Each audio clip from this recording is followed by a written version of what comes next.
Good morning, everyone. Thank you for joining us.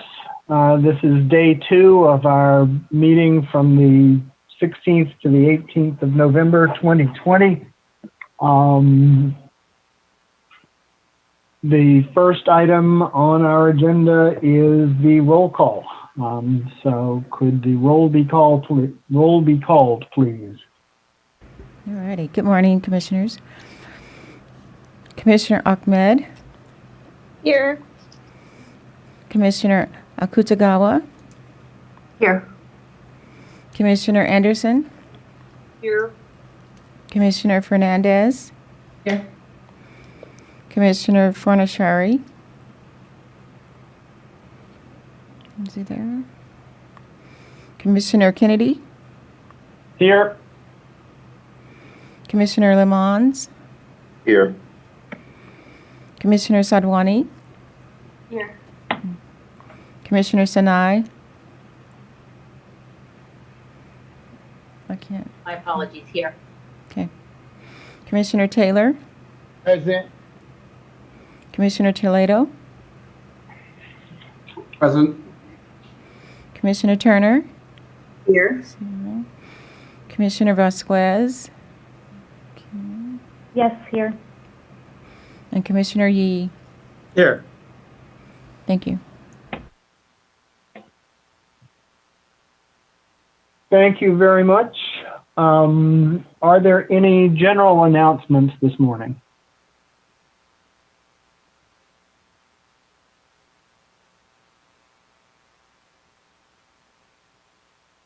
Director Claypool, do you have anything?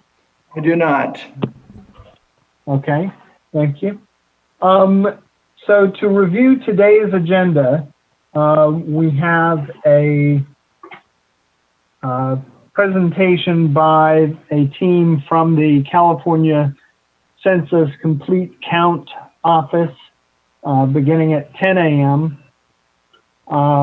They will stay with us through the break from 11 to 11:15, and we anticipate having a period for public comment shortly before 12 noon, so perhaps 11:45, 11:50, depending on how the discussion goes.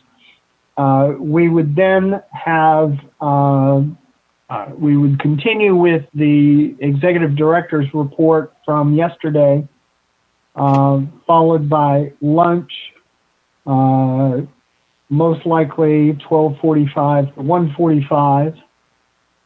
Public comment open again from 1:45 to 2. And at 2 o'clock, we anticipate discussing various RFPs, or at least one RFP. Don't know if we will be approving a scope of work today, but we will be discussing that RFP. And then after the break, which would be approximately 3:15 to 3:30, we have one more panel on global access, after which we would have public comment and close the day. So that is the agenda for today. Who is moderating for us on the public comment line today? That would be Katie, Chair. Okay, good morning, Katie. Good morning, Chair. Would you please read the instructions for public comment? I will gladly.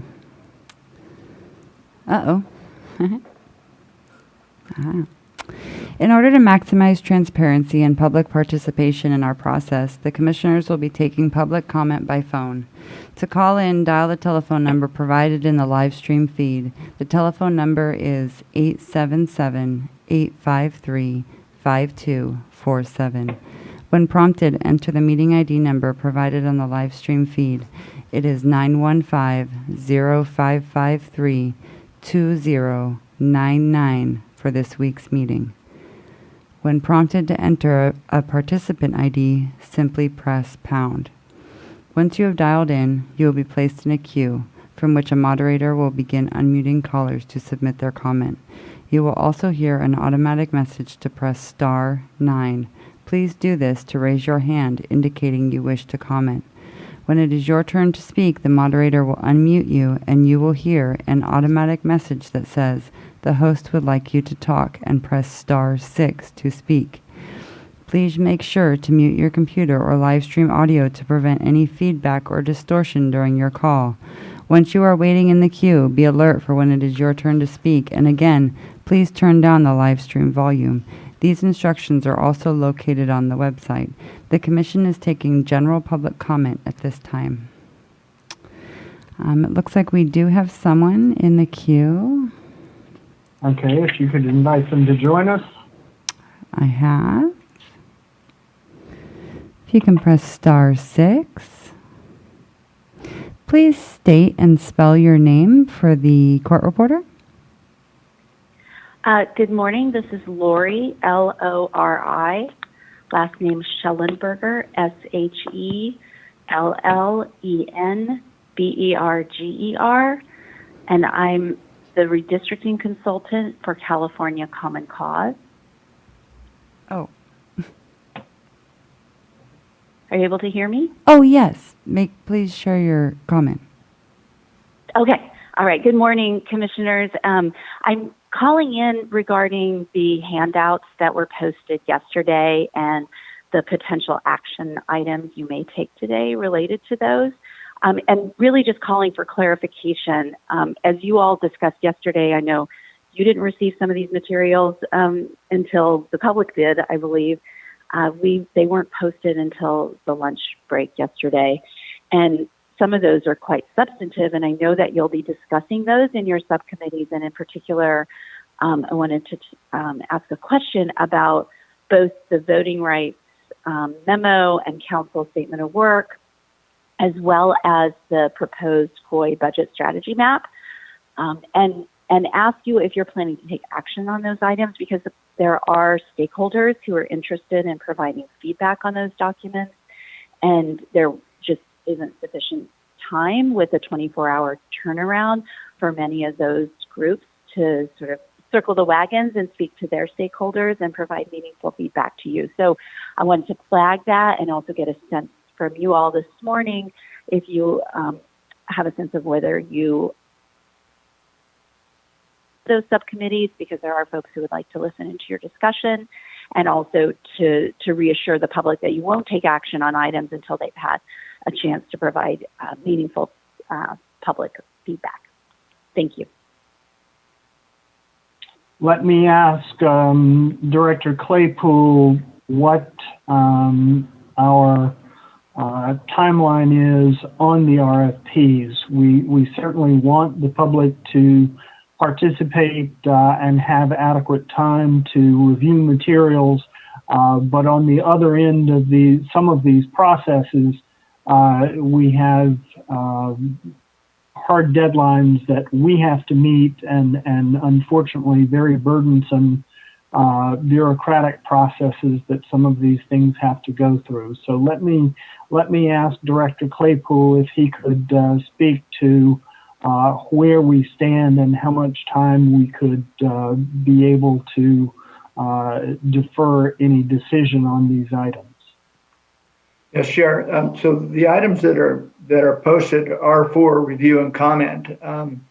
The Commission needs to take a look at those statements of work and decide whether it's the type of work that they're looking for.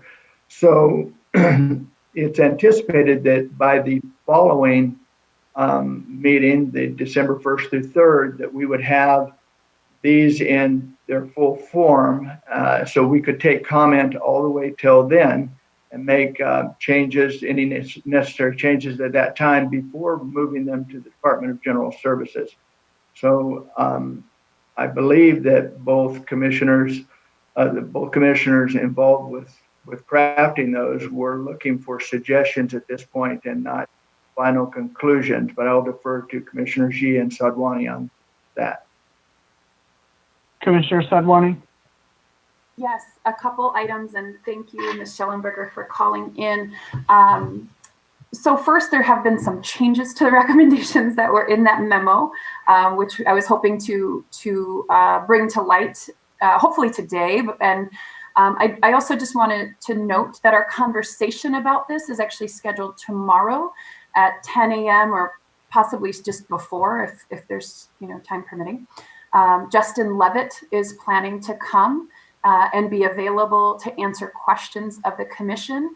My sense is he probably would be willing to also take questions from the public if we wanted to open to public comment.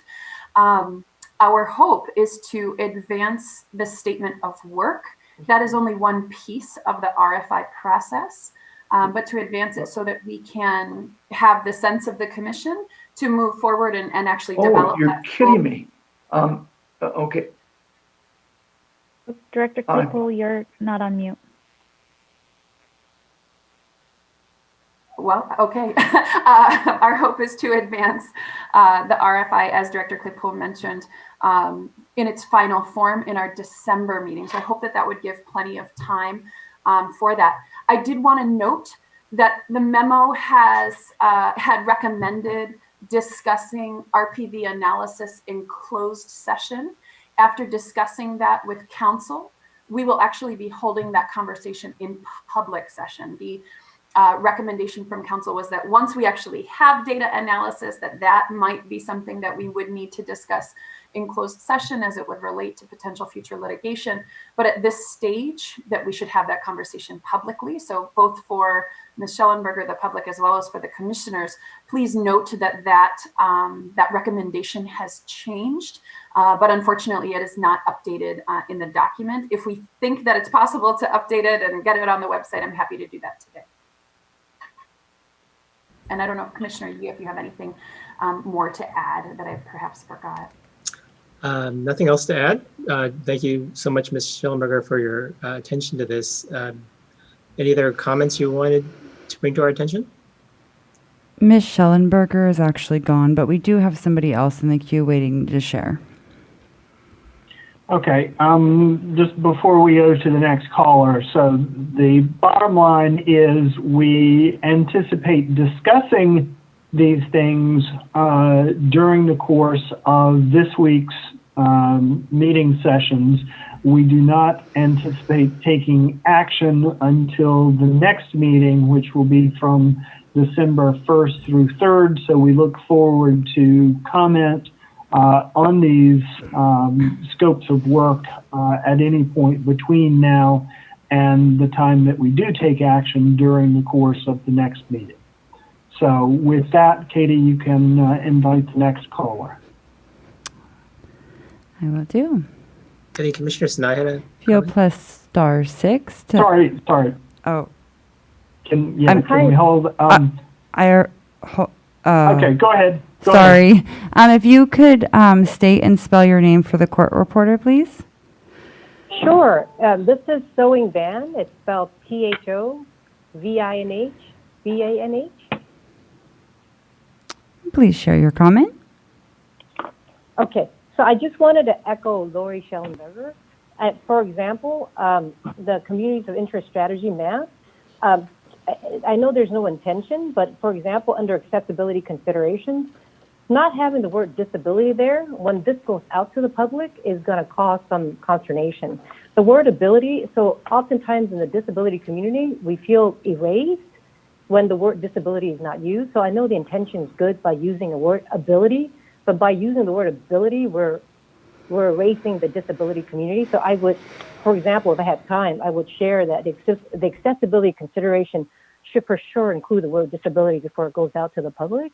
I mean, before it becomes final, because the disability community is going to feel very unseen with that language. And as well, under commission identified goals, under representation consideration, because the disability community is such a large community, to not have that as being one of the groups under representation, I think would be amiss as well. So I'm echoing Lori Schellenberger's thought to just ensure that there's some comment back, just so that you have the best thoughts from the different groups, so that you can finalize a document that will speak to the widest audience. Thank you for your consideration. And thank you for your comment. That is very helpful input, and we can make the necessary modifications before we finalize these documents. Thank you. I did see Commissioner Fernandez's hand, and someone said Commissioner Sinai also had her hand up. Okay, so Commissioner Fernandez. Yes, I'm really not sure how to put this, but I do appreciate that it's short time frames, but I also only read it last night. And so moving forward, yes, we always want to post information as soon as we can and get the information out there, but oftentimes we may not have 24 hours. So we have these deadlines and these timeframes that we need to meet, and we need to make sure that we're mindful of that. Again, posting, we've had issues with that, but I also did not review the information until yesterday. So we need to keep moving forward, and I appreciate the comments, but we also have deadlines and timeframes. So just be aware of that.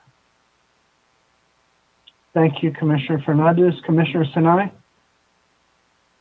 I appreciate both callers, and I definitely appreciate the raising the awareness on using the word disability versus ability. I know that in the past I've been told to use ability, so it's always helpful to learn. Those the hardest part, and I think this is important for the community to understand, is we can't share a draft and get everybody's input behind, among all the commissioners and get editing and so the only way we can get the input of our colleagues is to present documents in public like we are now. That's why there's draft written on things. And also, this is a map, and the main purpose of this is actually to hand it over to staff. And now we have staff. Hello, Mr. Sejas. The purpose is to hand it over to staff and really have staff dig into it. And so the actions are not, the proposed actions are just so that all of them are very open and broad for staff to have parameters to come back and actually give work plans, and staff will have more time than the commissioners have up to now. Up to now, it's been all on the commissioners to do the outreach and talk to groups, and a lot of talking to groups and input on the panels and stuff went into those documents. All your letters that the 18-page letter that you all submitted went into that document, and a lot of the expertise of the commissioners around the table, we are, half of us or more, I always like to tell people, are either working in the community or community organizers. And so there's a lot of expertise around, but now we'll have someone who can focus on this and go deeper. And the purpose of this document was to have it ready to hand over to staff so that they can start making those connections and actually create a much richer document than that. So hopefully the community understands that the document, more than anything, was to make sure it captured all what we've learned in the last 3 months, and to really give Mr. Sejas an opportunity to step off from there. And he doesn't have to do 3 months of work that we already did. Very good. Commissioner Vasquez. Hi. Commissioner Vasquez. Thank you. Yes. And building off of my subcommittee members' comments, also wanted to particularly invite the public to think broadly with us in response to this document. So we made many attempts to make sure that the proposals that we listed in the strategy map said not exhaustive. When we're talking about strategies and partners, potential tools, not exhaustive. Considerations include, but are not limited to. So we really do understand that we do not consider ourselves experts in sort of all of the potential considerations, and wanted to create a strategy map as a jumping off point, but really hope to get both your very specific feedback if you feel like there are things that absolutely must be included in future documents, but also really invite you to think broadly with us about the overall strategy, and really invite comments at a high level about sort of what we have proposed here today, and know that your specific language edits or specific considerations are also welcome. But I think I would personally really love to hear feedback on the overall strategy and orientation for some of these actions. So thank you again for your feedback, and we appreciate it and are listening. Perfect. Thank you, Commissioner Vasquez. Katie, do we have other callers? We do have one more caller in the queue.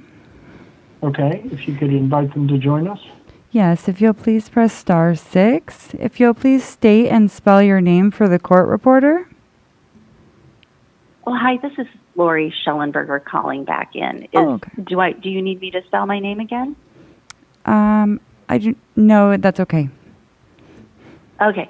I just wanted to, first of all, I really appreciate the thoughtful consideration of our comments. And I also should say, everyone appreciates the work that the subcommittees are doing and putting into these documents that you're posting.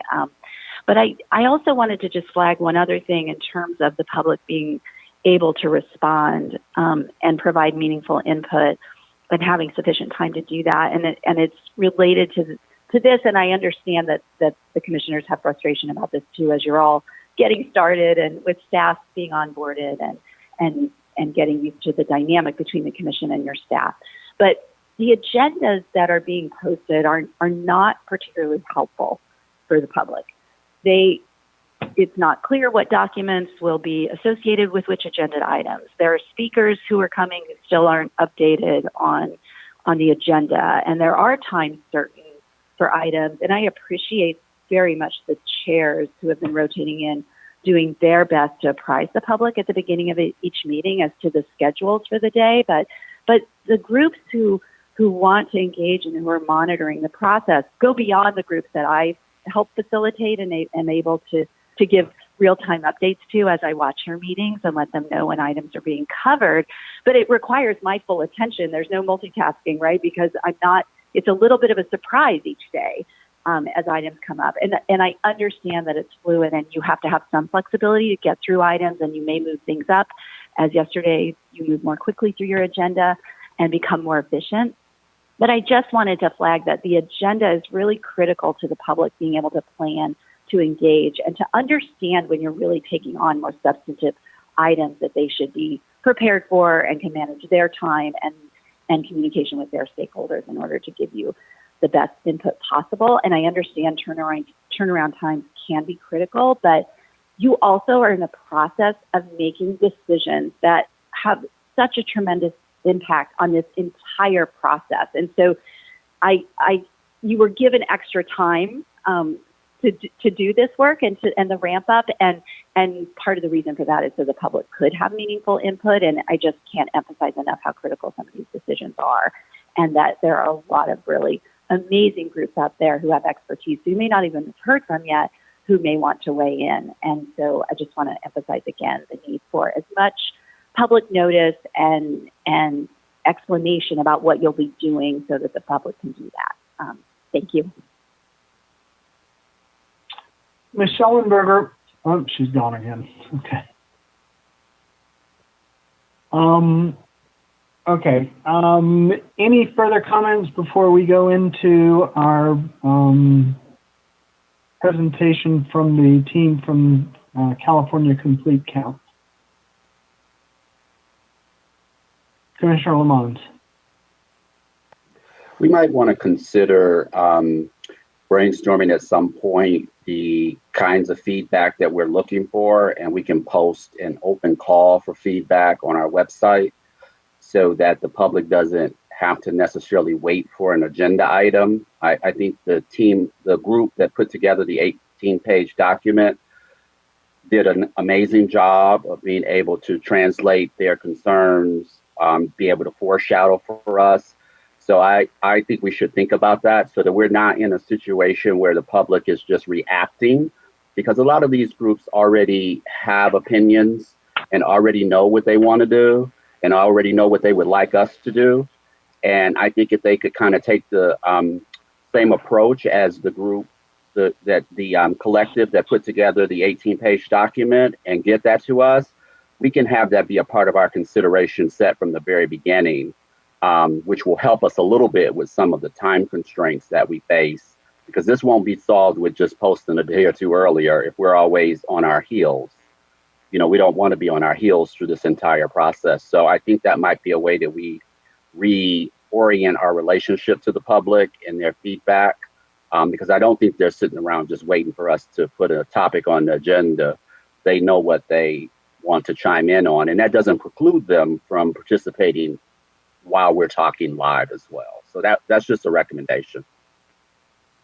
Right, and you know, as we redesign the website, hopefully we'll be able to give additional encouragement for individuals and groups to provide input at any time, particularly in writing, but also during the course of the meetings. I mean, when I redesigned the agenda for this meeting and going forward, you know, one of the things that I did was highlight on the first page in a text box with large letters, the commission welcomes public input. And we do want that message to be loud and clear to everyone out there who is interested in following us. So yes, as we discuss the website moving forward, we definitely want that to be very prominent on the website. Commissioner Taylor, you had a comment?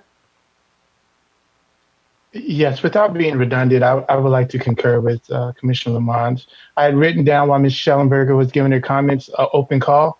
So I think that somehow if there's partners out there that have information related to our business, that they should send it in at any time, and it shouldn't be a wait. We should be able to act or move upon that information. Information is key, is what we've continued to say. So please give us this information as soon as possible so that we can make judgments accordingly. Very good. Thank you. Director Claypool, can I now turn it over to you to introduce our guests?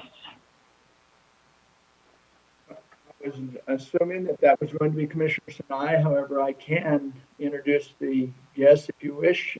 We have with us the Director of the Census, Ditas Ketagu, and we also have the Chief Business Officer with them, Sonia Hedman Harris. And so I'm going to turn it over to them. Great. And thanks to both of you for joining us this morning. We really appreciate your time. Great. Well, thank you so much for having us. I just want to say, I just got a call that an old friend of mine just passed, so I'm a little bit distracted. So I will get back on it, but to make sure I give you what you guys. Anyways, I'm a little bit. So I just want to thank all of you, Chair Commissioner Sinai, Commissioner Vasquez, Executive Director Claypool, all of the commissioners for inviting us here today to speak. I'm Ditas Ketagu, and I'm Director of the California Complete Count Census 2020 Office.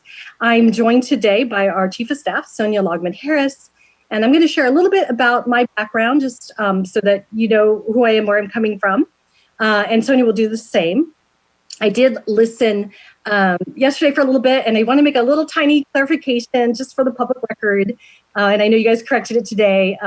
As it was stated yesterday that the U.S. Census Bureau office would be coming this morning to present. I was like, oh, really? But actually, I just want to make just an important clarification that Ms. Logman Harris and I are from the state of California's Education Outreach Campaign, and we do not work for the U.S. Census Bureau, and we do not represent them in any way in our presentation. So while our campaign worked in coordination with the Federal Census Bureau, our purpose and duties are wholly separate and distinct. And I'm just going to take 15 seconds more just for the benefit of the public listening to further clarify, because I know we've been doing this for 3 years, and so we know it like the back of our hand, but some people aren't familiar. So the U.S. Census Bureau is responsible for counting every resident in the United States and the associated data collection and data processing. It's the largest peacetime operation undertaken by the federal government, and it takes place every 10 years, which is why a lot of people don't really understand it. And the federal census, it's been a part of the US Constitution since 1790. Their goal is to count everyone once and only once in the right place. So then there's us, the California Census Office, and we are a limited term body established by the governor to coordinate the state's outreach and communication strategy, which focuses on the hardest to count residents here in our state and those that are most likely to be overlooked by the federal census. So thank you for indulging my little clarification. So a little bit about me. This was my third decennial and probably my last one I'm going to work on for the state, serving in this leadership role over the state's outreach efforts. And although you want to hear specifically about the 2020 Census Outreach and Investment, and we're going to go ahead and talk about that, I'd be remiss and not serving the public interest if I didn't mention that our entire 2020 Census Outreach and Operational Strategy was based, partly on the efforts, successful efforts of our 2000 effort and the 2010 census efforts, which were originally, and it was also created to remain in support of the U.S. Census Bureau's enumeration activity, right? We always go into it saying, we're here to support the Census Bureau to do a great job to count, the entire nation, to count basically, all Californians. So just keep in mind those past efforts mechanics might be better suited to answer some of your questions, considering the tight timing and funding parameters that you have. So I was lucky enough to address the 2010 Citizens Redistricting Commission last time around, and I have served on the U.S. Census Bureau's National Advisory Committee on Racial, Ethnic, and Other Populations from 2012 to 2018. That was my volunteer work, 6 years of that.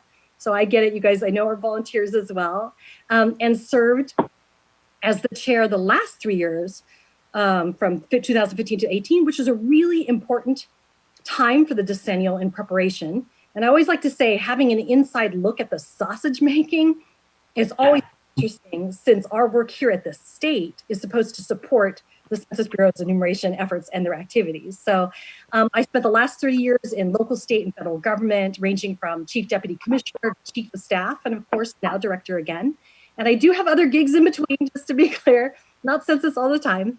And I spent 6 years as chief of staff to the California Public Utilities Commissioner Sandoval. And here's where we focused on increasing the public engagement in the sometimes overly complicated public utilities proceedings, if any of you have ever tried to participate in that, ranging from climate change, greenhouse gas emissions, to regulating transportation network companies. So I give you that background because I just want you to say this civic engagement and improving and creating opportunities for meaningful policy engagement for the public, it's in my blood, it's in my bones. And I'm just so thankful that you guys are here to make sure that no one is overlooked. So at this point, I'm going to turn it over to Sonia to introduce herself. Thanks so much, Ditas. Thank you so much to the executive director and all the commissioners for having us today. As already mentioned, my name is Sonia Logman Harris. I have the distinct opportunity to serve as the chief of staff here at the census office. I sort of say here, even though we're all in virtual land. Have had really, I think, an appreciation for the census since 2010, which was the first time that I think I met Ditas. At that point in time, I had served in the Lieutenant Governor's office, and our then Lieutenant Governor was on the Complete Count Committee. And I remember Ditas, really even then championing, making sure that we get to all parts of California to make sure that folks know about this amazing thing called the census, to make sure that they were seen and heard. And so my first opportunity was really headed down to El Centro, California to work with then Senator Drew Cheney. And so I say all of this because the impact of our work, has definitely had an impression, on my career as well. And so excited to have served and continue to serve really Ditas and the entire team, making sure that all of our operations here at the census office run as smoothly as they can. I sort of say that because I know we'll talk a little bit about some of the challenges that our team has seen and some that you might see as well as you continue your work.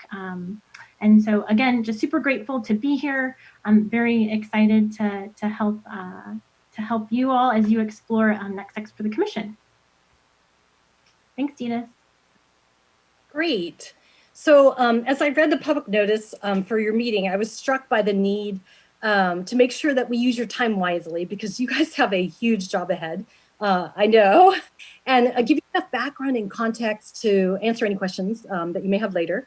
Again, I want to thank all of the commissioners for your service, and I can appreciate your passion for wanting to reach Californians who may not know about or even have the language to talk about why their community matters, right? So certainly 2020 has been an unprecedented year across the board, and our census outreach effort has definitely seen some great challenges from COVID-19 to wildfires, hazardous air quality, evacuations, heat wave, public safety, power shutoffs, civil unrest, and of course, at the very core of our work, the ever-changing timeline and operational adjustments of the U.S. Census Bureau. I look forward to discussing both the similarities and differences between what we sought to do in our decennial census outreach over the last 20 years and what you're required to do as the Citizen Redistricting Committee. And I want to make sure we give you a good frame to consider your work, since many of you are new to working with the state bureaucracy and administrative rules and procedures. I think that you'll find some great comparisons and differences in our work as we describe our approach, strategy, and office structure. As I mentioned, this is my third decennial in this role, and each time it's had its challenges. I wanted to give just a tiny bit of historical context. Although the 2020 Census Outreach Campaign faced challenges like no other decennial, our efforts and strategy were, really foundationally based in some of our successful efforts from 2000 and 2010. And just to give you a quick 30-second snapshot, I just wanted to kind of go over themes, budget, and time frame of 2000, 2010, and 2020. So you can kind of understand how we got to this $187 million project. So in 2000, we had 16 weeks to implement soup to nuts, 24.7 million. We had 55 staff. We used the special consultant state classification to hire folks for less than 9 months who had special abilities or talents. So we just didn't use the retired annuitant avenue for hiring because we needed to hire folks from the community with deep relationships, language skills, and an understanding for geographies outside of Sacramento. The theme for 2000, it was called the California You Count campaign, was educate, motivate, and activate. But with only 16 weeks, we went straight down to the grassroots immediately and established our sort of regional ACBO approach as well as statewide. And we did kind of this layering that we'll talk about when I talk about 2020. So kind of fast forward to 2010, back to 2020, we had 16 months rather than 16 weeks, but only $1 million initially, one paid staff person, that'd be me, and 4 borrowed. We ended up with a final budget of $2 million. And I think as you remember, 2008 to 2010, it was some challenging economic times. The theme for 2010 was Be Californian, Be Counted campaign. Because we had such a small budget, we focused in on convening, collaborating, and coordinating, right? I mean, what can you do with $1 million?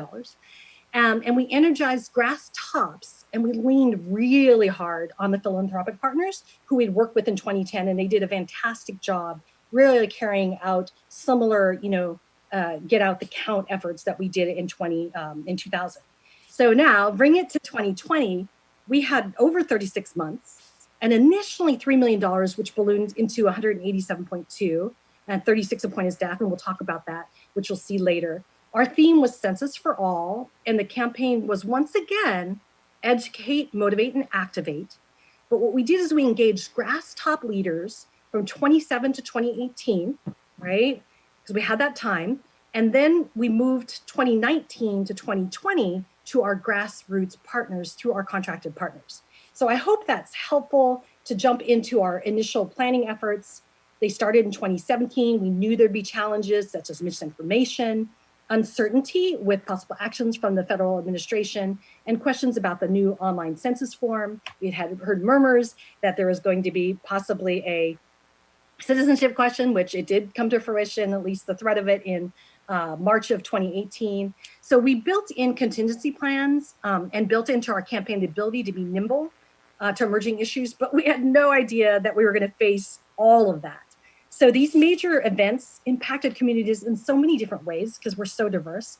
And it really stretched the ingenuity of how our partners responded both rapidly and to get people, to really talk about the importance of the census. So tying in all the stuff that we're facing, as business cases of like, this is exactly why, with fires, we need to know how many people are here, how many people need to be, evacuated. So for the, our partners were in constant crisis management, so they're probably a little tired right now, and in rapid response, but they did a fantastic job. So for the 2020 census, of course, the state invested $187.2 million. Is the largest investment California's ever made, and the largest investment made by any state. If you added up all the other states that made census investments, it wouldn't even come close.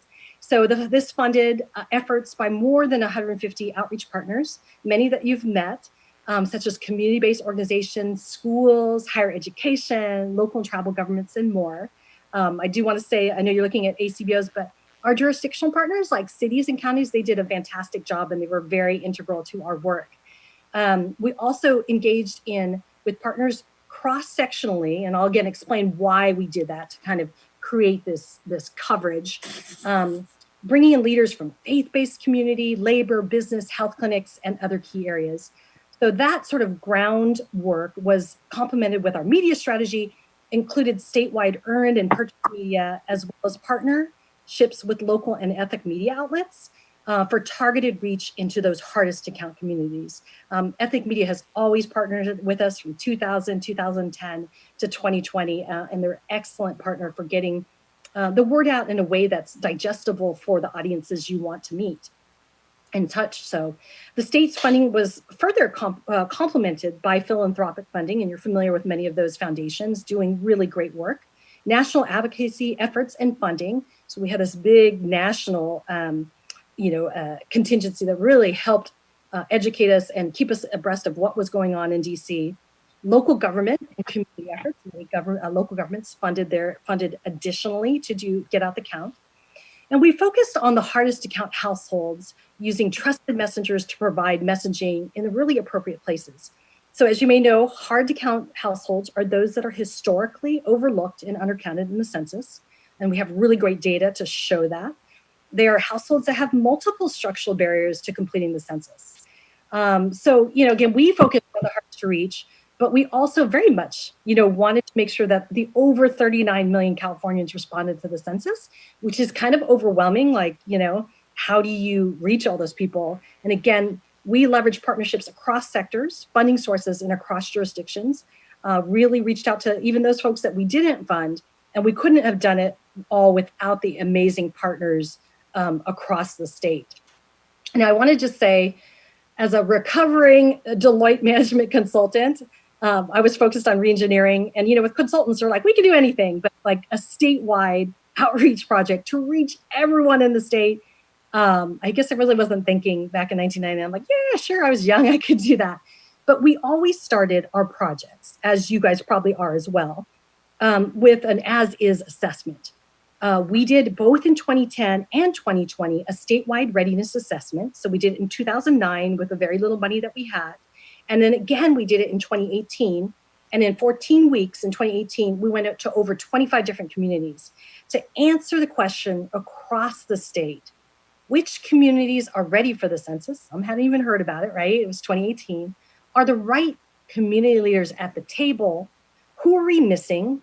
And are those community leaders the right folks to inform and make that decision? So we knew that we would have to initially activate leaders, sort of grassroots leaders in those communities, and then allow, geographically bound those communities and let those leaders come to the table. So I just think that's super important. It was really a base for what we did.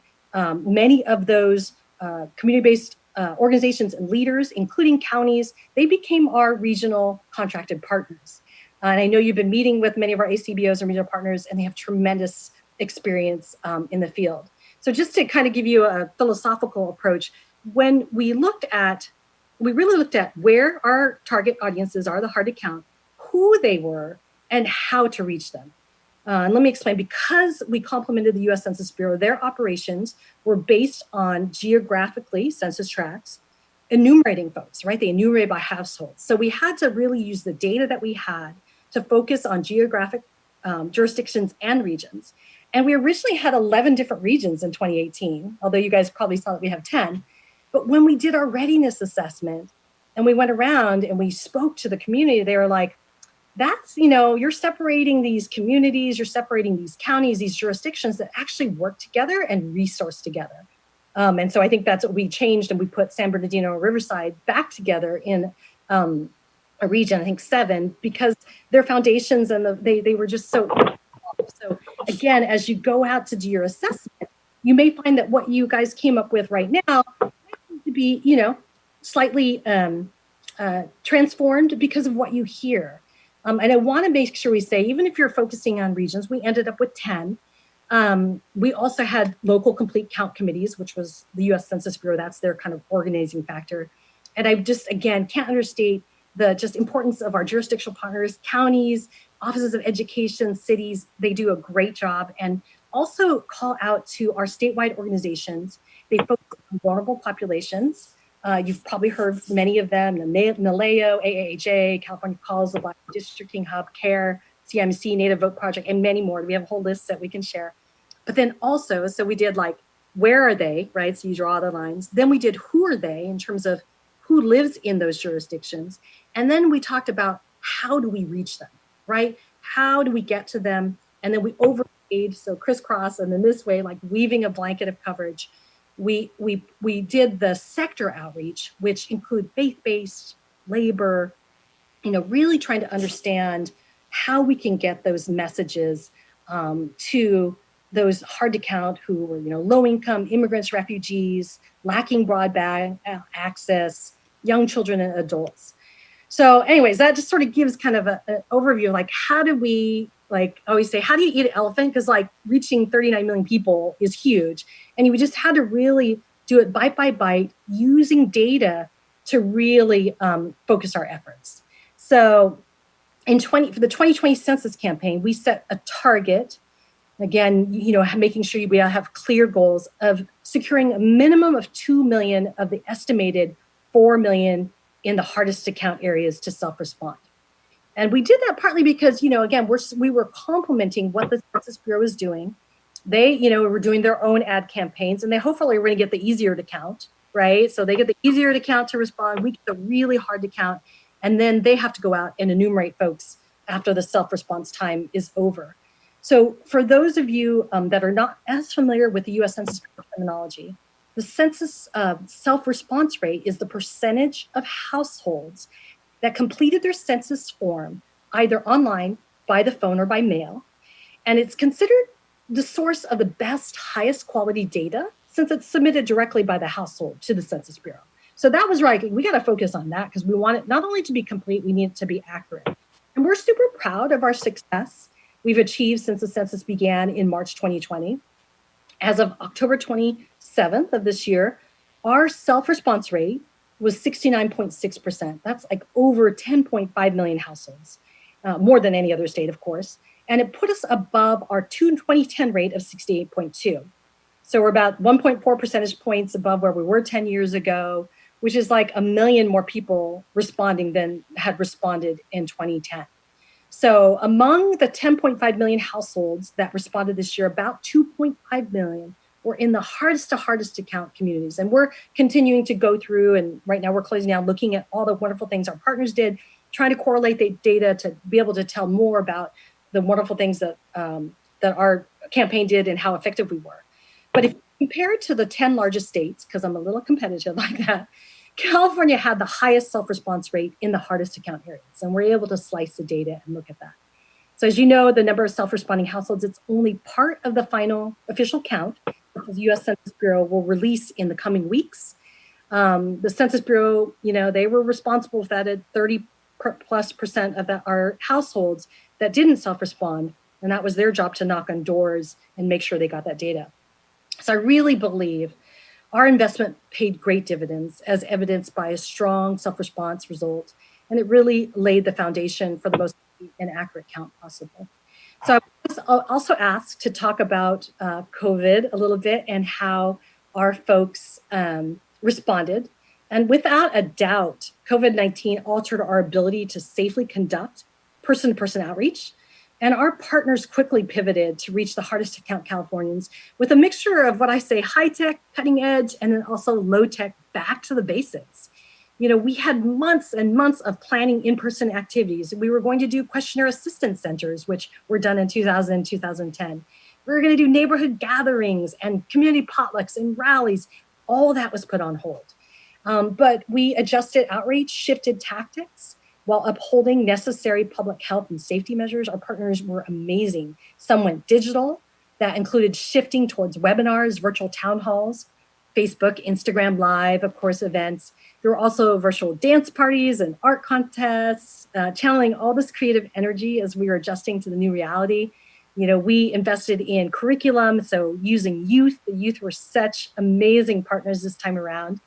But it was also supported by a multilingual phone and text banking. So again, we're sort of overlaying. And so for what you guys have to do, you're going to listen to Sonia and I are like, wow, that's a lot of stuff, right? But I don't know, you didn't have to reach 39 million people, or maybe you do. So, but we also saw a really great low tech, back to basics approach. Many households still experience the digital divide, right, in our state.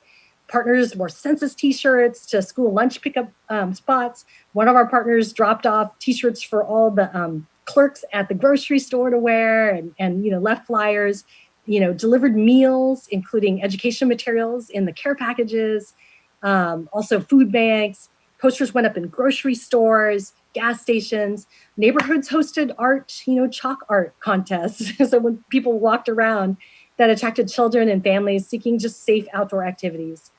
But later, as the Census Bureau resumed their in-person enumeration, some local stay-at-home orders eased, and partners introduced car caravans to parade through towns and neighborhoods while keeping safe differences and dropping flyers on doorsteps. And we targeted those caravans in those census tracts that we could see from the data coming in on our mapping that were low responding.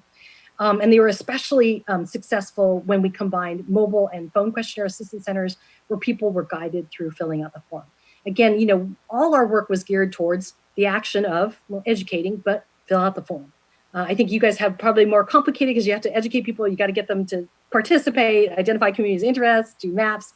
That's a lot more complicated than fill out the form. So we adjusted our paid media strategies, but we were pretty in good shape with our original investment. We're able to reach people in their homes with television and social media, particularly during the early stages of stay at home.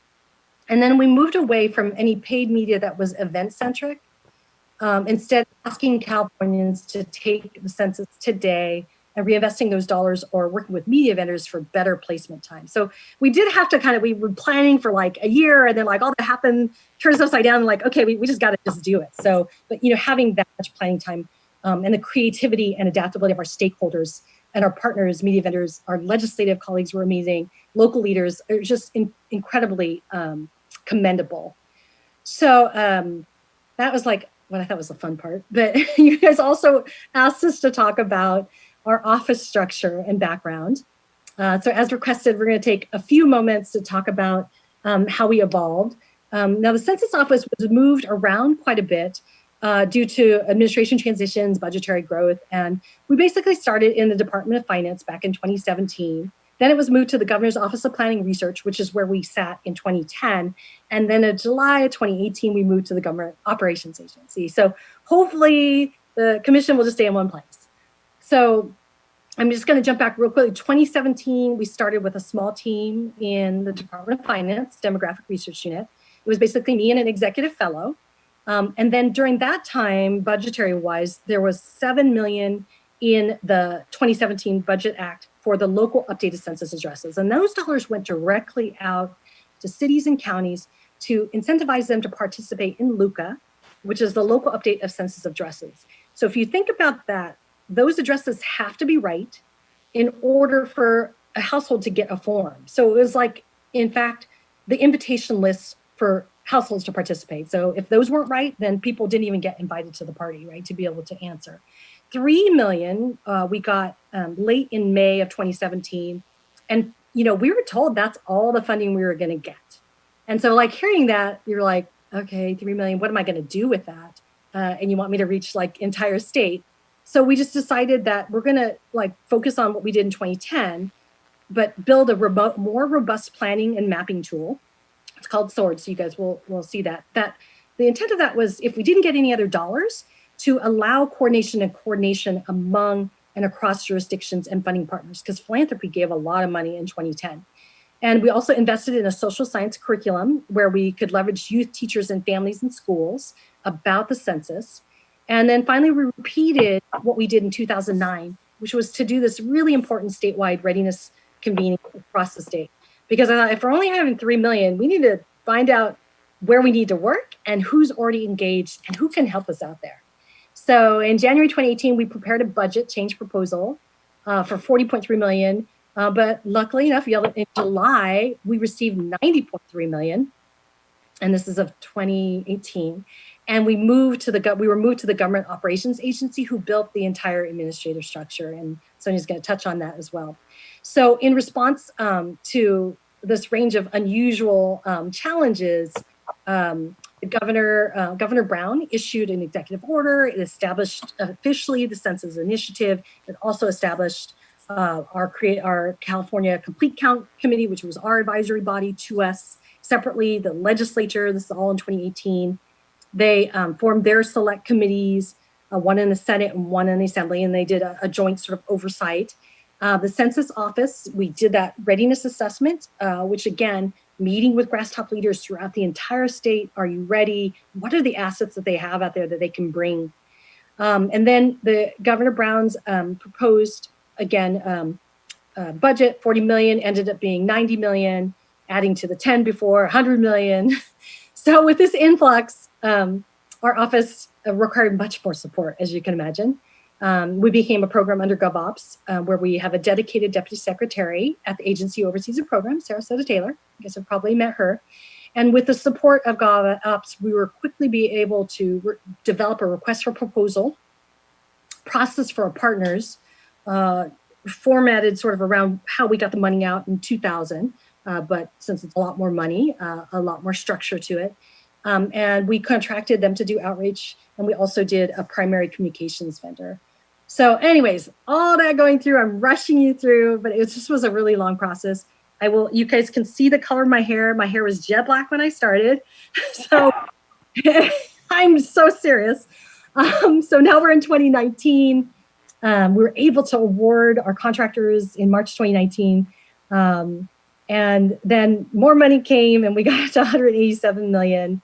But during that time, we also developed our language and communication access plan, LOCOP is what we call it.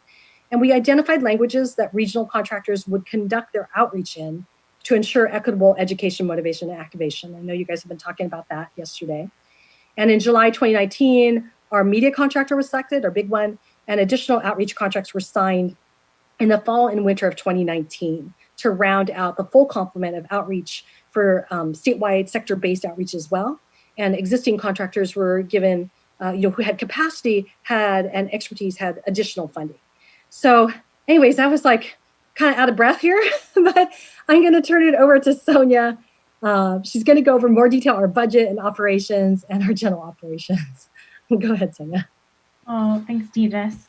I know. So I feel like our story is so robust. Hold on just 1 second and let me grab a visual aid for the commission really quickly. Maybe Dan, because I can see you in the video box. Do you mind just shaking your head if you can see that pie chart okay? Perfect. Okay. So as Deedis mentioned, we had quite a bit of resources, 187 million. And so just wanted to give you a little bit of a visual representation as to where some of those investments went. So also, as Deedis had mentioned very early on, we did make investments in sort of really supporting some of that U.S. Census Bureau work through local updates of census addresses. So making sure that the file that the census workers would actually be moving through was as accurate as possible. So just focusing on the pie chart on the left of your screen really quickly, that's that sort of blue sliver. You can see the majority of our dollars go directly to our what we call lovingly our ground campaign. and then subsequently followed by our media campaign, roughly $47 million investment initially, which did see a little bit more as we moved on. And then, sort of what we needed for staff, keeping the lights on and such. And so here on the right is, Dita's kind of walked through, we had administrative, community-based organizations to really look at and coordinate activities across the regions themselves, as well as, county contracts, tribal government contracts, those specific sectors that she'd mentioned, really weaving that blanket of coverage, right? And so that orange chart on the left is sort of further broken down on the right for you, just to kind of get a little bit more context as to how those things or what that picture of coverage look like in total. And these are charts that you can sort of track along and see how they've adjusted over time.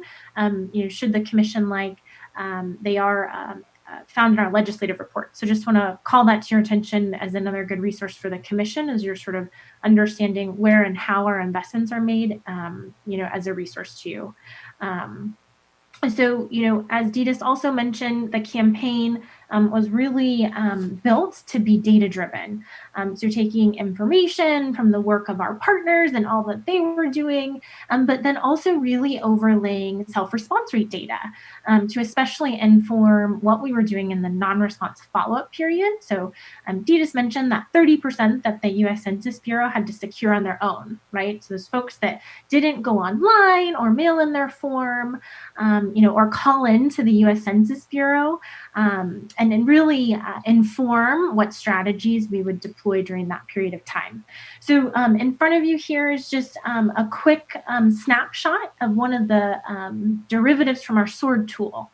So we were able to work closely with all of our regional program managers and our partners in specific regions, other local folks, colleagues from the legislature, et cetera, and really look on a weekly basis as the campaign evolved as to, how were communities responding, what were some of those hard to count characteristics that Ditas mentioned at the outset that we knew particular communities might be facing, and, how could we really deploy, again, in all things pandemic world, in a way that was safe, to help compel those communities to really understand the importance and, of course, get counted.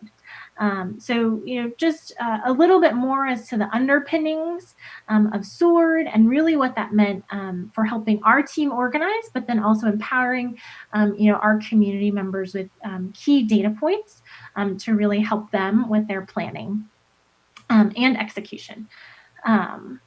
Next up, we couldn't do all of this work without our own team. And so, just wanted to give a little bit of perspective as to some of the functional areas that our team oversees, and particularly want to focus on the outreach team. As you all consider, structures moving forward. Again, this is a structure that evolved over several years. And we know that you are up against a much tighter timeline. We had a full dedicated communications team, just kind of starting from left to right here. The operations team really focused on supporting things like SWORD, among some of the other technology tools that our office used. We did have a full-time ledge director to really make sure that our engagement with the legislative colleagues, was informed, but also, making sure to support their work as they were a key partner in all things census.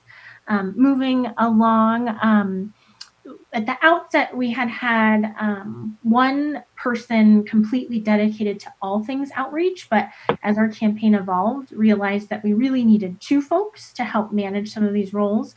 So we have a director of statewide initiatives, which really sort of looks at some of those things that cut across regions, in addition to our deputy director of outreach, who oversees that team of outreach members here, again, probably most relevant to you all. And then last but not least, our administration shop, really making sure, as contracts were coming through, that all of those sorts of things, all the T's were crossed and the I's were dotted. Let's see. And then I think, Ditas, that was sort of the core areas that we really wanted to highlight. Again, all of our work really supported by 36 appointed staff, and then we also did have some technical and legal support from other staff on loan.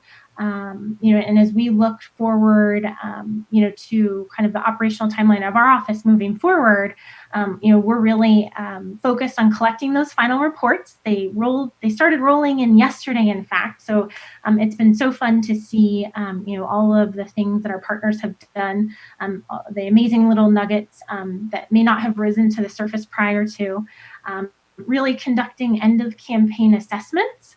And then we're sunsetting our office.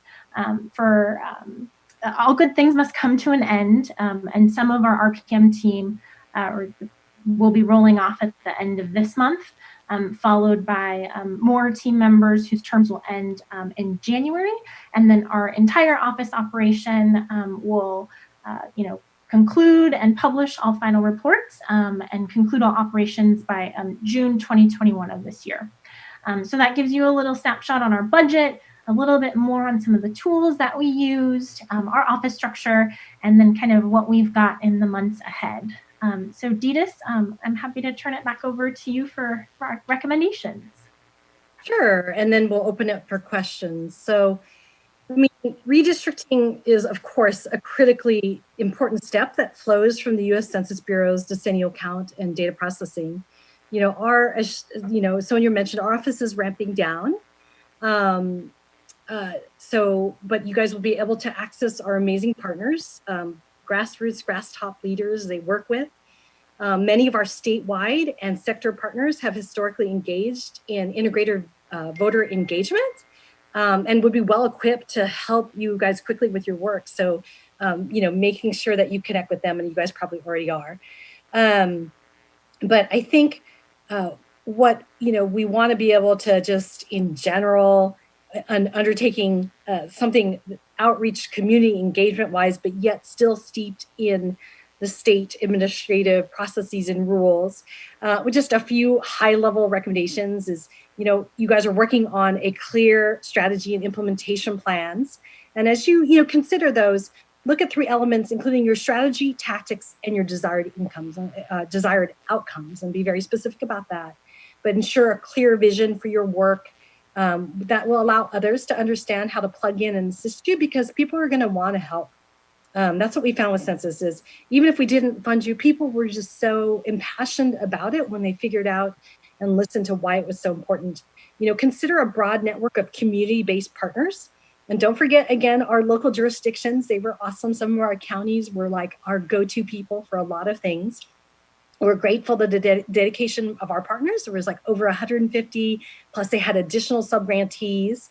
They were really the backbone of our community.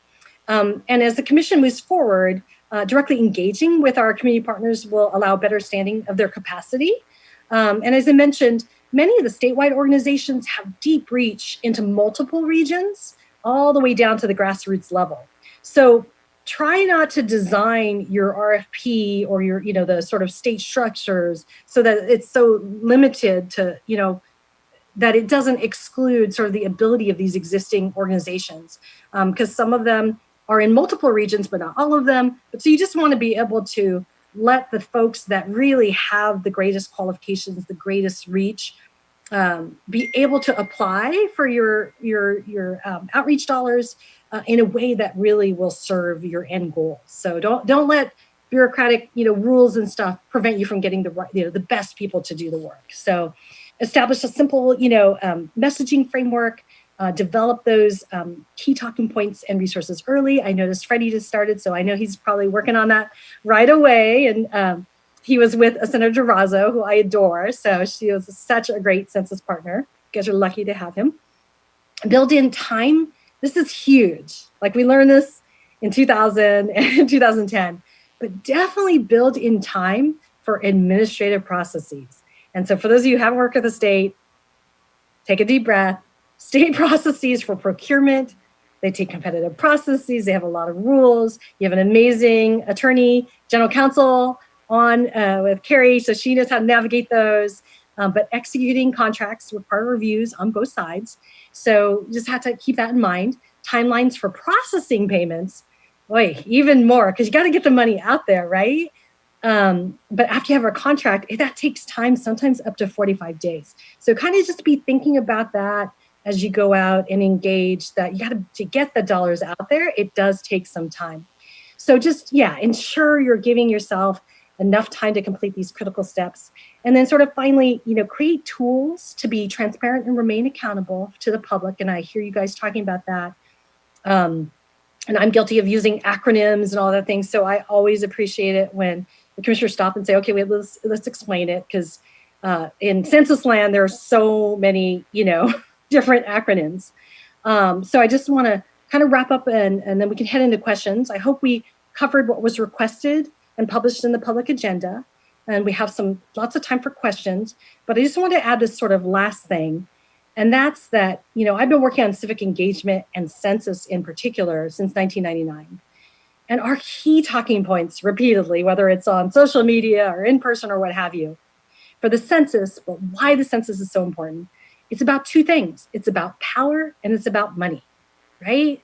And the money thing is easy, comes to federal programs, funding roads, but the power is sometimes, we have to explain to folks who are like, why should I fill out the census, right? The Citizens Redistricting Commission, all of you commissioners, like you are the effectuation of that power piece, right? How our democracy plays out. And so, the census feeds into you guys. So we just want to be as supportive as possible as we can within our construct. But if, we spent, how many years of my life working on census, if we don't get this piece, right, and help you guys in whatever way we can, then what was all that work for? What were all these gray hairs for?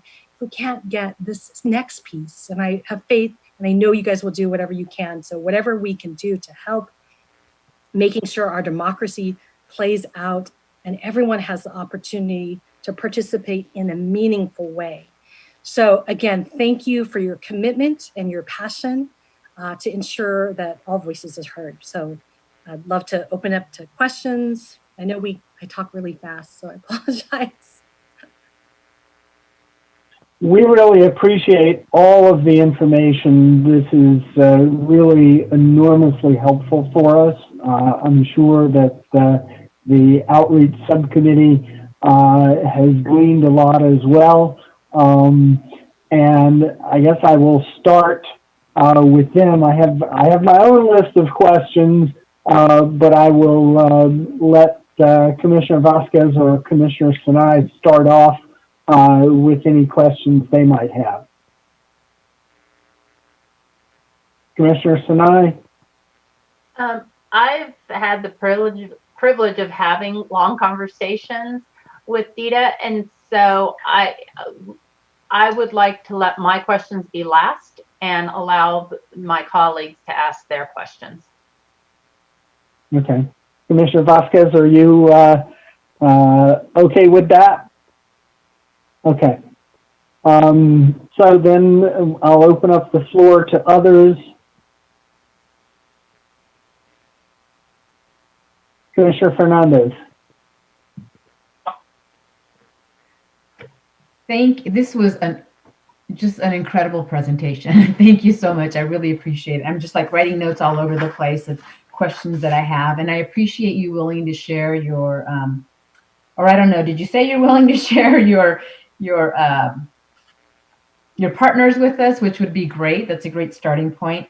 And then you also mentioned, I can't remember if it was Ditas or Sonia, I think it might have been Ditas. You noticed that you mentioned when you did your statewide readiness assessment at 25 communities, and you're in order to determine if the right leaders are at the table. How do you know if the right leaders are at the table, right? I mean, it sounds easy, but I'm thinking it might be a little bit more challenging to do. Yeah, and I think part of it is the partners that you bring to the table to actually create those convenings, right? So we had a sort of multidisciplinary, we had the legislature, so Chris Wagaman and their team, the select committee, of those chairs. They were on our planning committees. We consulted, both sides of the aisle were saying, where should they be? We used Department of Finance. We reached out to partners that we had used in 2000 and 2010, because some of them were still around. We also reached out to philanthropic partners. And the thing is, when we did this in 2009, people were already talking about it. And as we moved into 2018, there was originally in January 2018, a convening of sort of grass top leaders by the California Endowment. So it's important to look at who's already doing this stuff. So if you look at, and I mentioned integrated voter engagement, that's been around for about a decade or so. They don't just, these groups don't just kind of parachute in like sometimes we do with for census. They're really embedded in the communities. And so they know the communities. And so it's important to have the right people at the planning committee and having local folks identify, who should be, like we had a panel of local folks discussing and talking about their region in this sort of first readiness assessment. And then we did these big mapping things about what, ethnic media should be there, who isn't there. So it starts with having the right people jurisdictionally from other places in the planning committees for each. It's a lot of work, because you got to do a planning committee for each area that you're going and making sure you're having the right folks there. I hope that helps, you just need to also make sure that you look across, mentioning, in 2010, like what did the CRC do in 2010? Were there communities that were left out in the past? Like we didn't do as much in 2010 because we didn't have that much money, but we knew like, we missed the disability community. We missed, engaging labor better. So it's the kind of thing of like, make sure you're looking back to see what did we miss and what we could have done better, lessons learned, but getting the right planning committee and the right people at the table will really help you identify area by area. I hope that helps. It does. And you also mentioned, obviously your partners. So did you grant funding out to different partners? And if so, did you do that yourself or did you have someone oversee that piece of it and handle it? For the readiness assessment or in general? In general. So in general, we didn't do really grants. We did contracts, and so we did RFP. And so back in 2000, because we were so quickly, we had to divide this data really quickly. And we went, we only had 16 weeks. That's why we went with these sort of administrative CBOs for those regions. Because again, as I mentioned, and Sonia mentioned, the administrative processes can be overwhelming. And we didn't want to do like 500 contracts. So we tried to limit it. We knew, though, however, that using jurisdictions like counties, and with those were interagency agreements. To be fair, they weren't competitive. There's one Sacramento County, they're going to get the contract.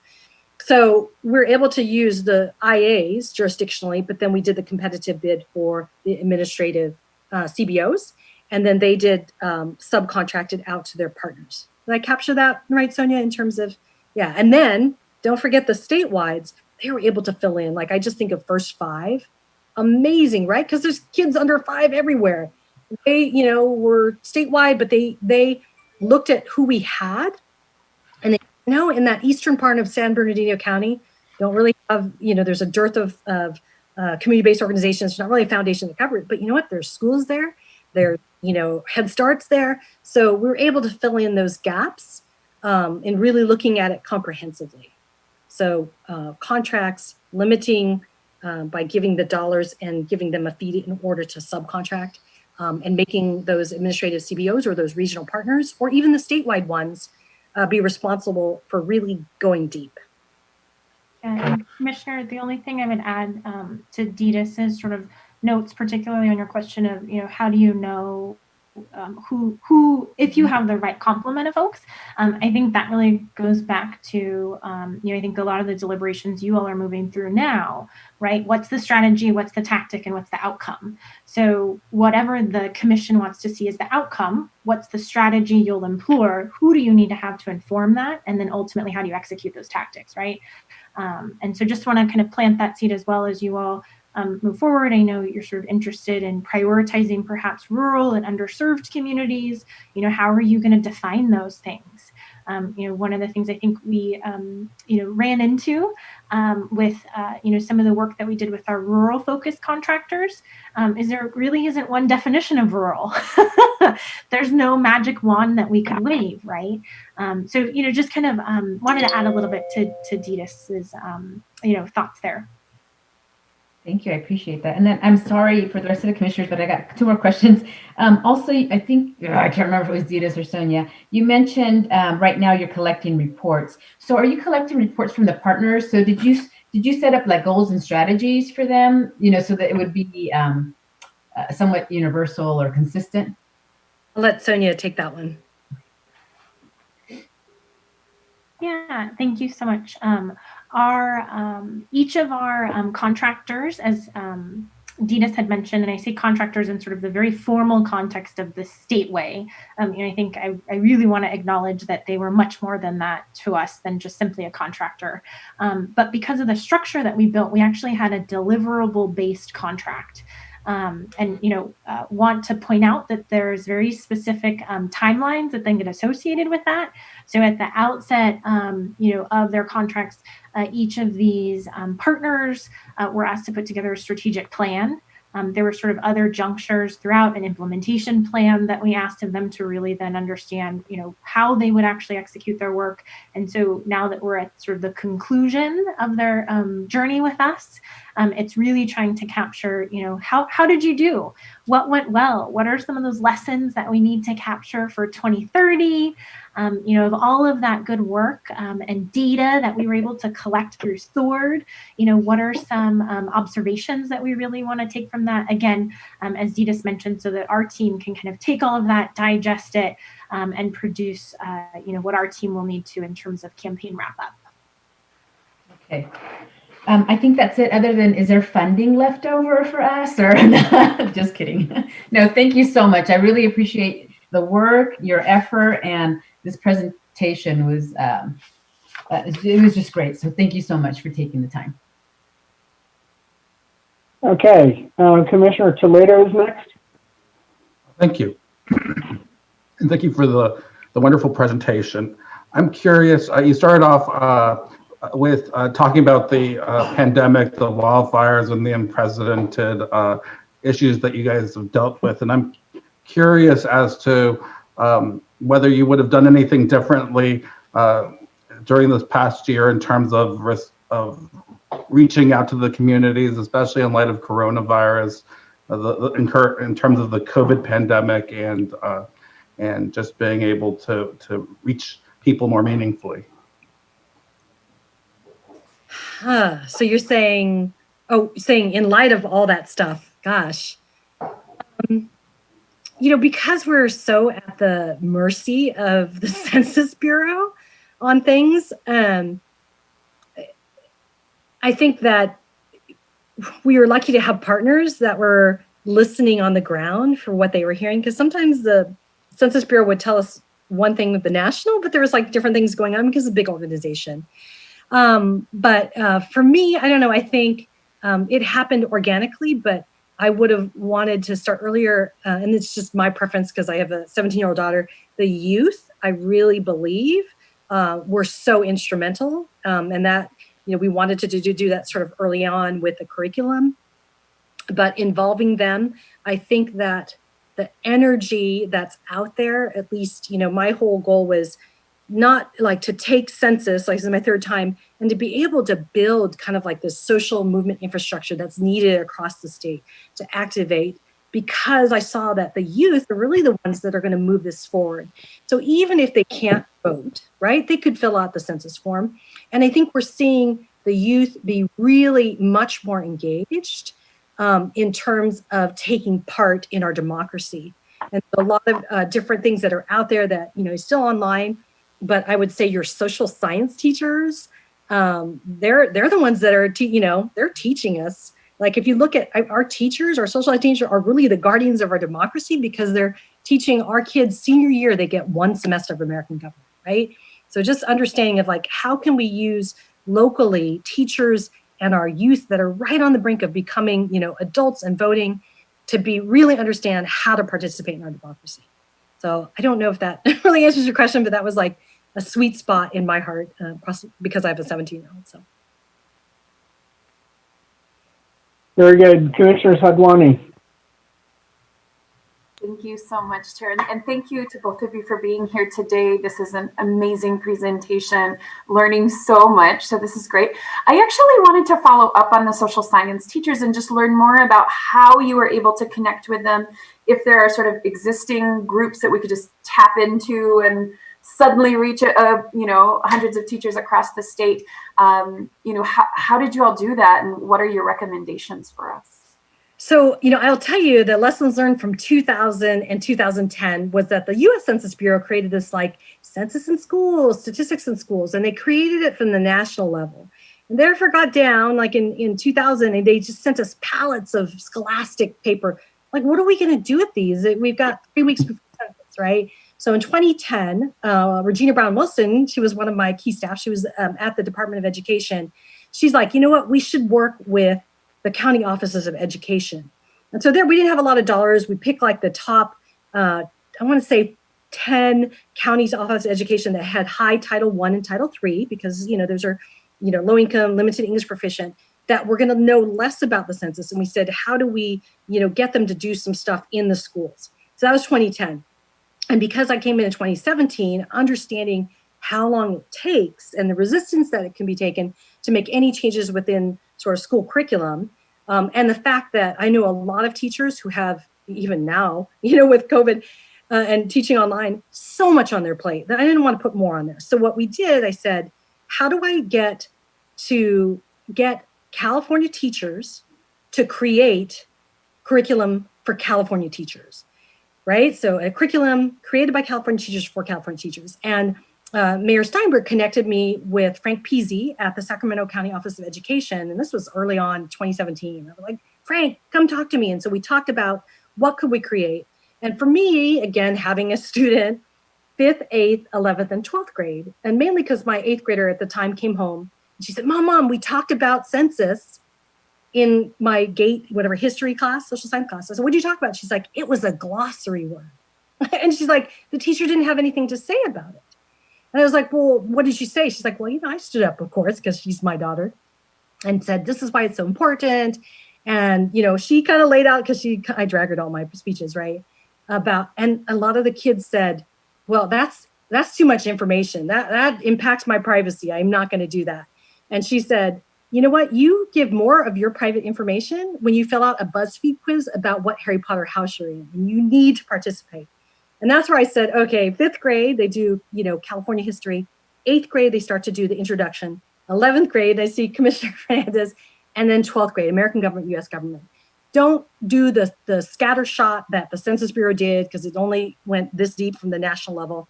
Start from the bottom up. And so Frank Peasy has a network, and Michelle Herzog in Laco. Laco is amazing, first of all. Laco is amazing. And we can connect you with our partners there, Carolina and Esmeralda, and Michelle Herzog. And they took it, and they took teachers out of the classroom, social science, and they created the Count Me In curriculum. So they already have democracy, and civic engagement stuff embedded in social science. And these social science teachers are amazing. And they truly are passionate about, teaching our students. So we can absolutely connect you. Sorry, that was a kind of long story. Great.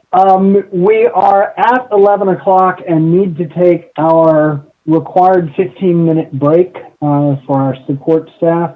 We hope that you are able to stay with us on the other side of the break.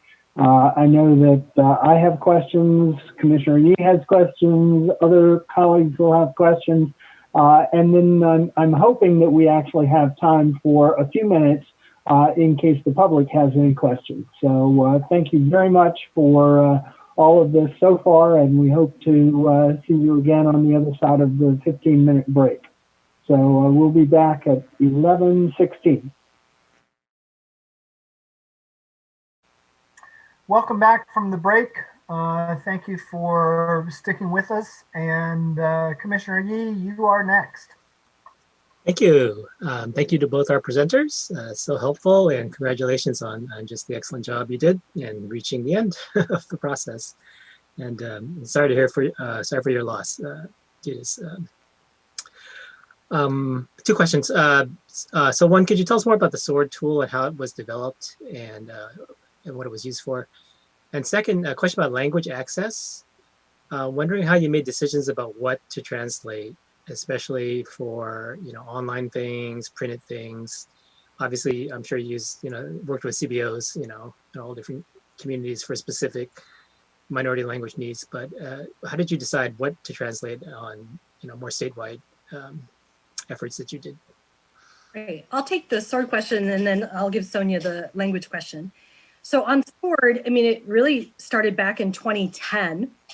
We worked at the California Advancement Project, and because we had questionnaire assistance centers and we placed them in those census tracts, this is in 2010, to provide assistance in language staffed by the right people at the right places, like in Koreatown or where we saw that they were sort of undercounted, hard to count areas. We were like, oh my gosh, we have all this great stuff going on. How are you going to let folks know where to go? So I was like, it was right when like the Find My Starbucks, thing would come out where you could find your local Starbucks. And I literally, this is 2010, okay, guys, so it was like way back when. And so I said, can we do a QAC finder? And so the California Advancement Project did kind of a prototype for us. And we were able to give that link and then also all the locations, because we had the backend data, to our ethnic media partners who were able to push and support. So really overlaid, here's on the ground help where you can get the help in language. Here are the times. And then it overlaid the new and burgeoning GIS that we had. So as we came into this in 2016, 2017, obviously GIS has really evolved. And, even in 2000, we used maps and we laid like tracing paper over it and used pins. And I'm like, look, we can do this electronically. And so we started to have in 2017, 2018, when I was at Department of Finance, because they were the demographic research unit, little joint application design sessions with users from Secretary of State, from counties, and we depended on YOLO and Sacramento County. Tell us what you would need. And the intent was first to have a QAC finder too, so we could communicate where we're going to put all this support, but also to communicate. And when you look at our SWORD tool, it has the latest ACS data. You can see what makes places hard to count. You can see, with Puma, I'm getting way too technical in it, but you can see where the census tracts are. And then you could they were hard to count that had our variables. Then you could overlay what assets were there. Was there a school there? Is there churches there? Like you just start to overlay it so that you could see the lay of the land. It almost like, going to war, right? You had to see the land that you wanted to make sure that you had the assets out there. So anyways, we partnered with Esri. Jim Miller came on to the Department of Finance Demographic Research Unit sort of later toward the end of 2017 and really took this mantle on from DRU. And then he joined our team about a year later to build this amazing tool. And I think 3 of the commissioners have logins. It has a lot of stuff in it. So it was used not only for planning, where do you go, but then the intent was to get what activities were being done. And then you overlaid the response rates as it came out so that you could do rapid response. Like you say, oh my gosh, Koreatown's not doing well. Who do we have there? Oh, we've got this, Korean, minister, and he can get the word out. So that was like the intent of it. And then it really evolved as our users, sophisticated and not sophisticated, and our contractors started to use it. And they're like, oh, I could use this to understand where I can do car caravans. I could use it to figure out where to put languages. So it was this great evolution. It wasn't just about open data. And I know we're like all about open data, which is great, but it was really about how do you build a tool where people can use data easily and that they can have data visualization to really understand the communities. So, and that's kind of like, but it's really a wonderful thing that, hopefully you guys will get to play with it and maybe we'll do a little demo or something with it. Great. I'm not seeing more. Sonia had the other question. Yeah. Oh, Sonia has the other question. Sorry. No worries. Sir, Commissioner Yee, I sort of captured a couple. I feel like your question is a few parts. So how do we determine languages, and then how do we actually translate what materials. And so kind of And how did you decide, at which, especially at the higher levels of statewide materials, what to translate? Right. So I'll kind of give you that in a couple different sections, because our campaign certainly evolved. So I think one of the first steps our team took was really to develop something called Language and Communication Access Plan, which we lovingly refer to as LOCOP, which I think Ditas may have mentioned earlier. When we looked at what the U.S. Census Bureau was providing in terms of languages, we noticed that it may not necessarily address all of the uniqueness that is California. And so Ditas also mentioned PUMS and PUMA. It's a level of data within the Census Bureau data sets that we leveraged to then extract limited English proficient household derivatives, which then led to English plus 12. So our communications campaign was fully integrated in 13 languages. Rather than building one website, we actually built 13. Fully trans-adapted. So some of the fun stuff behind the scenes. In addition to that, all of our sort of major pieces were produced in all of those languages. So when you think about, our door hanger, that community partners had requested, right?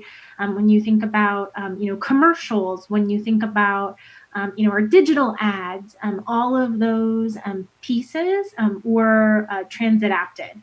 And so that was one piece, sort of through the core portion of our early education, which I assume is the place that you'll remain, but do want to point out that with SWORD and sort of that self-response data, we were able to, in subsequent or sort of later components in the campaign, target our limited dollars to those communities that maybe weren't responding, that may have been, for example, primarily digesting Chinese print, as a primary form of communication. And so we were able to sort of stretch some dollars later on, kind of in the campaign as it relates to our non-response follow-up period. So hopefully that answers. And then our community partners also use the language LOCOP plan to help inform some of their work. And so depending on the size of the community is really, I think, the best way to sort of explain kind of the different thresholds. We did ask our partners in LA to obviously cover all of the 13 languages because the city-state, it feels like, of LA County, is so diverse in and of itself, and then some tiered requirements for some of our other partners. And we're happy to furnish that plan to the commission as well, just as a reference point for you. Thank you. Absolutely. Yeah, and our partners even went like sort of a step further, but I also want to say that it was language and access. So for our disability partners, making sure that they were able to access materials, they were able to access the website. So I don't want to forget about our amazing disability partners too. Yeah, thank you, Ditas. And I think making sure to call out too, I think the partners work, going back to they were more than contractors, they really were our family. They also wanted to see, access in and of itself. And I think even a language justice plan would be an example of something that our partners came up with on their own. So just a good point there, Ditas, as well. Commissioner Sinai? Thank you. Thank you, Ditas and Sonia. This has been really, really helpful, and I feel like we could probably sit here and talk all day going back and forth. I really wish we were in the same room so that we could this is one of those conversations that, yes, let's do the demo right now. Yes, let's. So I definitely would like to figure out how we can schedule a demo, or Freddie gets trained in it and then brings it back to us if you're all busy. I also wanted to make sure that I know, Sonia, you had a conversation with Director Claypool and Commissioner Vasquez, but if they're good team members that are transitioning out, especially in the outreach and communication, please have them send their resume over to us, because we're building our team and we would love to build it on use the foundation of all the great work that you've all done. As Dita said, this is linked together, and it seems like in the future it would behoove the state to look at how do you create an infrastructure that supports both the census and then transitions over to redistricting versus creating two separate different infrastructures. There's things that we could really benefit doing together. I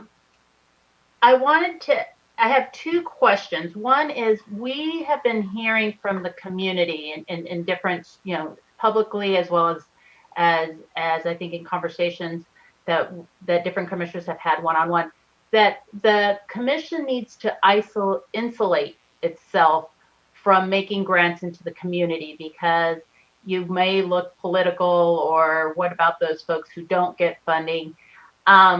And so I know that the census was different because groups weren't doing advocacy towards you all.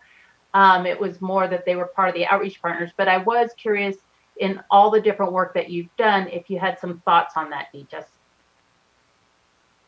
So, I mean, I think that making grants directly all the way down to the grassroots level is just administratively not necessarily feasible. I mean, that's why we kind of brought it up and then administratively did it done.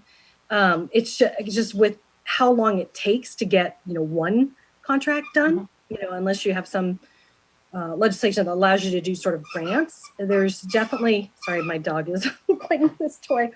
There's definitely, you just have to be able to look at your time period and what is administratively the best way to get that out there, but allow whoever you do contract with some flexibility, if that makes sense. Yeah. So you guys are going to be held because you're giving the money directly to those, the state rules. But if you can write the RFP and working with your lawyer, of course, to give them some flexibility to get really down there. Sonia, do you have any comments on that as well? No, I think that feels right, Deetas. I think, a little bit of a blind spot for me is, again, going back to kind of commission's desired outcomes. I think, the work you all are doing is incredibly important, and there will be so many individuals, groups, public, that will be interested in that work and will want confidence that the committee did it in such a way that upholds public trust. And so to the extent you can really infuse, I think, some of those outcomes also in whatever solicitation you may do, whether that be, grant or contract or whatever your attorneys advise you in, those will be good things, not only to lean on, but then also, when folks say, well, where did those dollars go? You'll be able to point to, well, they went to these activities or these expectations or whatever they may be. Great. Thank you. And then my second question is more, Deetas, wearing your national hat on the advisory committee, I always forget the longer name, but are there things that we should be thinking about as we're looking at the national data that may be coming out? And because a lot of our work is absolutely connected to the census data. Yeah, I noticed that in your minutes from a couple weeks ago, you guys had the ASA, the American Statistics Association, their latest on what they're looking at as moving forward. I think there was also something from Bill O'Hare, who's well known in the data space. So I would just encourage, if the commissioners haven't yet read that, it's on your, you guys already have it, really gets you steeped into what's going on the national level around data. And there's also many of the partners out there that you're working with are part of the National Census Quality Reinforcement Task Force as well. Great, thank you. That's it for me. Okay, great. You mentioned earlier working with the schools, and Commissioner Lamont and I are the team starting some of the outreach contacts in San Bernardino and Riverside counties. I'm in San Bernardino County, and I've become aware of the fact that San Bernardino County Schools are one of the lead agencies for something apparently new called the Civic Engagement Initiative. And I was wondering if you had experience with CEI and how that played in with your work. I'll have further questions, but I'll stop there. So I think that's really something that Frank Peasy had talked. He's part of that too. There's a number, and I think Michelle Herzog is as well. So they do a lot, and it's great that they're part of it. And you should absolutely tap in with them. So the teachers and the curriculum folks, they're all put together, and they get this stuff. So I would totally, if I were you, really see what they can do to really help and push that. Yeah, I'm also on the our lessons learned subcommittee along with Commissioner Ahmed, and it just seems to me that particularly for the 2030 exercise, if there's a way to work with complete count before then to add a little bit to the curriculum that you've already developed. I don't see a reason for us to start from scratch, but it just seems like such a natural to do an add-on to the curriculum that you've developed that would focus on redistricting. It seems to me that would be phenomenal. I've done work in a lot of countries, and one of the things that we found very helpful to us is coming up with a glossary. And I don't recall if you came up with a multilingual glossary that then becomes a resource for your partners on the ground and for the media and for the public at large. That's a great idea. I know that we did, sort of our one pagers and information and then had them translated. But I think considering that, we were like, why is it important? And we need you to do this action, understanding again, what is the action that you need them to take, right? What do you want them to take? How are you going to measure that? Are you going to be measured by, how many people are involved? How many people submit testimony? How many people come, to your meetings? But I think you probably, and this is just me guessing because I'm not, I don't know this realm as much, but they have to understand what is a community of interest and why could I be missed? Why could my community be missed? And why should I be at the table? So, I mean, those are conceptually a little bit more complicated than power, money, fill out the form, right? Be counted, have a voice heard. So yeah, you're dealing with a little bit more more complex concepts than we were in terms of messaging. Right. Were you able to get broadcasters and or print media, I guess, to provide free space for PSAs? Sonia can answer that. I mean, we had a comprehensive multi-million-dollar sort of media which had added value. But a good part of my time was spent on earned media, flying around, doing and half the time I didn't know if it was like part of our, but because I would just like go out there and do this. If we had paid for that, it was added, or it was like, hey, they called and they want to do, a story on X, Y, and Z at the time. Yeah. And I just got a note saying our partner, AAAJ, they have a glossary. They had a glossary of all the terms in a lot of different languages. So I think it's a wonderful idea.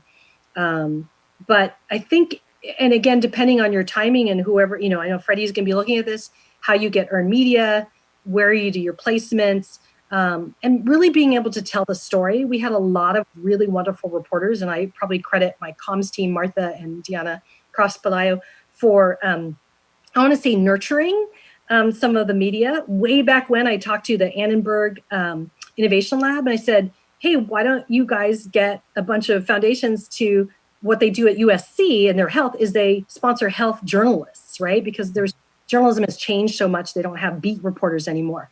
But, is there a way, because the stuff's so complex, to get a reporter to get deeper into it? Because a lot of times I'd get new reporters and we'd have to start all over again, sort of educating. But if you can get somebody who's along the way, like the Hamdi Loang, man, he's a superstar with NPR on census. Can you get folks locally just statewide, to be focused in on this redistricting effort with the kind of the veil of this is really community involvement. Like we're taking it that next step. I think you'll find some reporters that would really like that, I hope. Perfect. Commissioner Sinai? One of the challenges we have that's kind of unique is that there's local redistricting taking place at the same time as regional redistricting, at the same time as the state redistricting. We are looking at how can we share data as folks bring it, do the COI tool, or or encouraging them to submit it locally, just thinking of different strategies. Do you have any thoughts from your experience of working at the different levels? Obviously, census, you just had an individual fill it out and it didn't matter, but we don't want to create confusion, and we want to promote engagement at all the different levels. So you're asking how to share all of that data with the people that it needs to be shared with, right? That's one of them. And then, well, what would your strategy, if you were sitting where we are and had to think through the 3 different levels, what recommendations from your experience in civic engagement and census would you give us? And I know I'm putting you on the spot, but for either of you, I'm just trying to collect this response from everybody. Yeah. So, what was interesting is the way that we designed it with kind of that cross hatching and different jurisdictions, and then but they were forced. You could ask my partners, really forced to get in the room together. I remember early on, City of LA was calling me, County of LA was calling me. Somebody, like, what are we going to do? It's like, and I'm like, you know what? I'll come down there and meet with you, but you all got to get in the room together, right? So it's almost like you can use the way you're structured to force them at the local. Otherwise, you're going to go around and it's just too overwhelming. So, I'm going to say force, in quotes, force them at the local levels to work together, right? To make sure that, they're sharing what's going on.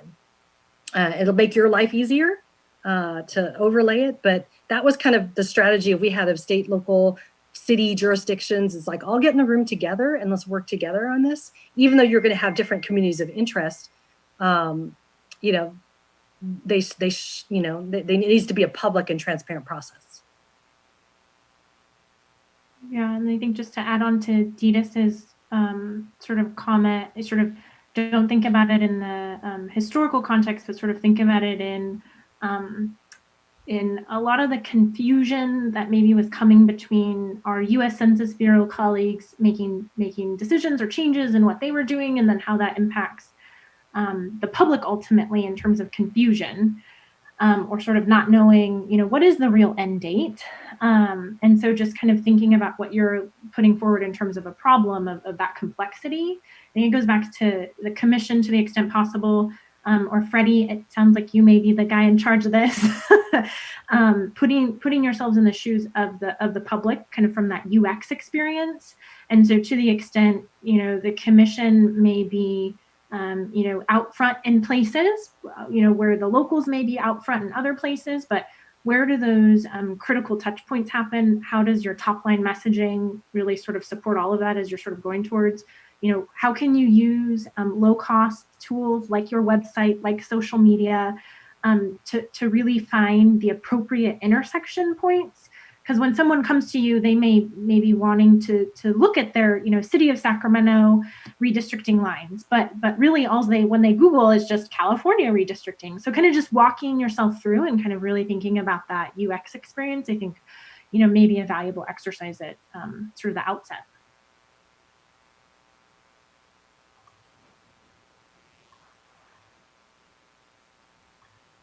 Any other questions?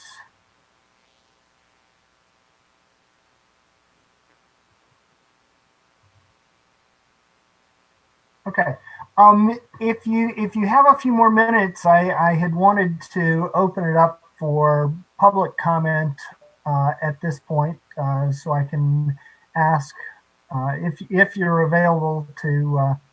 Yes, noon is the end, but just a few minutes, and I'll ask Katie to read the instructions for public comment, and after she finishes, if any other commissioners or staff have questions, we can take those while we wait for the live feed to catch up with us.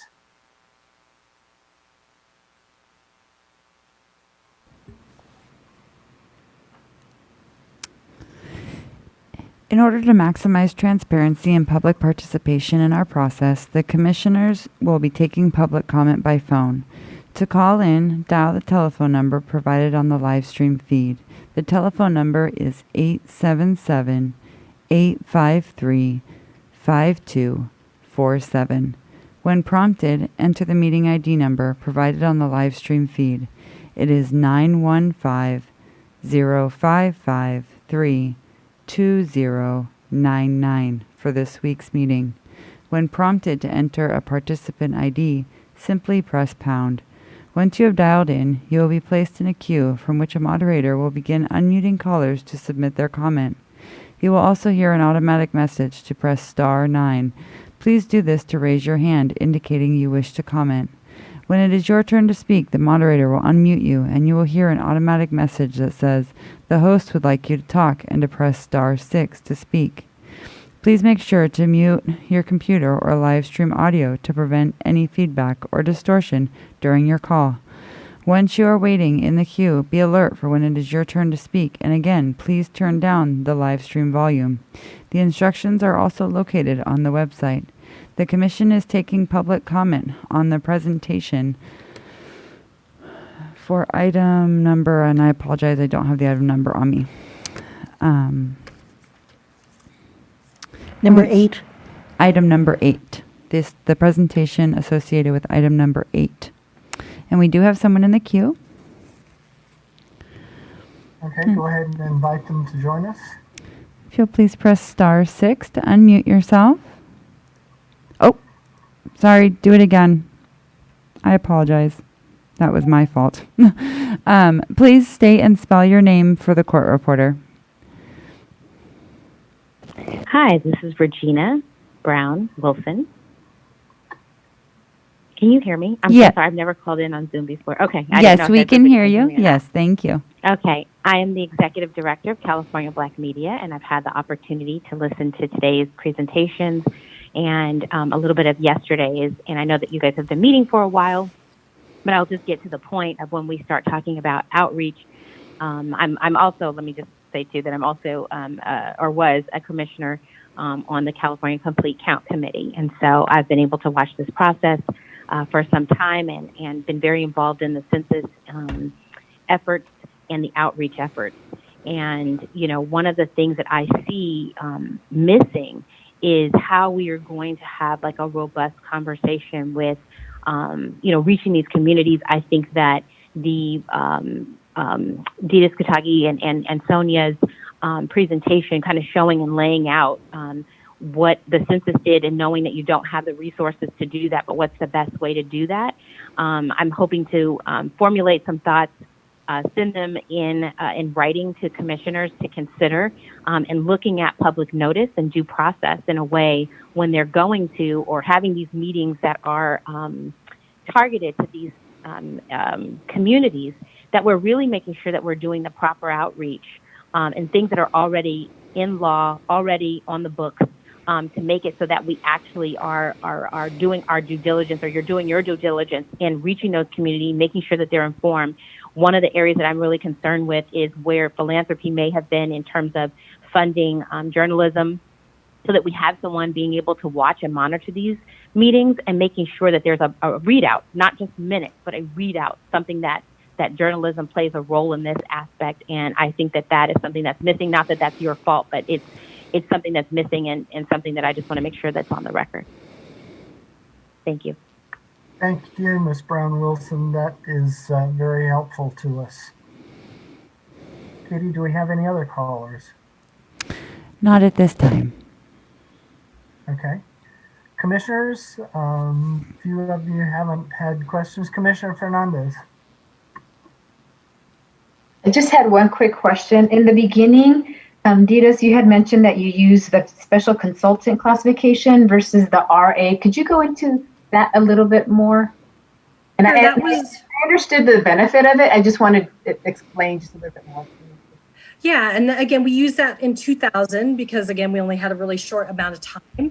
So, and probably Carrie or somebody on your administrative staff can go deeper into it. It was a special consultant, I guess, classification, and you can hire them for 9 months or less, and you're justifying like we had to hire somebody who was in a specific location, who had specific language skills that not necessarily were going to get from a retired annuitant or what have you, to be able to do a specific set of work. So say you're really need help in this particular area, or language skills. So it's you have to write it up and justify the hiring of it, but again, it's a limited 9-month limited term appointment. But you can definitely ask maybe your general counsel or executive director to look into that to see if that works. It gave us a flexibility to hire quickly. Thank you. Excellent. Commissioner Turner. Thank you, Chair. I just wanted to say to Ditas and to Sonia, I really appreciate the thorough presentation, and just wanted to mention that I got an opportunity to sit in on some of those early mapping and assessment sessions that we did, and was awarded ACBO Region 6 with Pablo and other partners, as well as 4, and then also 6 through Sierra. So as you outlined the material today and talked about the process, living through a lot of that, I'm thinking, yeah, I saw even a bigger picture of the full part that we were holding. The thing I think that worked really well was the layering that you kept talking about. And so I just wanted to emphasize that beyond the statewide, the ACBOs, the county, the city, the regional, it's almost like we had it sliced so many different ways with intentionality, and looking at each specific hard to reach area and ensuring that there were so many touches or opportunities for touches in each of those areas. And I think that worked well. And in throwing us into the room together, you said force, quote unquote, yes, that was absolutely the truth about it, and was glad to be there. And the huge benefit was gaining clarity on what each was working on, so that there was not conflict and that there was clarity on who's working on what, to ensure that we got it all covered. So I think it was a successful year. I think you all did a phenomenal job, and I thank you for being here today to present. Thank you so much. That's like music to my ears. So I really appreciate the work that you did there in the Valley. So thank you.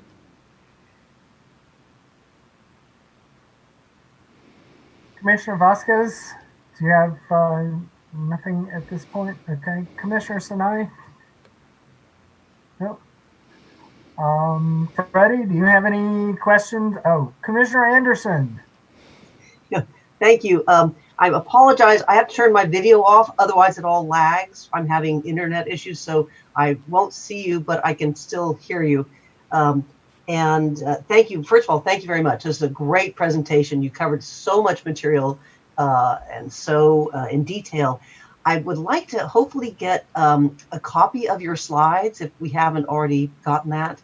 And also that score tool that you were working with and the overlays, that would be very, very interesting. I'm not sure if you've given that connection to all of us or if that's gone through. I might have missed part of that, but I would really like that. I can answer that for you all. I've emailed, re-emailed both of those because we have received them in the past, and both of them, as well as those have been re-emailed to everybody, so it's in your inbox. Oh, great. Thank you very much. And then, unfortunately, this is wonderful. It's great information. It's exactly what we need to do. But we don't actually have the luxury of only reaching the people who are hard to reach. We have to also reach the people that you said, well, the Census Bureau took care of that, because we have to reach everybody. And so in terms of not time, obviously, the hard to reach people require way more time because they're harder to reach.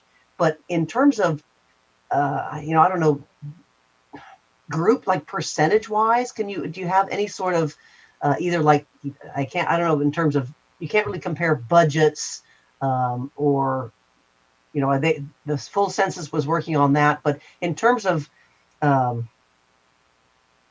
essentially how much time or how difficult is it to reach everybody compared to, like, we have a harder task. We've got to do both. Can you give us any insight into doing, how we approach both? Well, and I don't know, your goals, but I guess I would question, if somebody told me that, I'd be like, do we really need to? Like, do you really need to reach 39.6 million people?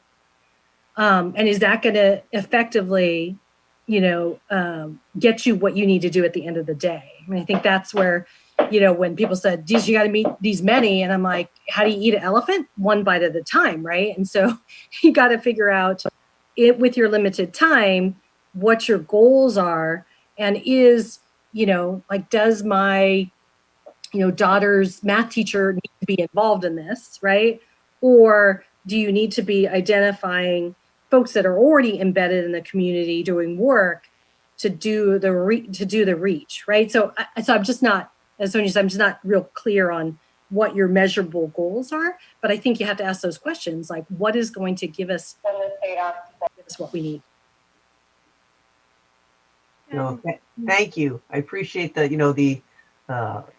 look, and I really appreciate all the time and effort that you've gone into, and this information has been very, very helpful. Thank you very much. I apologize, I'm not sort of fully there, but I am listening, so thank you. Freddie?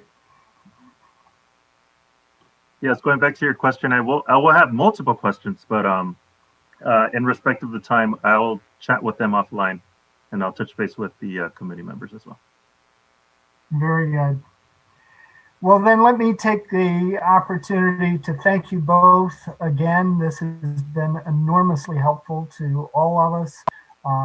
Wish we could have done it months ago, but as you said, we're in the process of getting ourselves up and running, and look forward certainly to working with both of you and with the ACBOs and others out in the field that you've worked with so successfully.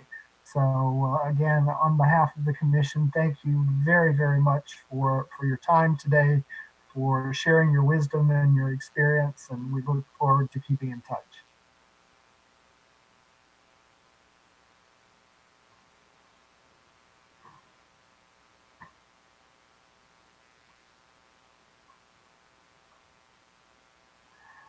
Okay, and with that, Director Claypool, it is now your turn to resume your report. Thank you, Chair. Okay, so does everyone have the draft fiscal year 2021 and 21-22 spending estimate in front of them?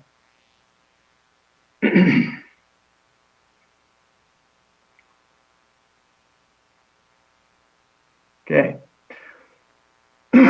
So, as we discussed, it's a very high level, conceptually high level view of what we have available to us in the 3-year money that was allocated to us. We start at the top. You're going to see that we have about 11,703,000 available, but really a portion of that money is held against the possibility of litigation, and so we can't access that until after August 15th when you've submitted your maps. So really what we are playing with immediately is the 7,573,000 that's showed as total available. So we go down. I want you all to keep in mind that these estimates are based on all the way through 2022. So typically you would show the fiscal year budget and what you're going to spend, but because our process gets 3-year money, and because we have to just think in terms of a set goal and then the litigation, I projected the expenses out for staff and for everything else against that approximately 19-month period that we're talking about. As you can see, there are placeholders. We have some interim staff in our operational budget, and I place some staff there in preparation for our communications director and also for our deputy executive director, so that we could just have something to budget with, so we have some idea of what it might cost. These numbers are going to change. Mr. Seha is going to have a different idea of the type of person he may want. That person may or may not be an AGPA. The same thing for our deputy executive director. And that individual may or may not add additional staff. So this number will probably grow larger, not significantly larger, but because this part is really not as significant as most of the other items that are in our budget. Commissioner per diem, in order to come out to that amount, there's by the way, because of COVID, because we're looking at a virtual scenario, very little of that $1,043,000 is in TEC. It'll probably grow. I think I put in an amount at about 50,000, saying that there will be incidentals that you will have, but unless we go out on the road, that number is not going to expand a lot by virtue of your travel expenses. The way I came to that number, I took your last month's total amount of per diem for you and just carried it all the way across until April 1st, figuring that you would have roughly the same amount of meetings. April, May, June, July, and August, I actually put together a plan, not the plan, but a plan of a meeting schedule, both in what I would have anticipated in your business meetings and also in your public hearings. This plan is going to change. Our deputy executive director and our director of communications are going to put together a plan, and that will be the one that we actually push forward with. However, the plan that I used had a significant number of meetings in it that came out to about 14 or 15 less than the first commission had as far as public meetings, but had it in virtual sites so that you would actually, if you use 6-hour meetings and you use the approximately 19 meetings, you would end up getting about 50% more public testimony, because you could switch from place to place to place, and you wouldn't have, with the virtual meetings that way, you wouldn't lose the time that it takes people to transition to a microphone. It also anticipates that people will call in and use their own computer so that we can fill out virtually an entire 6 hours with continual testimony. So that was just the plan that I thought would work to make the estimate. Then after the maps are submitted, I figured your budget on about 30,000 a month moving forward, because we would have a reduced schedule, but you would still have to be meeting in order to, on a fairly regular basis, in order to meet with your counsel and anything else as we move through the litigation phase of this. Hopefully we won't have litigation. We'll save all that money. But I think that there's probably a good chance that someone will have an issue with your maps. The DGS accounting is just 2 years of a contract you have at $10,000 a year just to take care of your basic accounting. Your facilities, again, just a complete an estimation of what your cell phone and telephone usage and everything else is going to be. It's high, but I also anticipated in that our communications director would have probably specialty items that are going to have to be purchased in order to produce the types of communications that you're going to want to push out into the community. So I intentionally made it high. Your contract services, you see everything's noted in RFPs. There for the legal services, and that's pre-maps. I use the estimation from what the legal services cost us approximately in 2010 plus a 25% increase with the California CPI. BRA counsel, analysis consultant, again, I just used an estimate that I thought was going to be similar with an increase. Those may increase beyond the amounts that I have in here because we're going to be asking them to do, I think, a little bit more than they were asked to do last time. Your line drawer is a significant increase. The way I calculated the line drawer amount, and we can talk more about it, I think, in closed session, because I can't give you the amount that I'm using right now because then it becomes the baseline for the contract. But with the line drawer, I recognize that last time there was a significant, it was underbid to a significant amount, and so I wanted to make sure that we captured a more realistic number. The data management and mining contractor, I just took an estimate from just numbers I've been hearing and plugged it in. That will change. I don't imagine it will be less than I estimated. If anything, I imagine it will be more, particularly after listening to the security consultant yesterday, because the consultant with the security, with the state security office of technology and their security system, I was always considering that the security for your data would come under this contract and not necessarily be one that we would run through the state, because I was just thinking that it would be another layer of audit and observation that would possibly slow us down.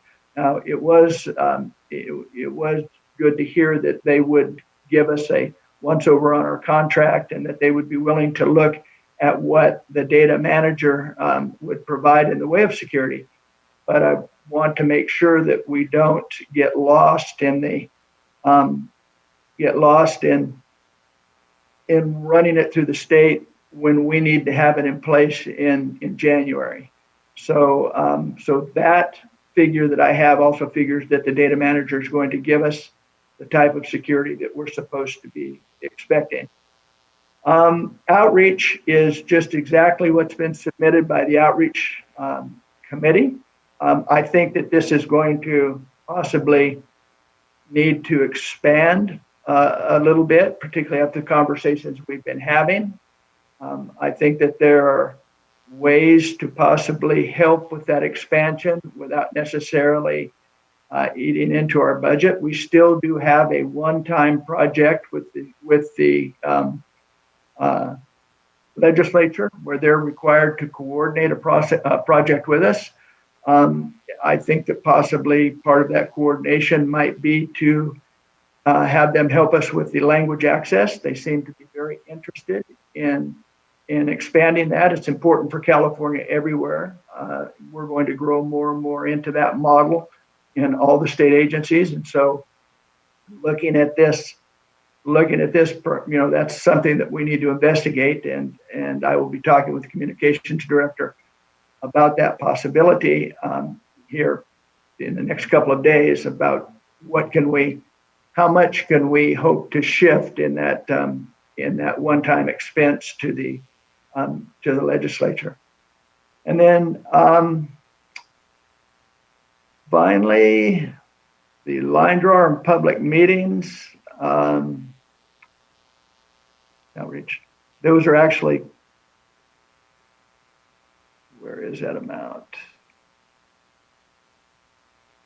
I believe, I have to apologize for this, I believe that was covered in both of our, in the line drawer contract above and in our outreach, but I don't see it. The bottom line is the total available is shown there at 7,573. The total estimate of costs of all expenses that I anticipate at this point would be about $13.5 million. So we are going to be over, just with these contracts and so forth, at about $6 million. Before we go to discussion, this is the information, and this is going to fill out and be much more precise by January once we put our contracts into place and once we know what we're doing for outreach.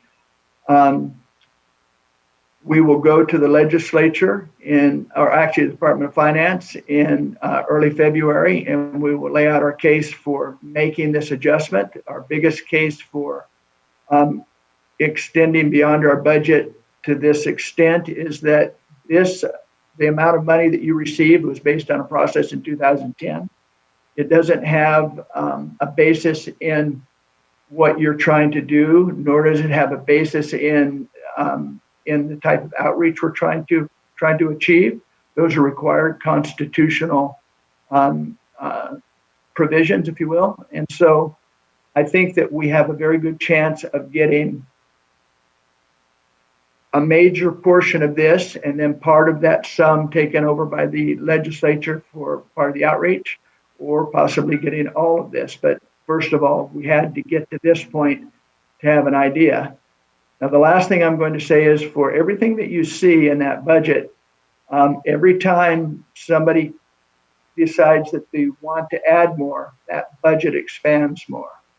I think we all understand how that works. And so I understand that the public is looking for us to really get out there and maximize engagement and maximize outreach. But as many commissioners have said, including Commissioner Anderson and Commissioner Sinai, we only can go so far before we won't receive the resources to go beyond that point. So it's just something to bear in mind.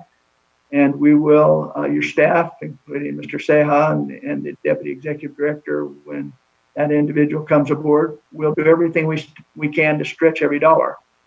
But it will come to a point where there is only so much that we can do with what we have. So with that, does anybody have any questions?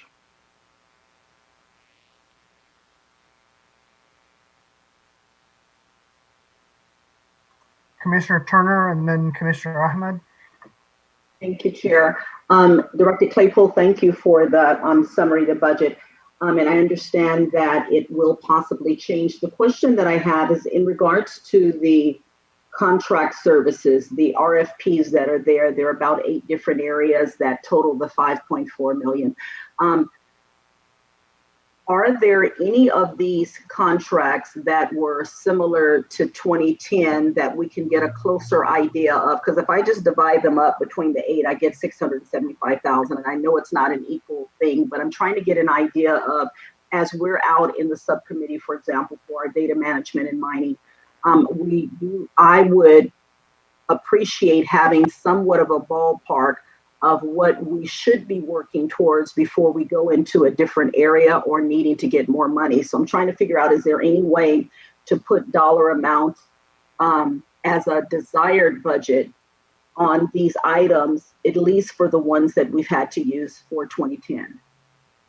And absolutely. So the VRA analysis and the racially polarized consulting, I took a ballpark from what we paid last time, but I expect those to be higher. For what you're doing, I would like to have a conversation offline, and I'll tell you what we planned on budgeting and why about how I got there. But I can't say anything about it here because otherwise it's kind of like with a house. If I tell you that I want 100,000 for my house, then that becomes the baseline for the house, even if it's not worth that. So I will be very happy to share that information with both you and I believe you're working with Ahmed on this. I would be very happy to share the number with you and how I got it as a subcommittee, and then we can work from there. Is that okay? Yes. Perfect. Thank you. Commissioner Ahmed. Thank you for this overview. Just quick clarifying question. What does AGPA stand for? That's an associate government program analyst. Got it. And it is, by the way, so that we know, it's the amongst people before they go into management. There are a lot of different levels, but you go as you really get into the mid-level of typical state workers. You have ASAs, associate, or not ASAs, but SSAs, staff service analysts, and then you have AGPAs. You go from there up to an AGPA. After AGPA, you either go into management, or that's the highest you can go as just kind of a specific worker who's a lot of times they'll call them subject matter experts. So that's just the highest you can go before Got you're a it. manager. And then just one other quick question. Thank you. In that time-based column, I think I figured it out. RA is retired annuitant and P is permanent. Correct? Yes, it is. Okay, thank you. Okay.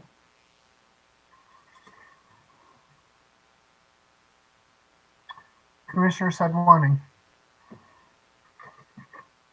Just for clarity, under contract services, I and please correct me if I'm wrong, but if my recollection serves me, in a previous budget documents that we've seen, and first of all, thank you. This is a very helpful document, and I think we've been asking for it for a while, so I do appreciate that very much. But in previous documents that we've seen, I think there was around $4 million identified for litigation services that would be needed after the maps are drawn and accepted. That's correct. Is that represented here, or is that somewhere separate? If you go right below the bottom line, the -6 million, right below the bottom.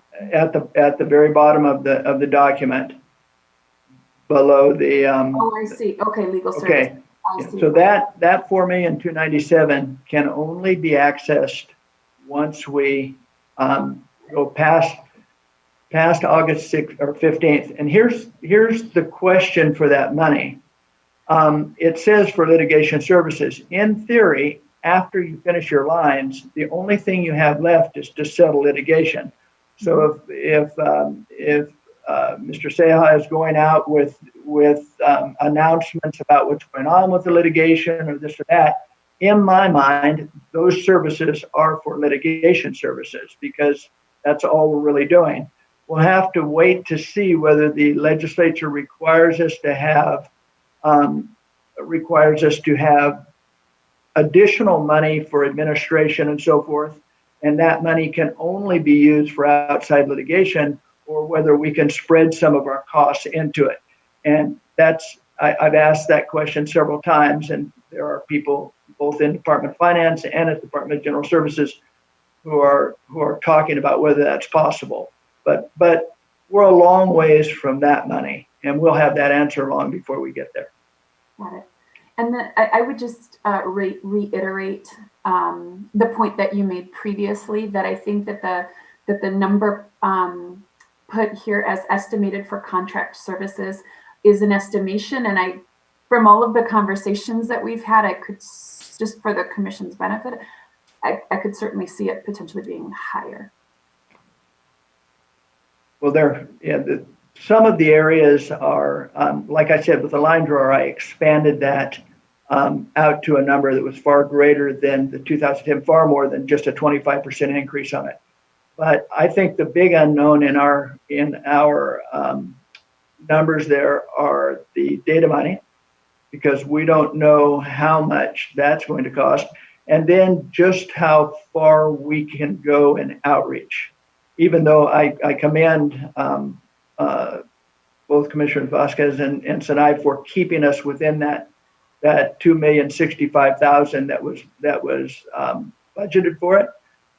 I just see it getting larger than that if we're going to try to have the goals that we were hoping to obtain earlier. And by the way, that in the presentation we just received, we owe them a big thank you, primarily because I think that we need to move to that clarification of our goals and getting very specific on what we hope to achieve. And we need to do that as soon as we can, because that will free up both Mr. Seha and our deputy executive director when that individual comes aboard, for then knowing, pretty much this is what we're trying to do, and this is what we've got, and we're hoping to get this much more. But if we don't, then we'll have to compress back into the amount that we were originally budgeted.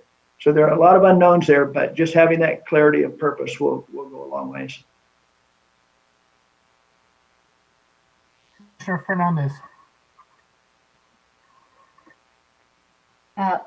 Thank you, Director. Thank you, Chair, and thank you, Director Claypool. For clarification, the total estimated operating expenses of 4.8, the contract services of 5.4, and then the outreach 2.065. That should be my total, right? I'm trying to go back to the document here. So your total at the bottom should be just the subtotals of the 3,446, the 104, the 1,049, the 20,000, the 302, and well, no, okay, so if you go to page 2, total estimated operating expenses 4.8, that encompasses all of the numbers above. Okay. Right. So if I add that number plus the 5.4, which is the contract services plus the outreach. Right. So there might be something wrong with your spreadsheet, because I came up with 12.27, not the 13.5 that you're showing. Okay. So that's just the spreadsheet issue. Okay. But anyway, that's really not my point for raising my hand. But so what would have been helpful is it would have been helpful to actually show the numbers that you're using instead of like a total, like total staff expenditures of 3.4. It would have been helpful to see the total for that, and also contract services and for the outreach, only because for me, as we move along this process and as we issue every RFP and we see what it comes in at, it gives us a better idea of where we're off moving forward, if that makes sense. Maybe I'm just too budget oriented, but I would just thank you. It's a great starting point, but I would like to see something where we could actually, I mean, you're tracking it, but I'd like to visually track it in terms of we estimated $1 million for legal services, but it actually came in at 800. Or it came in over. So I think that gives us a better understanding or idea of where we're over, under. So that was just my only recommendation. And thank you again for forwarding this information. Well, the first thing I'd like to say, Commissioner Fernandez, is that both you and Commissioner Fonshari will get the full spreadsheet with all of the numbers in it as the Finance and Administration. I completed this on Friday in the evening, and had a conversation with the chair and the vice chair about distributing it because of the thought that it's so very much a draft, and then it starts setting people's expectations.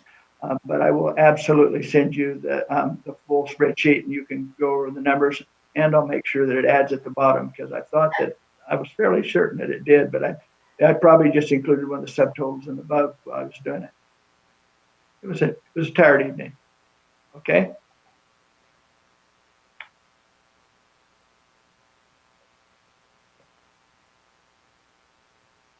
Anyone else?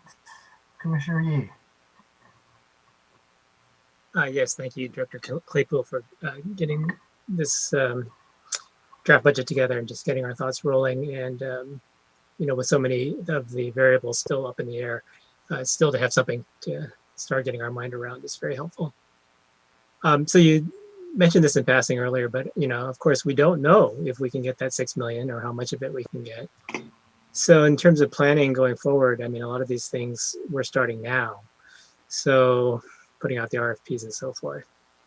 So just in general, in your thinking, and which will need to be our thinking as well, how do we go forward with such uncertainty? I mean, it's like a 50% difference in budgeting.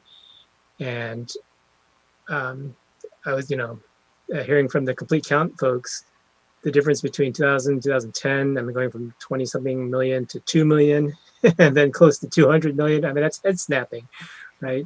To get their heads around. So for us, with about a 50% variable in what we'll be able to spend, how do we even think about that? I mean, that's a big variation. So, in terms of, how much to expect, I mean, we just can't know. Such an unusual year for the budget for the state, right? It could be, a total crisis when it comes to monies coming in. So, or it could be, pretty okay. You just don't know. So if you could just say more about your thinking. So we know the 2,065,000 that both commissioners Vasquez and Sinai budget around. That's set. That's already in our budget. We'll send a release letter for that in December, and we'll ask for them to release that money, and then we know we can do that level of outreach. We will get estimates on how much other things are going to cost, and then we will have to find out whether, and the biggest estimates we're getting right now are estimates for the language access, and we will find out fairly soon whether or not we can get some legislative assistance with those monies in their required assistance in that coordinated plan. So that's one place where we might be able to make up some of this $6 million, that we won't have to pay for that ourselves, that perhaps the legislature will be interested in assisting. The amount that was received by the 2010 Commission was $200,000. I would think that is at least an amount that we could look to in that, and possibly a little bit more, given that for the state, this language access issue is such a large one, and it's to their benefit to, it's almost like free research, if you will, not free, but it has to be done anyway. So why not research it through a body that's trying to carry it to a very specific outcome? After that, we're going to send out our RFPs and we're going to get our responses. We haven't spent any money. We haven't spent a dime until we enter into those contracts with all those entities. We will be coming into that in January, and we will have a sense by January as to whether or not we're going to get an increase. Even though the April letter is due to the Department of Finance in first week of February, there will be many conversations across December and January between myself and your staff and the legislature and the Department of Finance. These conversations, and we'll have a sense as to what we can do. So we may end up having to contract. We may end up having, if you're right, and we are in that really major crunch, and there is simply no additional funding available, we will have to do what Ditas referred to as pull back to a consult. I believe she said consult, and something else. We may have to pull into that posture similar to the previous commission. Do what we can do with the $2 million that we've got for outreach, and then pull everything back and only concentrate that money on line drawing and the best form of data management that we can get at that price. But that's the plan moving forward. It doesn't feel good to move forward that way because there's a lot of uncertainty. But in this process, if there was no COVID and there hadn't been any of the fires that we had or anything else, there's still always this level of uncertainty kind of moving forward in the budget process when you know that the amount that you've received isn't the amount that you necessarily need, nor is it based on on any reality other than 10 years ago with a totally different plan. This was spent, and so now we're going to give you another 25%. And that's my biggest argument with the Department of Finance right now, is that yes, it's a lot of money, but it doesn't have a basis in what this commission is trying to do, nor in what this commission is required to do. You have a requirement in the Constitution to have a robust outreach, and there's some other language in there that the first commission simply didn't have the money to do. but that was contemplated by this budget. So it's kind of a long-winded way of saying we have a plan, but it'll be a little bit of a nail biter going into January as to how far our plan can go, and starting with our outreach fitting in the 2,065,000. That's a good start because we know we can always kind of fall back on that.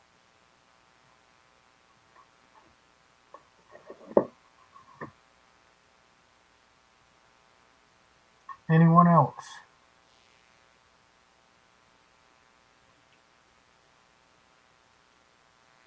Director Claypool, were there other elements of your report that did not get addressed yesterday?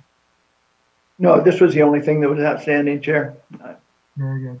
But I appreciate the opportunity to be able to talk about this part because I think it's important for us all to start thinking about not only how much money we have, but also that public engagement part starting in April. And I did, like I said, I put together a plan. I'm going to run that by Mr. Seha, and then we're going to kind of see what it looks like. But I think it might be important to, at the next meeting, provide you with at least a skeleton of what a plan looks like so that this commission can start thinking about the level of time commitment between April and August. You had a speaker today say that they'd hoped that you would do more meetings than that first commission did. I can't tell you the pace. Of course, they were going out and physically going to places, but the pace for 35 meetings and your business meetings and your line drawer is very daunting. And so I believe early in when I started, Commissioner Sinai had said, there's a silver lining to this in a sense that we can kind of stretch the boundaries of what we can do with video conferencing and so forth. And that's going to save a lot of you in just the wear and tear of the travel, but 6-hour meetings, 2 or 3 times a week, every week for 2.5 months is something that we should start contemplating.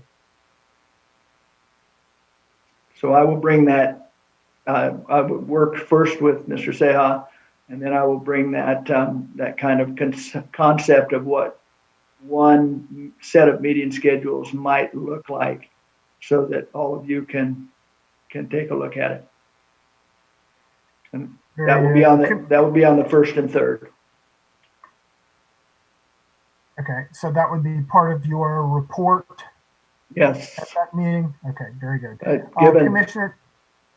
Oh, that'll be part of my report. That's all. Okay. Thank you. Commissioner Turner and then Commissioner Sinai. Thank you, Chair.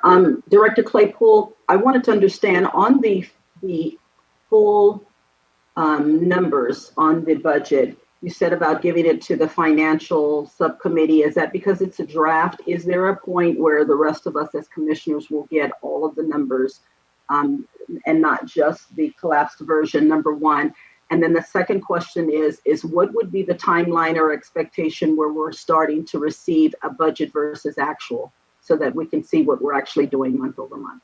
We should have now that we have the projected, the actuals are in there, and we tried to segregate them out, but and I'm working with the staff person, Ms. Pacheco that we hired, but it was just getting those projections was what we could do. By next week, we should have this is what's actually been expended. This is what we're still projecting. As far as giving the total projections, it's once we do if we give it out to the entire commission, then it's a public document.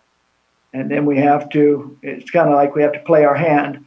I just wanted to, you said that, and I just wanted to confirm that's why it's only going to the subcommittee. Okay, that's great. And so then after that, the actuals, you said we'll get it in a while, you're working it through, but then that expectation is monthly, we'll get actuals at the close of each month on a regular basis. Yes. Okay. And not only that, but also once we put our contracts in place, then it will all be pretty much actuals, and then the whole budget can simply be given out each month to the commission because then there's we know what we're dealing with and we know what the expenses are. So I would expect that no later than probably mid-January to 1st of February that this would just become a public document. We would refer to it at that time because we'll be past the contracting phase. Commissioner Sinai.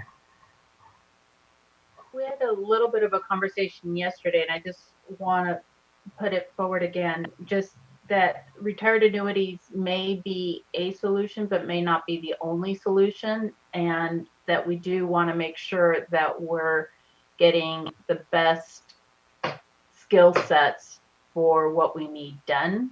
And I think about that, especially when it comes to technology and communication. There's just so much, it changes so often. So just something to keep in mind. You know, hopefully, you know, there will be folks that we can recruit and bring over that have some of that experience. I also wanted to, on regards to the meetings out in the community, I feel like it's kind of a chicken and an egg, but I don't, maybe we'll talk about it while we're talking about the strategy map tomorrow. But I think staff needs some input from the commission on how we want to do the public meetings and public hearings this time. And so that you all have something to work from versus making some assumptions. I'm not clear yet myself on what legally we can do, what we can't do, what does the first part look like when we're getting the COIs versus what does the map drawing piece look like. And so I would hope that staff would want our input before they come up with the final plan.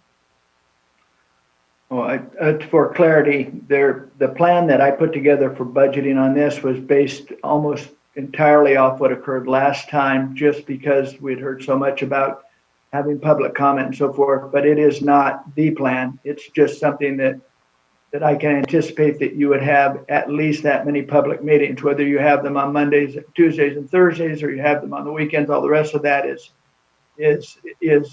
just, I just needed something to work with. As far as skill sets, we are talking with somebody who has been referred to us by the Census Bureau or by California Census this evening at 6. We are thinking about putting out just a job flyer and looking for people who can fill these positions because the RA lists, whereas they're awfully convenient for filling quickly and they're fairly inexpensive because you don't pay for the benefits packages, they're exhausted. Every RA is pretty much fully employed at this point because of the restrictions on employing and governor's restrictions on employment and so forth. So we're looking everywhere we can look. The difficulty with this particular commission is how short term it is. And so there's no real job security to this, but we'll find people. I just wanted you to know we're looking.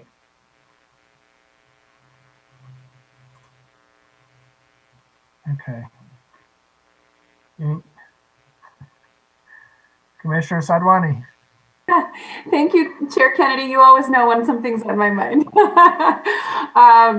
You know, I apologize because it is often the case in which I have to step out of our commission meetings to fulfill my other job requirements. Is it possible just to get some clarity? Because I feel like I've missed out on a couple of conversations.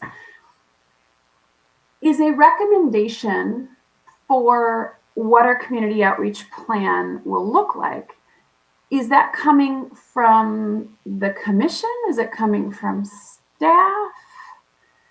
I think it sounds here like it's coming from staff from a budgeting perspective, and I can understand that. Certainly, Commissioner Anderson and I have discussed this to some extent also in terms of the line drawer RFP that we are working on, that we are actively working on, and trying to solicit feedback from potential line drawers in terms of what their proposed scope of work might look like. But I'm just wondering if I could get some additional clarity on that, because we have gone back and forth about, well, is it the commission that's doing this, or are we waiting for all our staff members to come on board? It sounds like our executive deputy director, who knows what that timeline is. So if someone could just help me better understand that, that would be great. I could take just the start of this and say that you have two different components. You have the outreach that Commissioner Sinai and Commissioner Vasquez are putting together, and that's wrapped around the 2.65 million that is in the locked into funding for that specific purpose. We also have outreach that Director Ceja, our communications director, will be putting into place. That is an operational budget expense, and that's something for him. So he'll be putting together his plan for you. My understanding from our meeting today, and I believe it was Commissioner Sinai had said that they will put this together and will be handing it off. That was the term that I heard.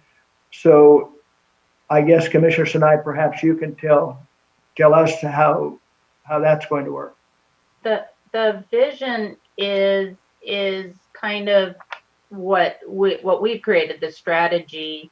I keep forgetting the name. The strategy map is to give staff, and right now it's just Freddie, but hopefully eventually it'll be Freddie and the deputy executive director, a summary of all the work that we have done up to now, what we've learned, what we, some of our different some of the pieces, so that they can go deeper and bring a plan back to us. Hopefully they won't work in isolation. The idea really is to bring in the different subcommittees when needed. So it's a staff commissioner partnership as we create those. And that's why even in the map, we said, this is done with this committee, this is done with that, and I want to be really clear. This is just a proposal and a plan, and a conversation still needs to be had. So I don't want it for anyone to think that Commissioner Vasquez and I have taken the budget and have already said what to do with it. It was just we wanted a starting point to have the conversation, so that the different subcommittees and everybody else kind of started having more meat on the bone, or I don't know. Maybe it's just, we can make our sausages better because I'm giving you the meat. I don't know the right analogy, but I do see, and I would love to hear Commissioner Vasquez, but I do see this as we build it in partnership. It comes back to the commission and for public comments, and we finalize it and tweak it and all that.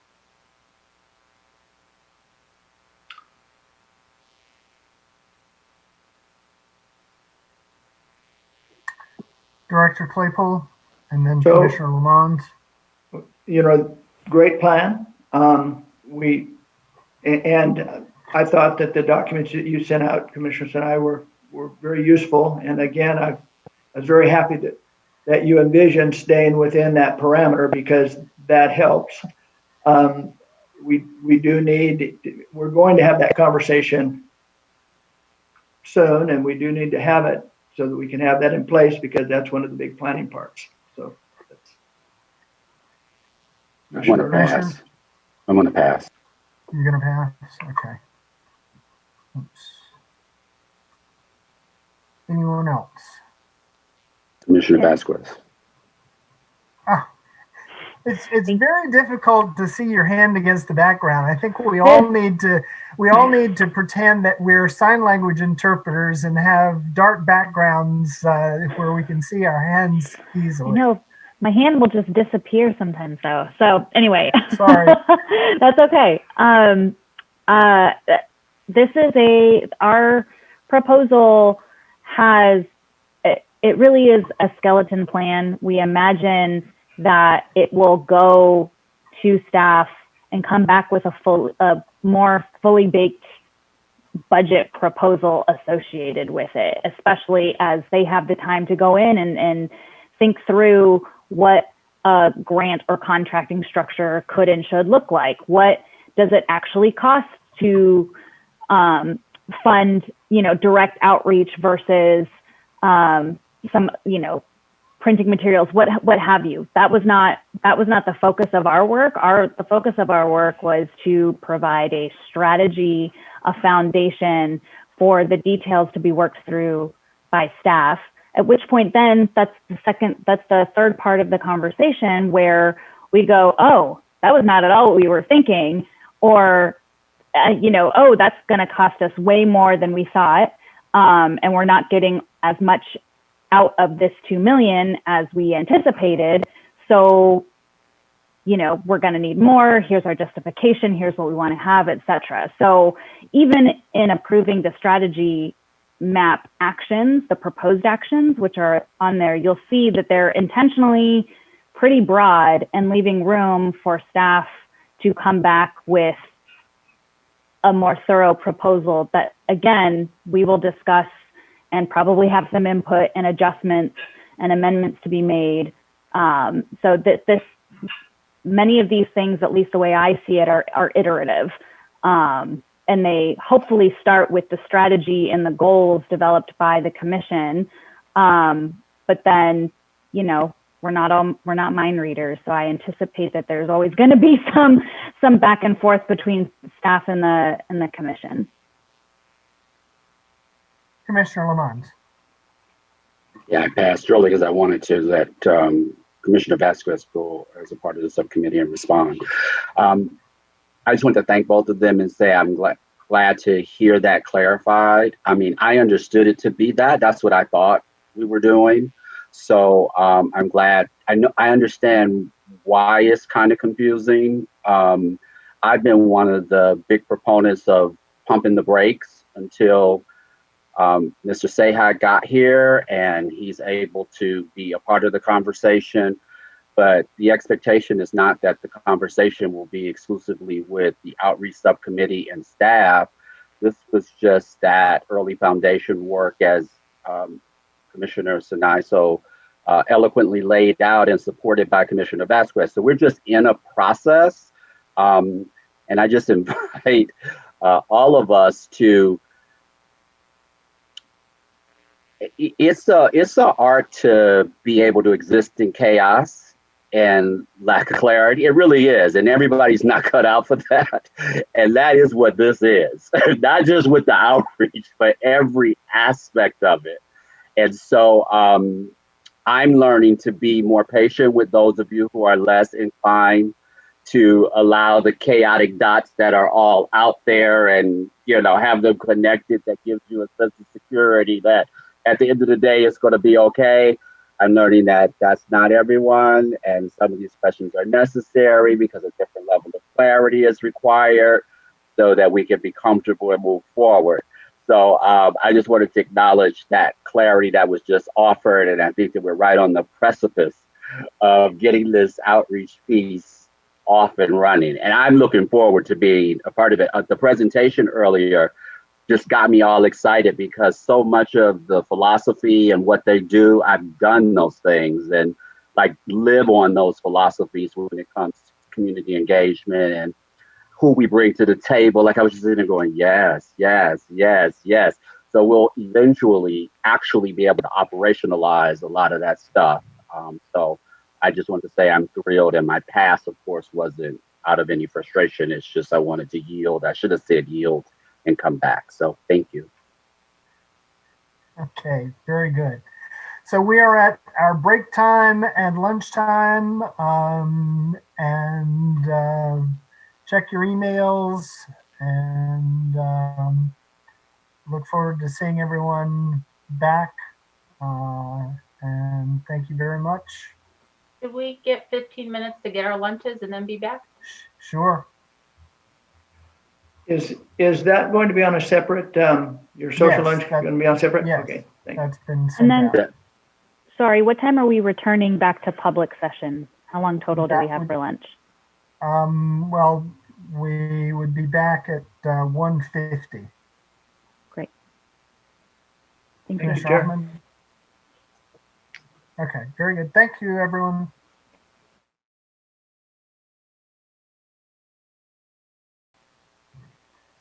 Welcome back, everyone. Hope you had a good break. The next item on our agenda is kicking off the discussion of our scopes of work for what will eventually be requests for proposal. I'd like to ask Director Claypool if you could just give a very general introduction to what it is that we're doing with this segment for those who are with us from outside. I have to find the agenda, Chair. Sorry.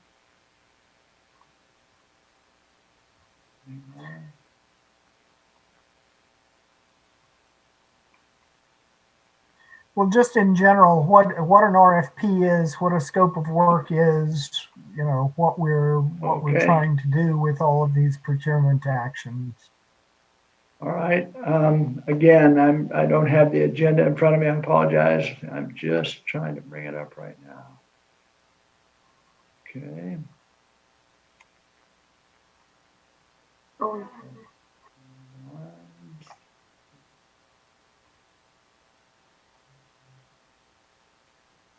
Agenda. Okay. All right. So, could you tell me which one we are on, Chair? Well, we're on 9E and 9F. Oh, okay. I can explain what we're trying to do, and that is when we say potential approval and reporting on, I believe that both Commissioner Anderson and Sadwani and Commissioner Sadwani and Commissioner Yee are presenting these documents for review. Eventually, we would like to have approval in concept of the statement of work. And then we can drop that statement of work into the boilerplate kind of framework that Raul is curing from a statement or from a contract that had been let in the past. And then we would bring it back either for approval, or if the commission's good with it, we would roll it forward to the Office of Legal Services for their review. Once it's at the Office of Legal Services, it can get minor changes. It just can't get substantive changes. So if you wanted to redirect who people should report back to, or you wanted to make probably as big a change as you could make is if you wanted to say there's a review period for a certain amount of time and we're going to shorten it, you might be able to do that. But generally, once it goes to Office of Legal Services, they like it to be as complete as possible. So right now, these commissioners are going to present these RFPs, and we're just going to discuss each one and see if anybody has any questions about them. And they should have all been posted. Anyway. Okay, so 9E is on the line drawers RFP. So if the subcommittee can give us an update on where things stand and what input you might need from the rest of the commission at this point. Sure, thank you. And I apologize, Chair Kennedy, I didn't realize that we were on 9E and F. Yes, so for the line drawer, and Commissioner Anderson, feel free to jump in at any time. I think we need a little additional time. We are working on developing a, secondary RFP, which would be somewhat different from what has been used in the past. Our hope with the secondary RFP is that we can solicit from bidders to some extent their plan of how they see this work moving forward. We want their input. They know what line drawing looks like. I mean, I presume that we're going to hire someone with some experience. They are the experts here, so we want to get some input from them about how they anticipate this process working during COVID, which is a part of my earlier question as to, you know, how are we going to bring all of these pieces together? But that is our intention, is to create that. We're a little bit behind. We anticipate finalizing a draft RFP for the commission's review as well as for the public review. We are going to push to try and finish that by the end of this week, which means after this meeting. And my hope is to have that along with a similar memo that we had prepared for the VRA committee with our recommendations available to the commission as well as to the public prior to Thanksgiving. That would give folks ample time, we hope, to review that document prior to our meeting December 1st through 3rd. Commissioner Anderson, is there anything else that you would? Yeah, basically what's involved in, as Commissioner Kennedy and for the public, what's involved in the request for proposal 2 is it's not the choice in terms of how you evaluate the bidders and who applies for this is not strictly based on the lowest responsible bidder. It is out of a scoring mechanism. And in that scoring mechanism, 30% is the actual budget cost. And then we have to, which is different because we did not do that in 2010. They did a different type of arrangement, which it again has to be very distinctive on the scope of work. And actually, it's a statement of work that has multiple components in it. It'll be qualifications, experience. In the secondary RFP, which is similar to what there's called an IFB, which is information. Let's see, wait, is it IFB? It's the for bidder. Yes, invitation for bidder, which is what they did in 2010. And you basically, it's similar, but you have to really outline exactly what you want them to do. And as Commissioner Sadmani said, we are actually looking for more ideas for the line drawer, specifically because of the advancement in technology and how many more line drawers this is done. It's not, and they're not just a line drawer, which I don't want to repeat things I've already said, but they need to be able to help us, assist us with our outreach in terms of collecting the information, not necessarily, but realizing that all the information ultimately ends up in a map. And so that's their angle coming into what we're doing. Now we have outreach and other things completely with that, but we have to have where that's all coming from at the same time. So we're trying to incorporate that into our proposal, as well as we have to do a the cost breakdown. We have to write up a work product and evaluation process, and then so how we can actually then score it. And so unfortunately, we don't have an example to follow. So we've been having to create this on our own. So that's why it's taken a bit longer. But as Commissioner Sadmani said, we hope to have this done. If not, it'll certainly be done either by the end of this week or the first of next week. And the idea would be, it gets posted with a memo. And so the public and the commissioners have a lot of time ahead of time to review this. And it'll be actually the full RFP. And then it'll say specifically look at sections, so you can look at everything if you want to. And so basically, once we get to that second meeting, we can get all the comments together and basically approve it, and then it'll almost be out the door. That's the intent of the subcommittee. Okay. Director Claypool, did you have something else you wanted to add at this point? Oh, I am still remain awed by how much Commissioner Anderson has taught herself about state contracting code. She has a career after this if she wants to work in that. Thank you. Great. And you know what? 11 years from now, I can jump into that. Woohoo!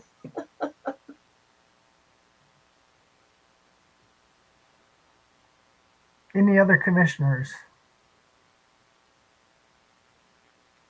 Commissioner Yee. Thank you. I'm wondering if Director Claypool could help the whole commission get a little more clarity on RFPs versus RFIs. So as I understand it, an RFP is the more detailed approach intended for competitive bids. You're seeking competitive bids. And I guess there's at least two versions of that. For the VRA console, we're approaching it with an RFI, which I take it is not for competitive bids, less detailed, but still, you put it out there and see who responds. And then we've been discussing our RFI as an attorney-to-attorney approach, which I guess preserves potentially preserves confidentiality if needed, and that's one of the reasons we're approaching it that way, besides it being just easier. I hope that's correct. If not, please correct me. I'm still trying to catch up to Commissioner Anderson and learning all this. Looking for another career too. So RFIs are typically requests for information. If you use them in a contracting mechanism for anything else but attorneys, then it's really just, we're not sure how we want to do the line drawing. So please send us, respond to this and give us information that we could then craft and turn into an RFP, a request for proposal. So now we've got more information. Now we know a little bit more about what we want. So when you chain an RFI with an RFP, the thought is it takes a little bit longer, but you can shorten the amount of time in the RFP that you actually let the contract out for, because people already know about it. And so they're already working to complete their RFPs based on what's come in on the RFI. Now, you can also use an RFI for attorneys. And as Marion would be a good source for this, but the upshot is, you do send out the RFI to try to solicit a lot of bids, and you can take a look at who you get. But I think the advantage of it is that you don't necessarily have to take the lowest anything. You take the most qualified attorney or the most qualified firm who's going to do the work for you, and then you can turn their response into your contract. Is that about right, Marianne? Right, and it gives you more leeway in picking somebody that you're comfortable with as your attorney, because it is a different kind of relationship. It's just not a financial one. And but when you think about RFIs in that way, you only use RFIs with the attorneys, because it's a special relationship that the state recognizes in it. So they grant this more expedited methodology for going out to the attorney. So if you're looking at your VRA attorney, you could use the RFI. If your VRA attorney said, hey, I can do the analysis too, then it seems like you could wrap both functions in under one RFI. If, however, you say, no, we want to get somebody else to do the VRA analysis, now you have to go to an RFP, the request for proposal, because you no longer have this special path to that individual. Mary? Unless you use an interagency agreement, which is an alternative way of working with someone who's employed in a public institution. Commissioner Serrani, looks like you're take it away. Well, I'm wondering if at this point we want to move on from line drawer subcommittee to the VRA subcommittee, because I think you're starting to lay out sort of the landscape that we reviewed to develop these recommendations. So perhaps that makes sense, though I see Commissioner Anderson's hand is also raised. Yeah, I see Commissioner Turner's also has a question. That I was just going to kind of clarify from the contract point of view what the differences are here quickly, and then jump into the VRA portion. But Commissioner Turner, did you want to actually go ahead? Yeah, I think my comment mainly would be for those that's taking note for future. I think one suggestion would be to have a class on understanding state government in all of the various ways ahead of time, whether that's just a couple of hours, because I think for those of you that have worked in state, I think you got it, and that's great. And you're trying to help us, but in a piece-parted way to where it does not necessarily connect or stick.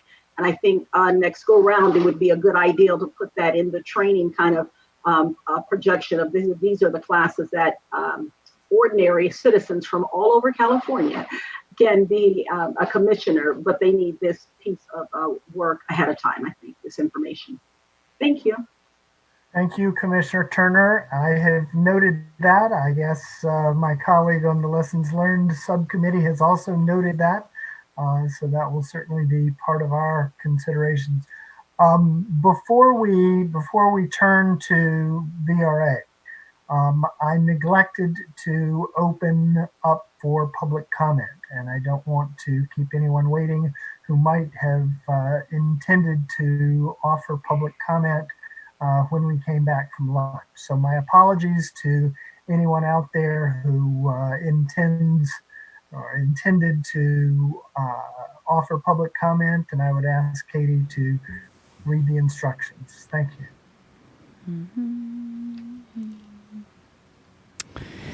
In order to maximize transparency and public participation in our process, the commissioners will be taking public comment by phone. To call in, dial the telephone number provided on the live stream feed. The telephone number is 877-853-5247. When prompted, enter the meeting ID number provided on the live stream feed. It is 915-0553-2099 for this week's meeting. When prompted to enter a participant ID, simply press pound. Once you have dialed in, you will be placed in a queue from which a moderator will begin unmuting callers to submit their comment. You will also hear an automatic message to press *9. Please do this to raise your hand, indicating you wish to comment. When it is your turn to speak, the moderator will unmute you and you will hear an automatic message that says the host would like you to talk and to press *6 to speak. Please make sure to mute your computer or live stream audio to prevent any feedback or distortion during your call. Once you are waiting in the queue, be alert for when it is your turn to speak, and again, please turn down the live stream volume. These instructions are also indicated on the website. The Commission is taking public comment on agenda item number 9E and F.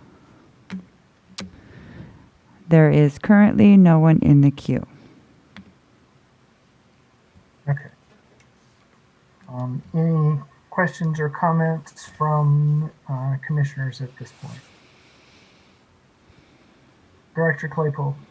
I just was suggesting we hold at least for 2 minutes on the lag.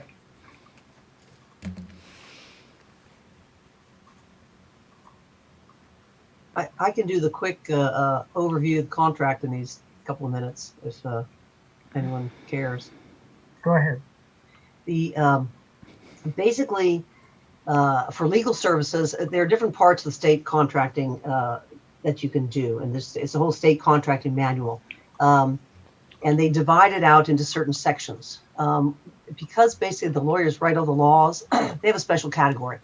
They can do a lot more as legal contracts, and that's what Marion is talking about, and that's what the VRA is essentially doing. So while the names sound similar to actually competitive bidding, they don't necessarily have to be competitive bidding. And I think that's what's really confusing us, because we're talking about RFI, but RFI for legal services has different definitions than RFI for a tool, a civic technology tool.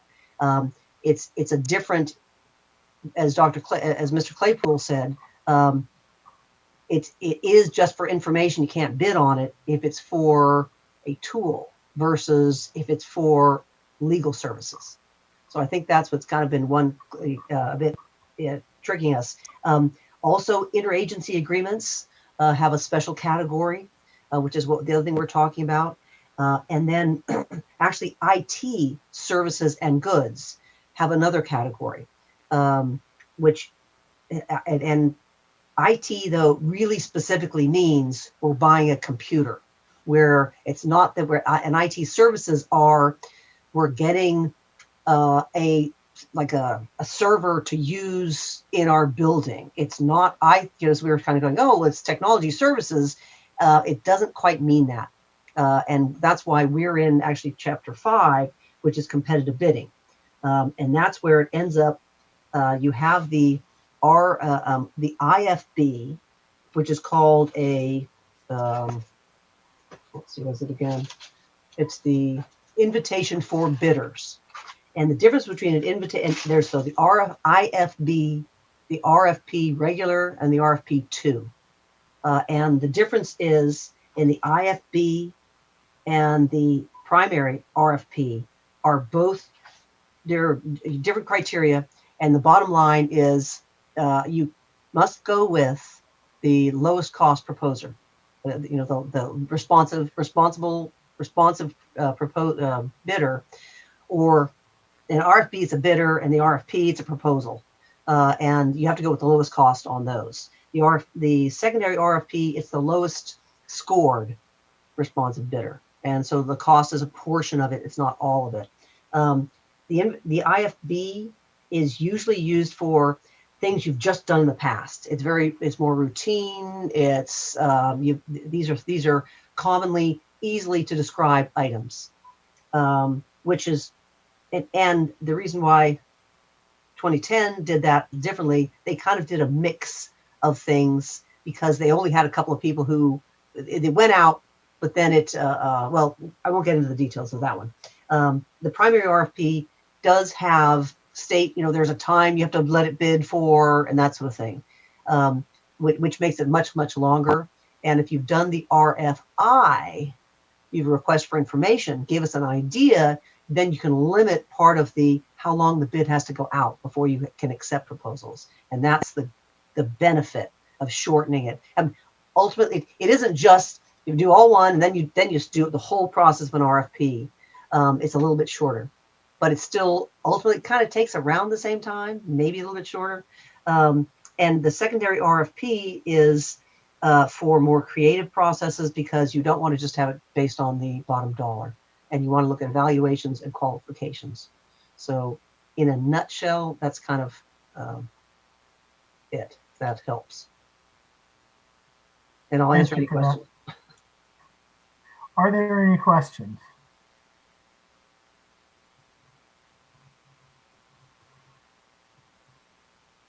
Commissioner Ahmed.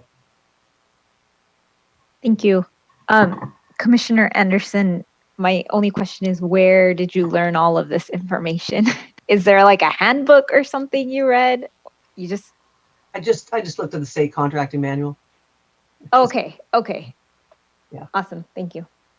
Commissioner Sinani?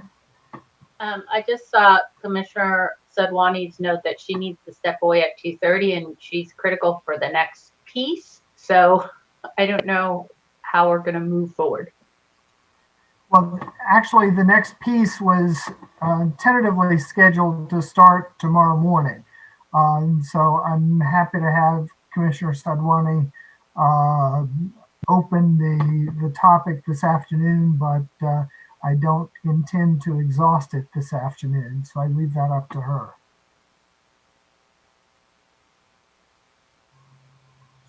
Sure. Would you like me to say a few words now about VRA components?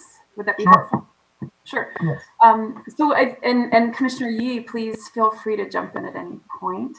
Also, just to round out the whole piece on the contracting, I'm wondering at some point, Commissioner Anderson, because you have done so much research on this, perhaps you could write up a some of your findings that might be helpful for other subcommittees that are going to look at contracts and it could also serve the lessons learned committee to know and have a log of all the different types and how and when they've been used. So, what we're planning to do for line drawing now is different from what the state auditor's office, which is different from what 2010 did, and kind of laying out that rationale. So perhaps that's something that you would feel comfortable doing. In terms of VRA, as mentioned this morning, we prepared a memo as well as statements of work. As mentioned in the RFI, one portion of the RFI is the statement of work. So we have prepared that for your review as opposed to the full document of the RFI. I think let's see where that conversation goes. If we feel, as well as the public, like they are having enough of a chance to give input, we can, move that forward and put together the full RFI and send it off. If we feel like there's still need for additional conversation, that's perfectly fine. We can kind of hold that for the next meeting and finalize an RFI at that point in time. We put together a number of recommendations for you all in the memo. We will discuss them more in detail tomorrow. We do have Justin Levitt coming, the VRA expert and elections expert, who has addressed us previously. And he was very generous with his time and willingness to come and talk with us. I think because it was not formally agendized, we won't be calling it a training per se, but he will have a few introductory slides and then be able to answer questions about the process. As I mentioned earlier this morning, one of the recommendations has changed. I'm looking for which number it is, number 3 on the VRA memo.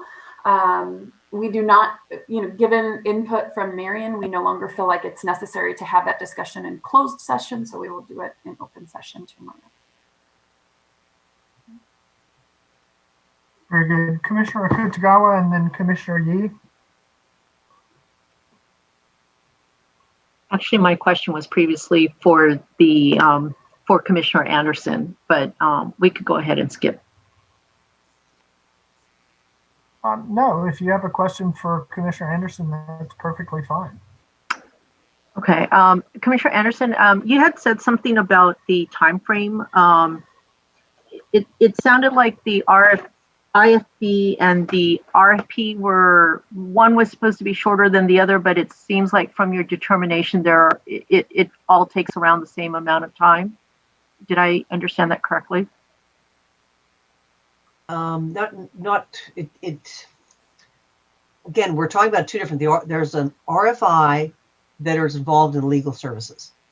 Oh, actually, Mr. Claypool might be trying to answer this directly. Did you want to step in? If you don't mind. Go ahead. Again, RFIs are requests for information, and you use them if you're not sure what you want to do. They can shorten the time frame on an RFP because they're usually chained to an RFP.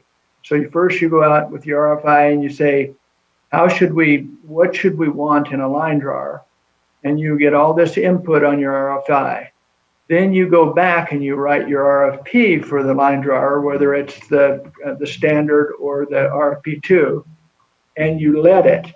Typically, you can have as short as a 10-day process for review for any of them. But typically, people let them for 30 days, and a lot of times they'll let them until filled. So we'll just say, we're going to just take people's proposals until we have, the one we want. But 30 days is kind of a standard. But if you use an RFI first, people are already starting to get ready to bid on the RFP, so you can shorten your time frame to 10 days or 15 days. And so you get about the same length product, but you do it in 2 parts. That's what Commissioner Anderson's saying. So they take about the same amount of time. It's just that you have to write 2 documents, you have to process. So actually, most of the time an RFI is going to take you a little bit longer. But that's the distinction between the 2, and that's how you use them together. Thank you. Okay, Commissioner Yee. Yes, I'm actually remembering that Roll prepared a handout for us on approaches to procurement. So maybe if one of us can drag that up somewhere, that might help us, or help Commissioner Anderson get a head start on getting a summary to us. 2 quick footnotes to what Commissioner Sadwani already explains so well. One is that when Justin Levy comes tomorrow morning, he'll give a little catch-up background on VRA, but really want to focus on VRA litigation, what it looks like, what triggers it, how do you avoid it, because that's why you hire VRA counsel, right? Is to manage all that. So as you think about possible questions, that's one thing to focus on. The other thing, the statement of work gets embedded into the full RFI, and we're told that that's just pages and pages of boilerplate that is not really up for discussion because a lot of it is just set in by legislation around, small contracting requirements, small business requirements, and all these things that have accumulated over the years around such contracts. And those will not be, we cannot modify those. So that's why they're not up for discussion. And we won't be presenting those. We are presenting as a statement of work, which is the part that we craft and which we have control over. Very good. Any other comments or questions? Commissioner Anderson. Or there's a little more on that in that it's a whole lot of it is indeed boilerplate. It's straight from, it's either one group or another group, and really, exactly, you cannot modify it at all. Other things, though, do get, there's a statement of work, and then there are other parts that do get modified a little bit because you have to, for how it gets let, there's a little bit in there. There's a little bits in, small bits, like in another section. Oh, there's the first 2 or 3 lines does affect the rest of the it's not all strictly boilerplate. So I just don't want to deceive anyone because you will see when we put ours out, I'll actually indicate, in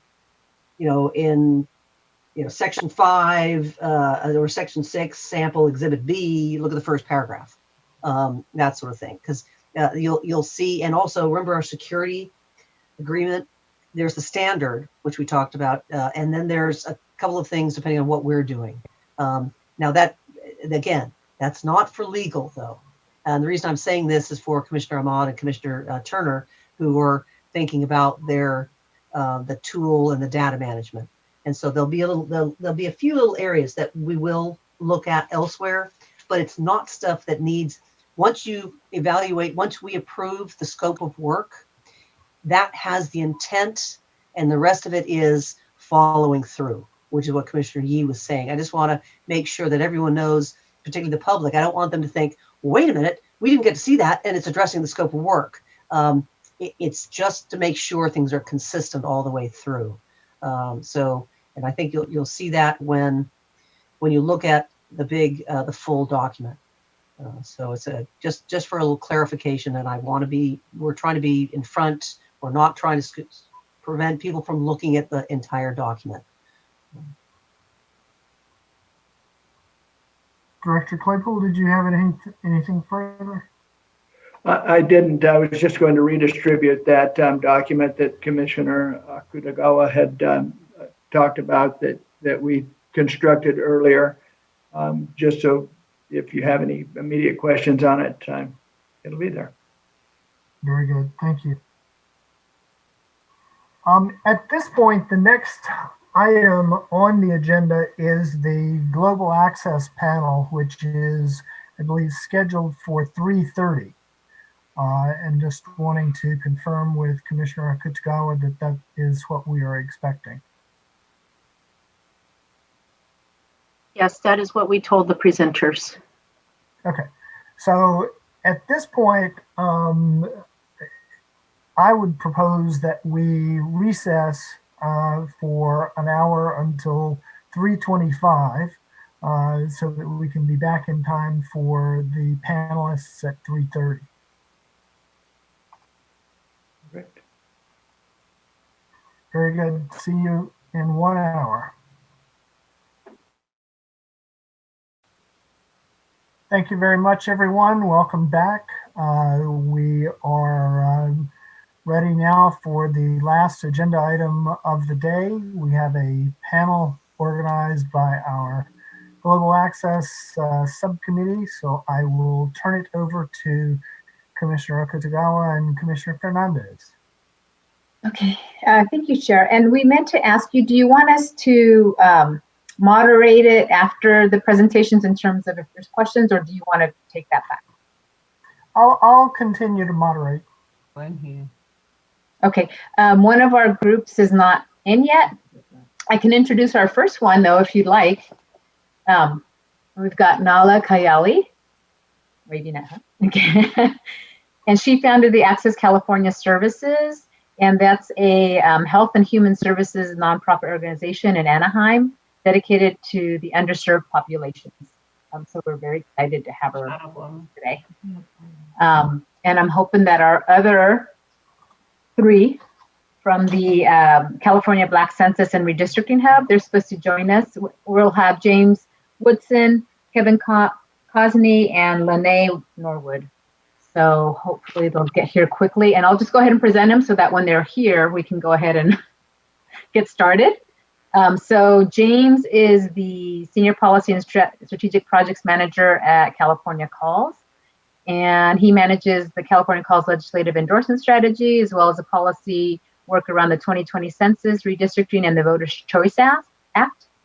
Kevin Cosney also works at California Calls. He's the Associate Director of Integrated Voter Engagement, and he currently manages coalition building, outreach, and public education for California Calls, statewide Black Census and Redistricting Hub. And then we'll also have Lene Norwood. She's a strategic communications lead, and it's my understanding they're bringing her on because they contracted with her in terms of they as the California Black Census and Redistricting Hub. So they contracted with her during the, I believe, the census work that they did. So I'm hoping they'll be able to log in soon. I also want to say we did tell them 3:30, so they may just log on right like seconds before 3:30. So. Okay, very good. Right, so we'll probably have Nala go first so that they don't have to jump right into it. I see James has just joined us. Oh, yep. Hello, James. Hi, James. Good afternoon, everybody. How are you? Good. Welcome. I introduced you and said wonderful things about you. Appreciate it. Thank you. I think my colleagues will be joining in a few minutes. Yeah, we did say that we told the 3 of you 3:30, so. Okay, no worries.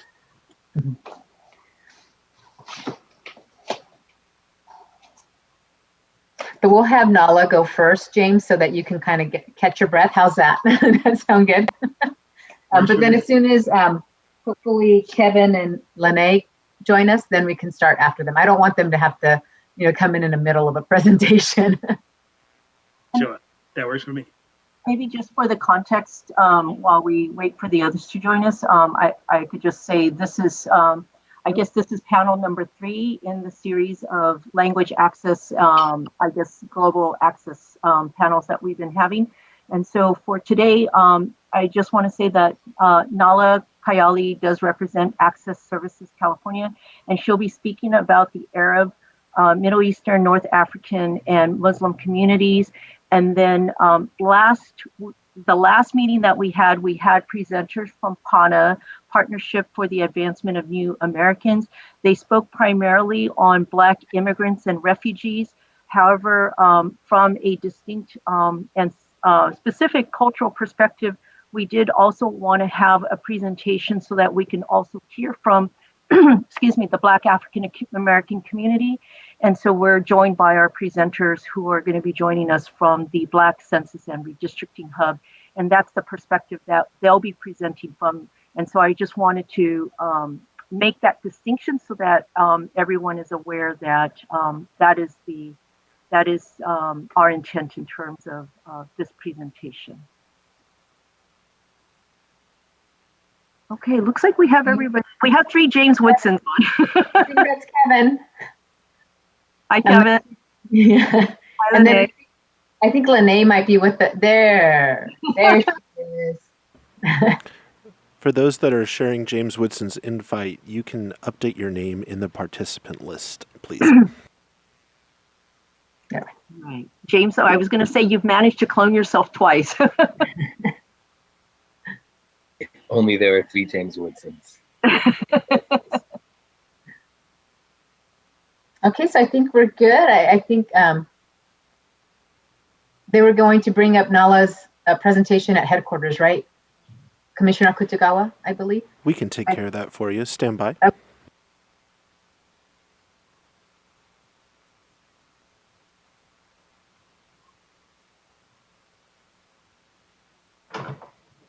Good afternoon. Can you hear me good? Yes. Thank you for inviting me. Thank you, Linda, of thinking of me and Access California Services to represent today.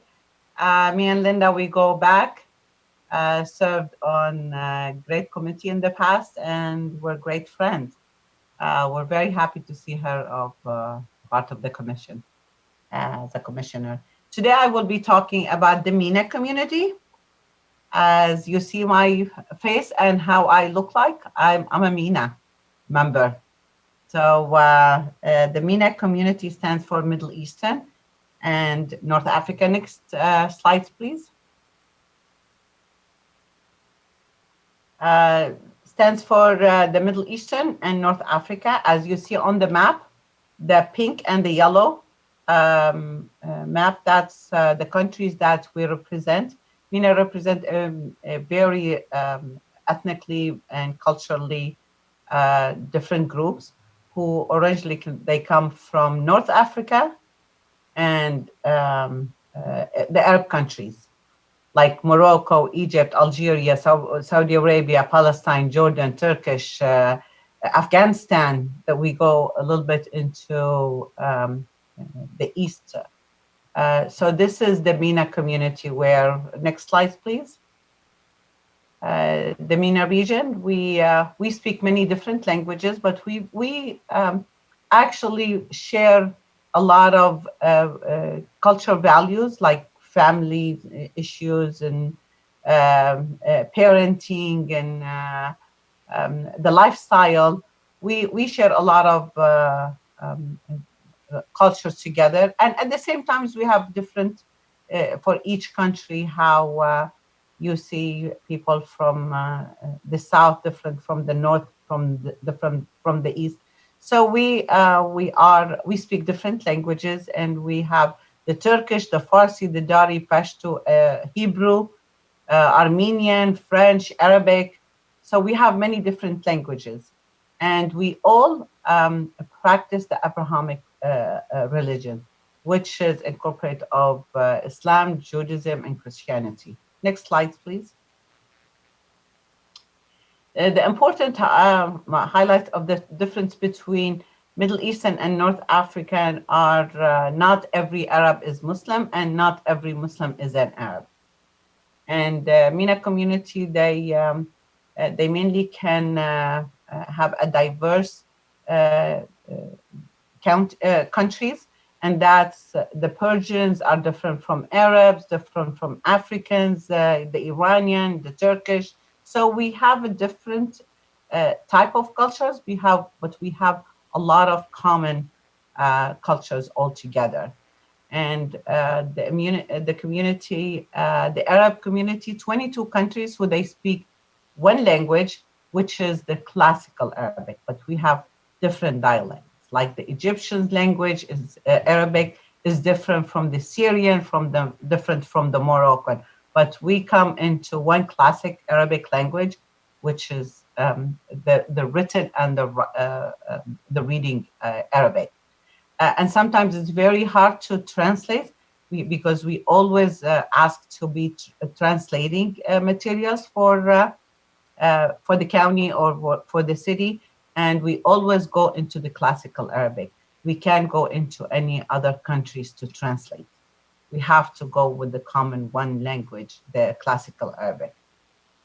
And we've seen translations and that happened within different government agencies, and we can tell right away it's not the classical Arabic, because sometimes Egyptians, they use different words for certain words that Syrians or Moroccan, or sometimes we don't understand each other of the different dialects, but once we go into the classical Arabic, then we start understanding each other. Next slides, please. And please stop me if you have any questions or anything. I'm going too fast. And the important is that Muslim religion is not an ethnicity or race. Muslims is someone who practices the Muslim faith, which is a worldwide faith. You can see just like the Christians and Jewish. You can see Italian is Muslims. You can see Latinos are Muslim. You can see Chinese are Muslims. That's not necessary they're all from one country. I can see here Isra Ahmed. She's part of the Muslim religion, but I don't know where she's from. But we have a lot of commonality together in some values. Follow the Muslim, they follow the Muslim faith. And just, I think I covered all of it. Muslim speaks different languages. And in each, one time I was at the mosque and they said, today we have 104 languages. So it's a worldwide faith. Thank you. Next slide, please. There are about, and this is an estimated from Arab American Institute, there's about 800 individuals, MENA, Arab community. They live in the state of California, and there's about 400,000 Muslims in California, where they overlap. They overlap with each other, and the variety of languages spoken with the MENA community is Arabic is the major language, and then we have the Farsi, Persian, Hebrew, Pashto, Dari, Armenians, just like I mentioned the other languages in the past. Next slide, please. But our community, many of them, they come with limited English proficiency, and it depends on their background, their educational background, their professional background, and their economic the socioeconomic for the MENA community. And they come to United States for many reasons. Some of them, they come as immigrants or refugees, but some they come for education, they come for to do businesses, and just like any other ethnicity.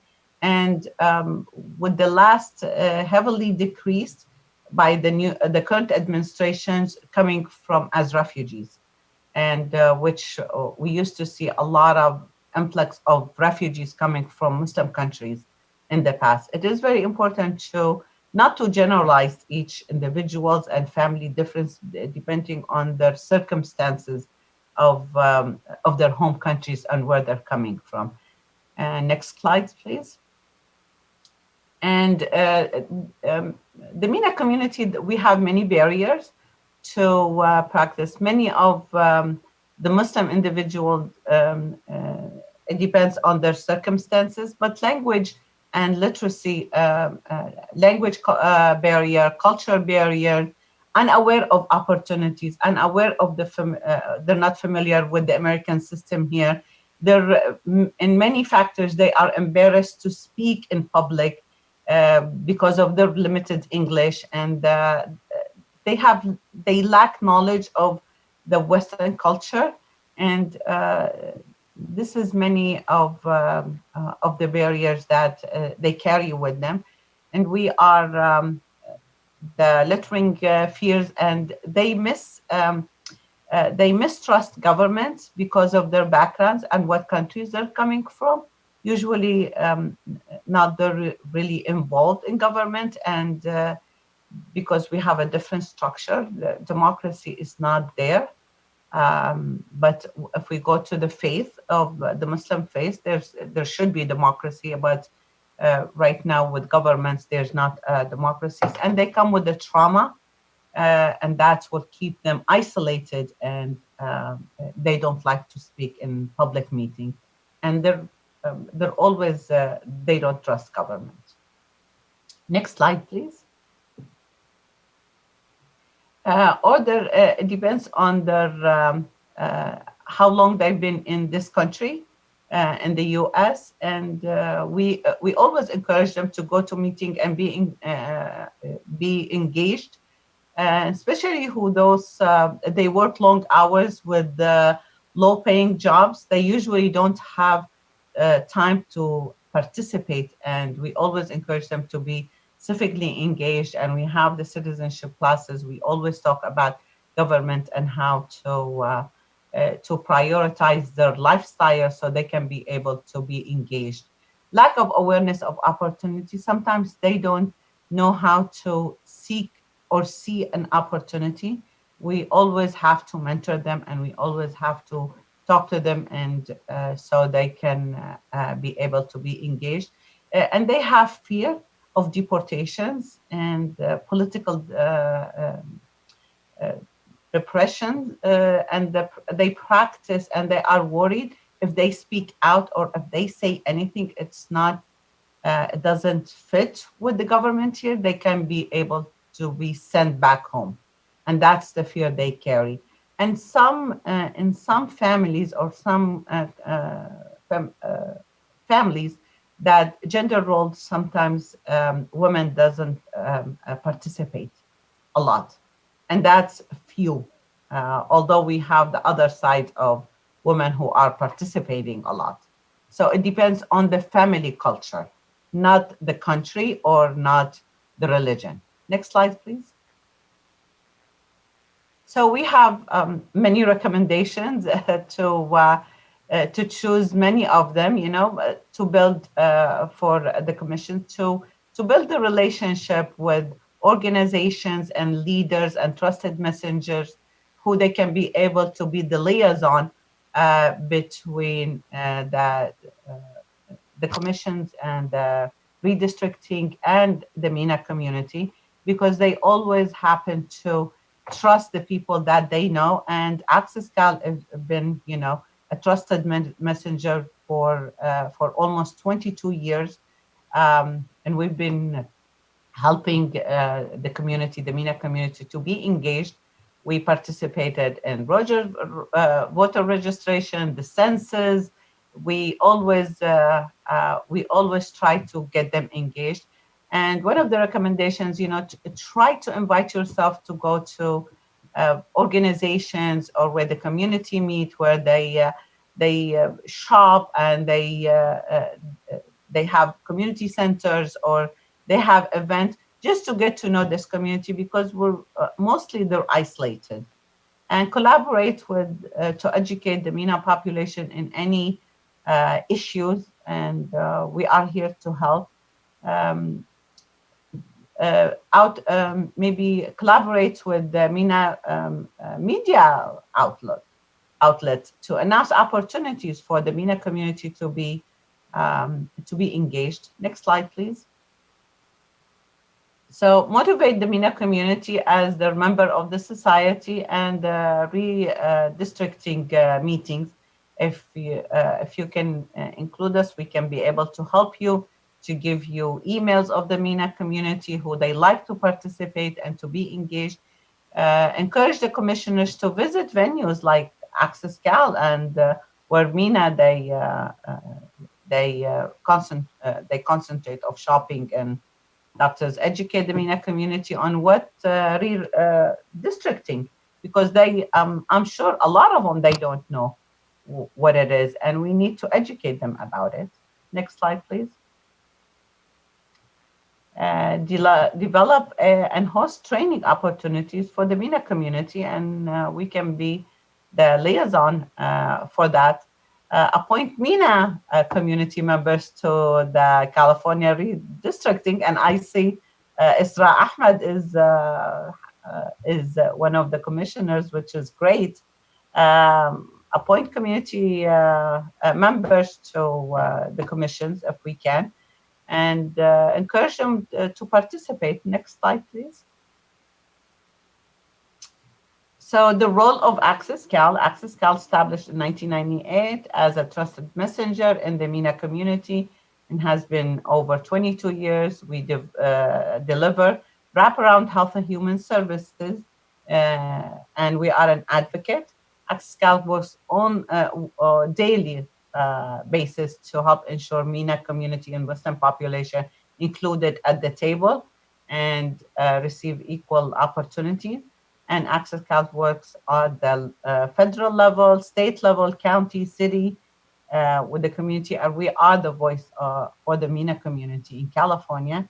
And government been really great to us, and we've been really included, especially after Access California was established for the 22 years. We always see ourselves are included in everything. And thank you for that. And we really thank you for including me today to speak about the MENA community. And we love to open the dialogues and working toward ensuring the MENA community is getting involved. And please correct me, Isra, if you have anything that you can add to my presentations. Thank you. And thank you, Linda, for including me. I really appreciate it. I hope I covered a lot of things for you. Shukran, Nahla. Oh, Dr. Ray. I lived first in Afghanistan, and then in Sudan, and then in Jordan. Wow, you covered the whole region. So what I said is correct, right? It was great to have your presentation. Thank you very much. Thank you. Okay, and then we'll have the next presentation. James, I think you said that, was it going to be Kevin and Lene? Okay. So yeah, I'll kick it off, but I certainly want Kevin and Lene to weigh in. I think Kevin's sharing slides now. First of all, good afternoon, commissioners. Thank you so much for having us. Again, my name is James Woodson. I am the Policy and Advocacy Director for the Black Census and Redistricting Hub, joined by my colleague, Kevin Cosney, who leads our sort of coalition building and community engagement, and Lene Norwood, who leads our strategic communications work. As you know, we've sent a few materials ahead of our presentation. So there's an overview of the Black Census and Redistricting Hub, unique challenges that face Black Californians. We also included a report from our 2018 census message testing program, which we will actually refer to, but wanted you all to be able to check that out as well. But we will do our best to not just regurgitate those documents.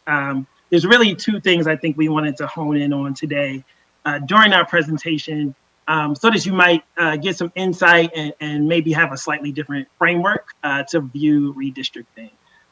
Those two things are process and coordination. And that's to say that, in many ways in setting up the Black Census and Redistricting Hub, we were in a similar position as you. California Calls, which me and Kevin work for, Lene is a consultant for, has done, years of experience with community organizing, base building, civic engagement, integrated voter engagement. But of course, census and redistricting comes around, once every 10 years. And so, this was new for a lot of us. And so we had to set up an infrastructure around census and redistricting to make sure that we were meeting community needs, capturing information from community, and then integrating that into our plans. So we think that there's some overlap and some similarities there. I think that we also are involved in a couple of other broader coalitions, one of which is doing unity mapping. So we also need to take into account other communities and their needs and their views. And so we're going to talk a little bit about what our process is to make sure that we're responsive to that. And while we are certainly focused on Black communities and ultimately will do advocacy on behalf of those communities, again, I think there's a certain piece of our work that has some synergy with what you all are doing. So Kevin will talk a little bit about that. Lene will talk a little bit about that, and I'll sort of wrap up with some of our recommendations. Next slide, please, Kevin. First, so this is just a map really quickly of our coalition. So you'll see that we're in a few different counties. Kevin, if you can go back for me. We are in a few different counties. We have some statewide partners who actually have chapters in certain counties that are not necessarily reflected in this map, right? So for instance, Black Women Organized for Political Action has chapters in Alameda, actually in San Joaquin. Same thing with California Black Women's Health Project has some presence in Sacramento and other places across the state, ACE as well.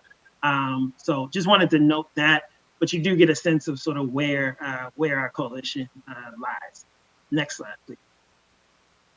I think the next slide we can kind of go through quickly. These are just sort of the components and strategic partnerships that we formed around some of this, particularly on our data analysis and technical expertise. We're partnering with UCLA Bunch Center, which is the African American Studies program, and also UC Berkeley's Othering and Belonging Institute to help us have a data-driven approach to our work. Next slide, please. Really quickly on just sort of why we started a Black Census and Redistricting Hub. You can see here, there are over 3 million African Americans in the state of California. California has the 5th largest African American population of any state in the country.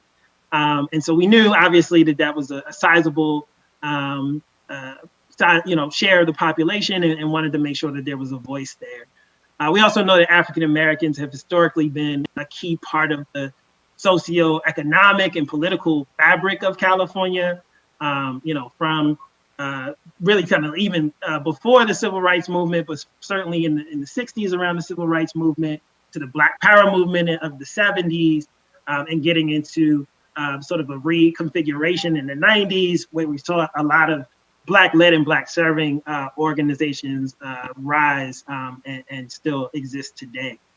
We also know that the African-American community is diverse, full of parents, young people, seniors, people with disabilities, LGBTQ folks, upper, middle, lower class. And so, again, we wanted to make sure that we were responsive to the diversity of Black Californians. With that, we also know that there are challenges and different challenges with each one of those different sort of populations. We know that across the board, right, that Black folks in California are disproportionately impacted by issues facing California, things like education, around outcomes, discipline, internet access, particularly with COVID, employment. There's health disparities, which again we've seen during COVID. But there's also, things that are specifically geared towards redistricting that we certainly wanted to bring to your attention. Things like housing, right? That there's been gentrification and displacement that have pushed Black folks out of the traditional sort of urban hubs of Oakland, LA, and into, emerging areas like the Inland Empire, like Contra Costa, San Joaquin, things like that. So want to just make sure that that's on your radar, that, over the last 10 years, we've certainly seen Black folks sort of be dispersed based on where they were in 2010, and certainly want to account for that. There's also been mass incarceration, again, Black folks being disproportionately impacted by that. And so when you're thinking about prison gerrymandering, counting folks where they live instead of where they're housed in prison, that certainly has huge impacts for the Black community. There's immigrant and refugee communities. I know Pana appeared before you about a week ago, so won't regurgitate what they said, but certainly support what they said.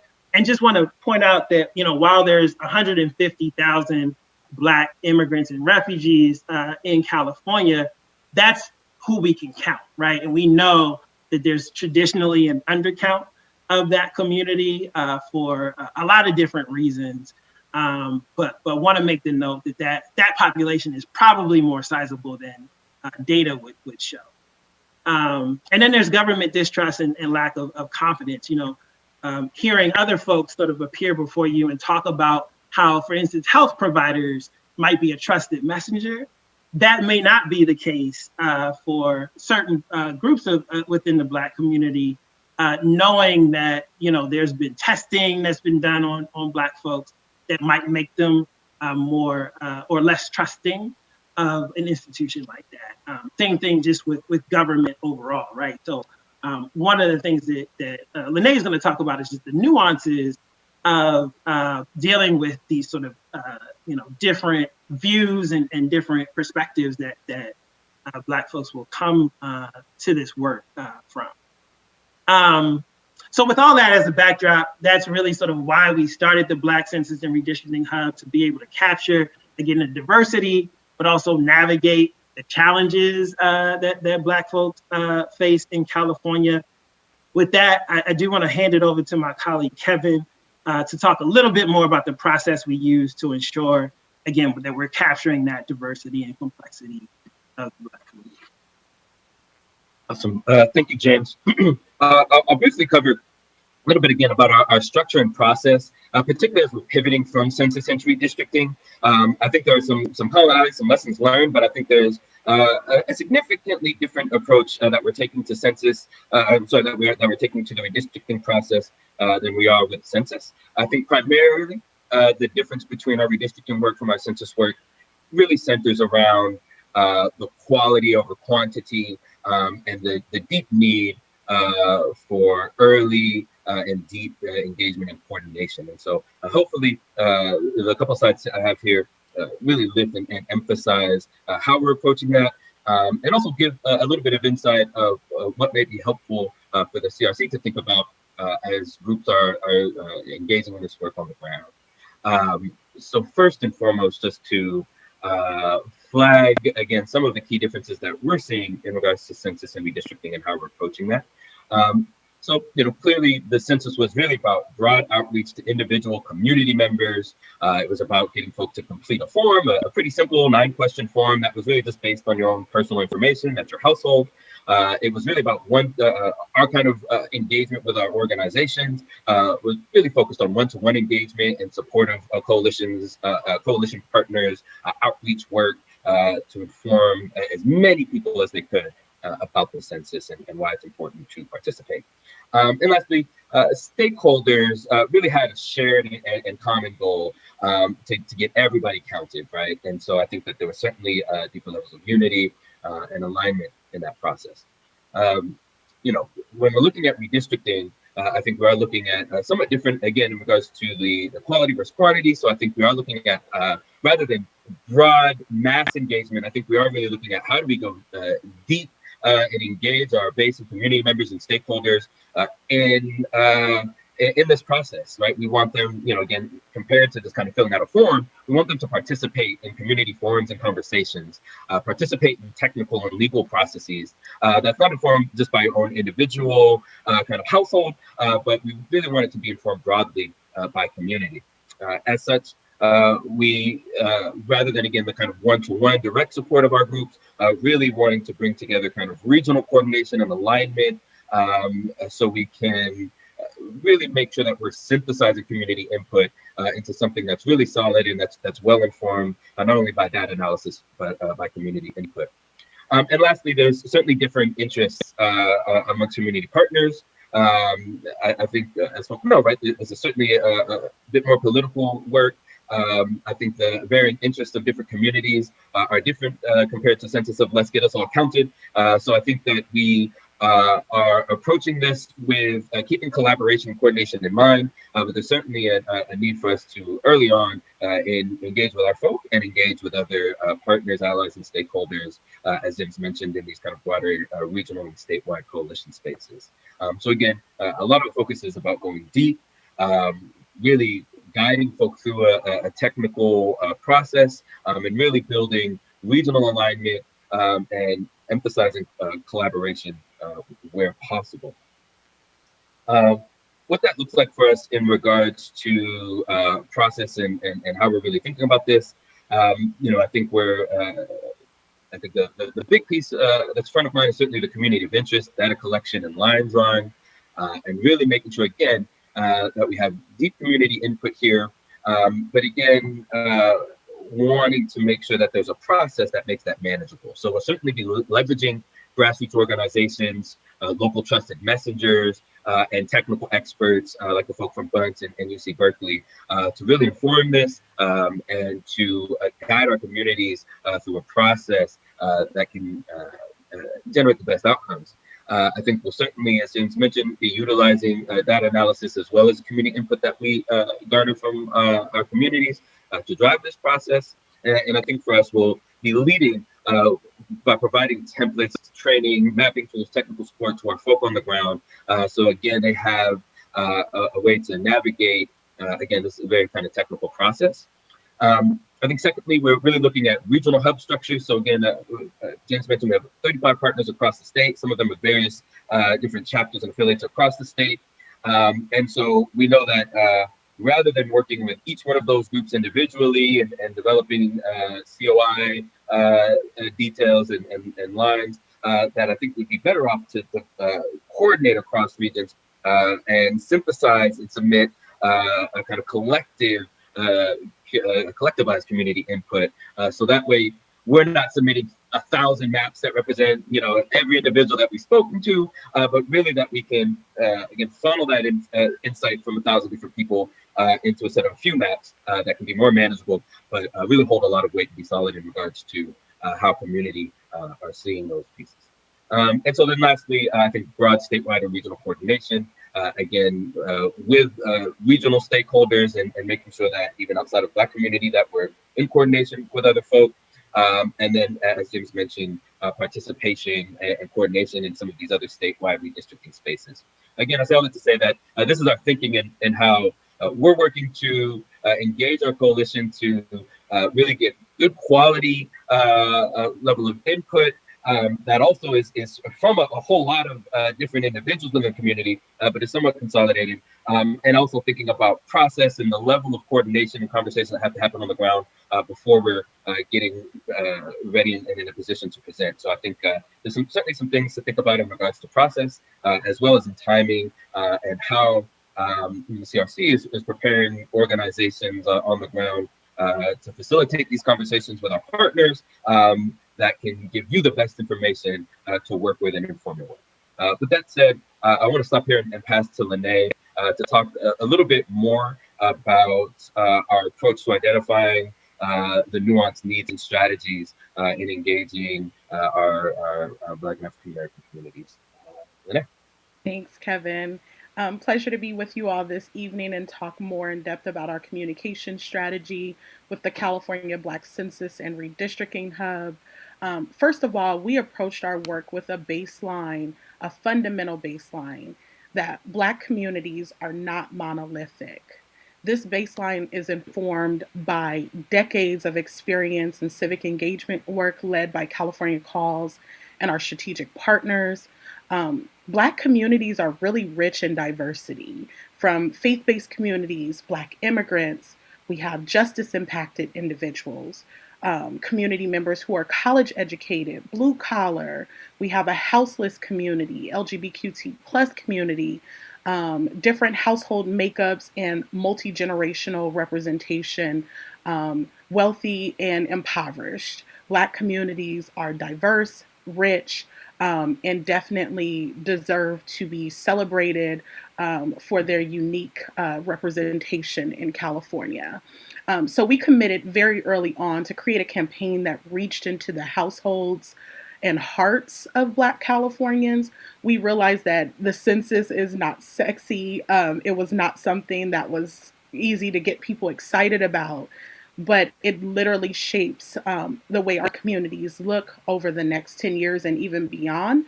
So we needed to create a way to develop content, messaging, and communications vehicles that really shifted people's perceptions and engagement level about the importance of the 2020 census.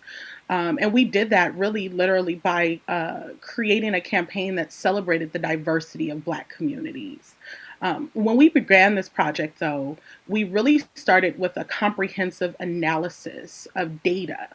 That data was aggregated from multiple sources and really started with the largest survey of Black residents in California relative to the census, the 2020 census.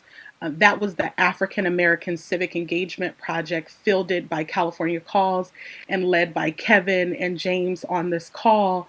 And in that, they deploy, a very comprehensive strategy that canvassed Black households throughout the state of California, led by our coalition, to really assess and gather information about their attitudes and intent with the 2020 census. And that was a collection of over 11,000 Black residents. We also assessed and evaluated several other pieces of data: message testing, focus groups, surveys, Census Bureau information and data. But in terms of sample size, the African American Civic Engagement Project was the largest sample of information collected on Black residents in California. If you're in communications or any research work, you know sample sizes are significantly smaller. They're usually not into the thousands for Black residents in California. So this was very insightful information that helped us understand how we needed to approach this work and really think through all of the different vehicles and the multimedia approach we needed to take with our census outreach. So a couple of top lines, you guys have that document that James has forwarded ahead of, a summary of that survey. But we saw a difference in, accessibility, where people had internet access and some folks didn't. People being comfortable with using the internet to respond to the census, and this 2020 census being the first to be delivered online, that was clearly a point that we needed to drive in, that, hey, there's multiple ways to take the census. So pivoting from data and taking the findings from that data and then incorporating it into our strategy, we developed a very robust process that turned out to be pretty successful.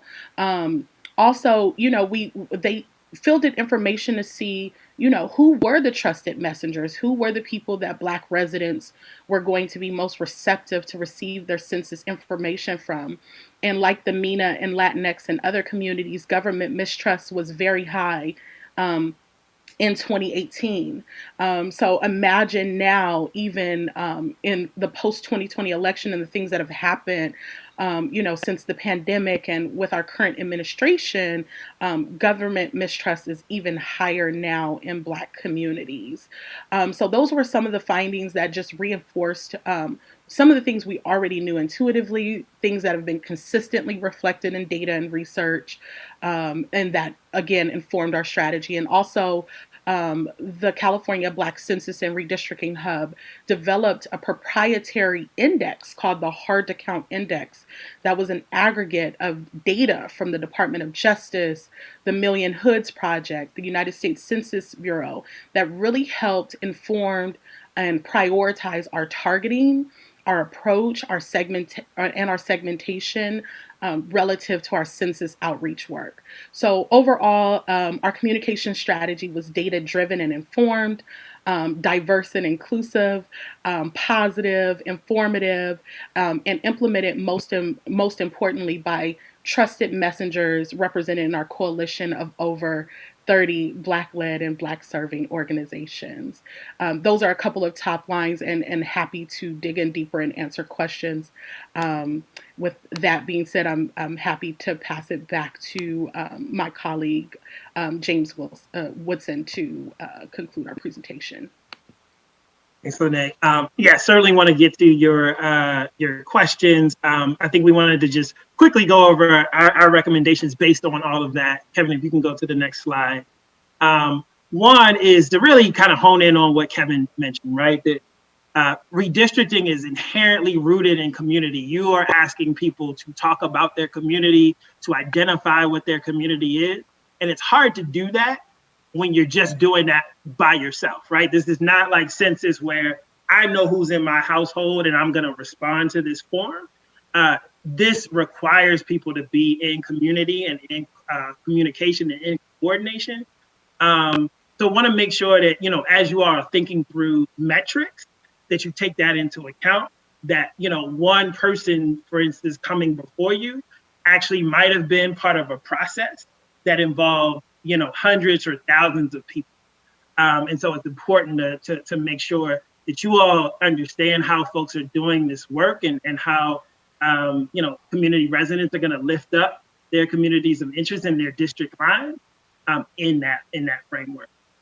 The second thing that we had was just to be clear on roles, right? That Lene just mentioned all of the sort of nuance and all of the thinking and years of experience that go into being able to reach communities, particularly, when you think about a diverse community like Black communities in California. And so, your role is not necessarily to try to regurgitate that process.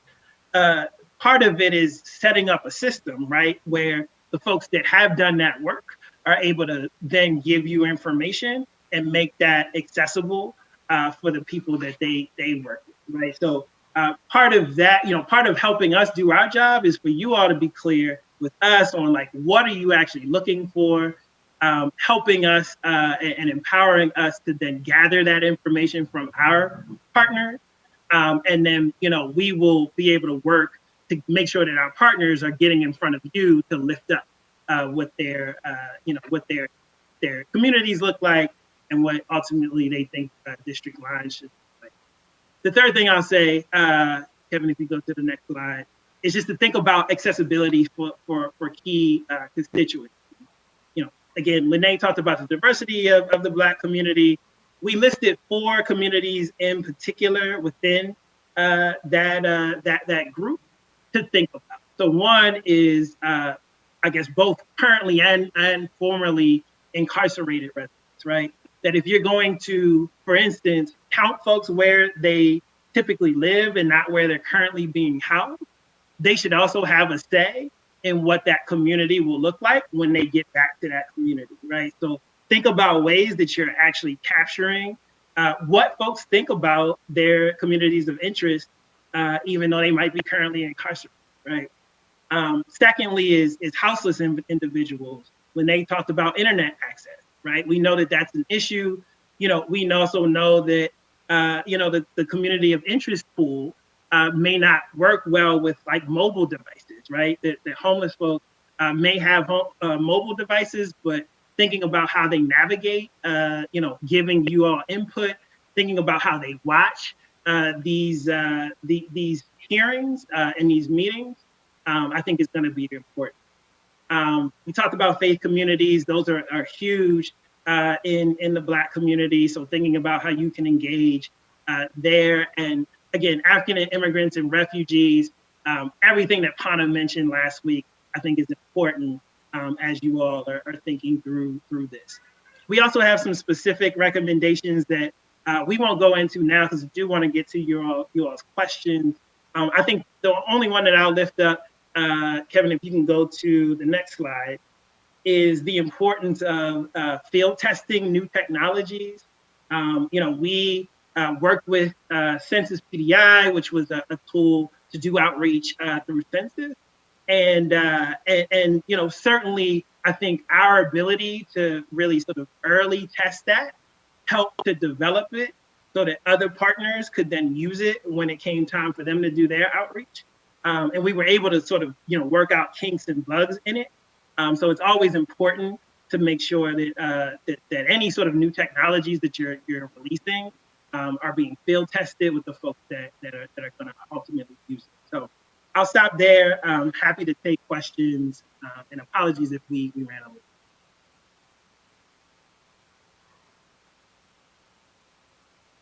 Great. Thank you, James and Kevin and Lanai. Commissioners, floor is open.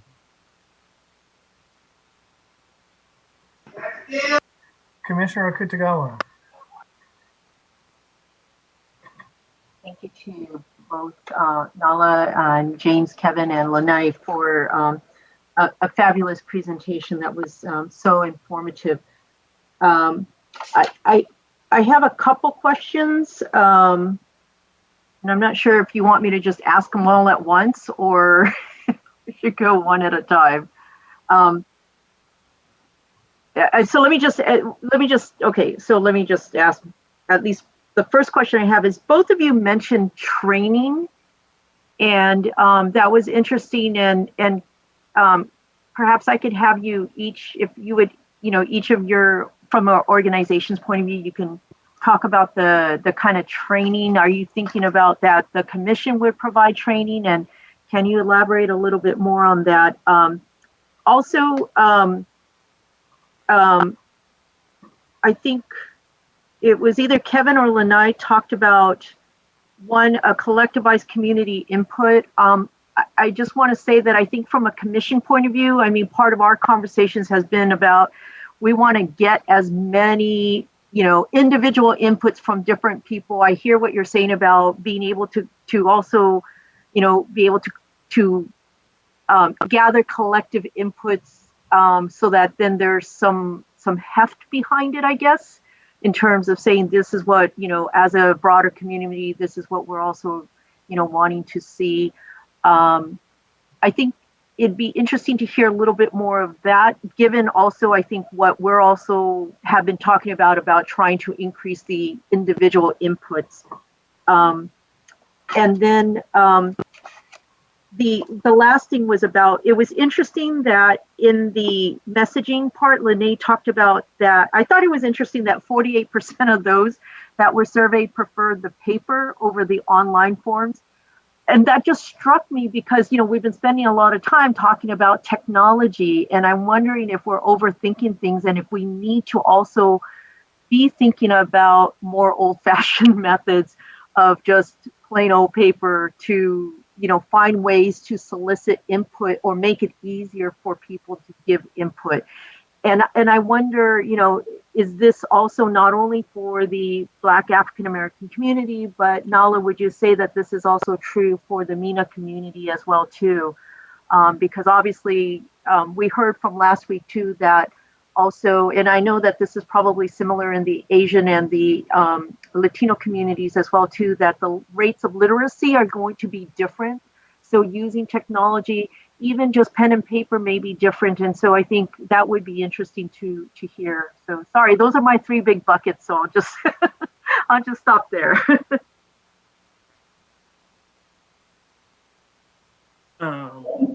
Happy to take on maybe some of these questions first. In regards to training, and would love to see if Lene or Kevin have thoughts on this, but I think that there are community groups who are ultimately either going to do trainers or going to do training directly with community residents, right? And so I think that goes back to what we were saying about clarifying roles, right? To make sure that there's not duplication of efforts. And I think, again, what I'll say is that I think it's important for the commission to just be clear about mechanism and to be clear about what type of information would help you all then, right, draw the lines. Because then we can hear that and then go and get that information for you, right? But if we are sort of stuck in a place where we're not clear on that, I think that, our time, we're only going to get a certain amount of time, face-to-face time with community residents. And, we may not be able to get them back, right? So ultimately, it'll be important for us to go into that training that we do clear with folks and being able to design what our training program looks like to make sure that we're getting at what you're looking for. I think that maybe there's some correlation there between also the point you brought up, Commissioner Kutagawa, about collectivized sort of community input. I would say that I think it's important to think about to what end you're looking for individual, quantities of input. Ultimately, I think what we were trying to get at in our comments was that actually may not be the process that's happening on the ground, right? And so what happens if you don't get back sort of what you're looking for? The question would be, well, are we successful or not? And I think I'm wondering if there's a way to think about it where really the question is, are we hearing from the communities that we need to hear or not, right? one of the things you'll see in our specific recommendations is to think about the sectors that the census office used, where they had regional, sort of breakdowns and wanted to make sure that they were covering geographical breakdowns, but they also had sectors. So, labor, right? Faith-based. And I think the question is, are we hearing back in particular regions from those communities that represent those different sectors? As opposed to, are we just getting enough, individual responses? Maybe I'll leave it there and let other folks jump in. I can address the question in terms of accessibility with the juxtaposition of paper to technology, right? A best practice really when it comes to access and how to collect information, feedback, participation is really the approach of like doing it all, right?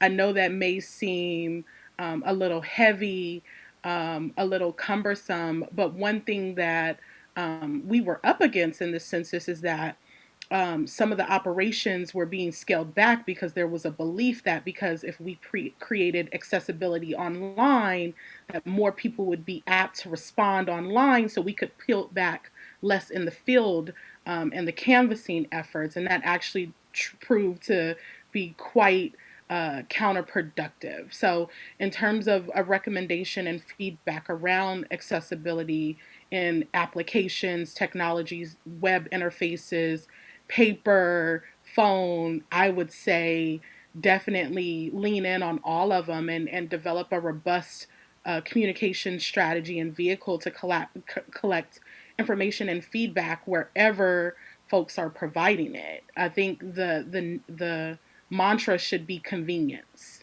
and that is really how you can ensure that you're creating that accessibility for every people, all walks of life. Don't want to take up too much more space. I'll maybe make one or two more comments here. I certainly agree with what James and Lene have lifted here. I think that certainly in regards to training pieces, I think our focus will be on the political ed piece and facilitation, training of trainers, and the technical pieces. So again, I think to James' point, for you all, again, that early guidance on what's needed, how do we help folk navigate the technical pieces, what should they be lifting out, I think will be really helpful. I think my response to the kind of collectivizing community input and the paper versus online kind of speak towards the same thing. I think when we were thinking about this, we were thinking, some of our groups have, a base of hundreds of people. What is it going to take to get hundreds of people to take the statewide database tool and figure out how to do GIS mapping by themselves, right? I don't know if any of us want to embark upon that journey. What we do think is reasonable is that a community organization could certainly convene, hundreds of people or a few sessions with tens of people, facilitate a community conversation where we're getting input, synthesize that, and then submit that into a tool where we can train up a cadre of folk who know how to utilize that tool, and then can facilitate conversations that help drive that input, right? So part of it is just, how do you get folk to utilize a deep and technical tool and part of a deep and technical process? But I think our groups could take a paper form and then synthesize that, incorporate that into feedback. So I think for us, that's a way of getting over some of those technical hurdles and being able to have regional point people who can really do that technical piece. And really, it's just about community. We just need you to show up and talk about where you live, right? The last thing that I'll say to that is that I think that as we've been talking to folk at Statewide Database and others just talking about these COI tools, I think that it's important and certainly respect like the idea of like we want as much input as possible, right? And I like that because certainly you don't have to, and I certainly would be opposed to. We don't want that much input, right? So I want to be clear about that. But again, I think it is about what's useful to you all. Do you want like 1,000 maps that just have one street difference, and you have to figure out like where does the street go, or is there some way that we can help do that thinking and again synthesize ideas from 1,000 people? I think the idea that we've been pushing on the COI side, the tool side, is that are there ways for us to indicate that this COI input or this community map is based on a conversation with 50 people or 100 people, or is this just one person with some ideas? And I think that would be really worthwhile capturing. So you're not missing out on the quantity, but you're maybe actually saving yourself some time in having to consolidate that quantity into something that's meaningful. So I think that if there's ways for you to say, for us to indicate, here's one COI, but this is informed by, hundreds of people. With that said, I'll step back. Nala?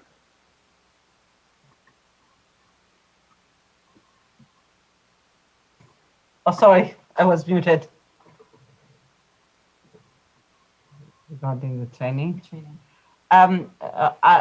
We would love to see a training coming from commissions, maybe a one page information to be translated into different languages for the different MENA community can be able to understand in their own language, to educate them about the districting, and where they can see themselves are included. Once they see their language, they feel like they are included and they're not excluded, and we can be able to be a support for that.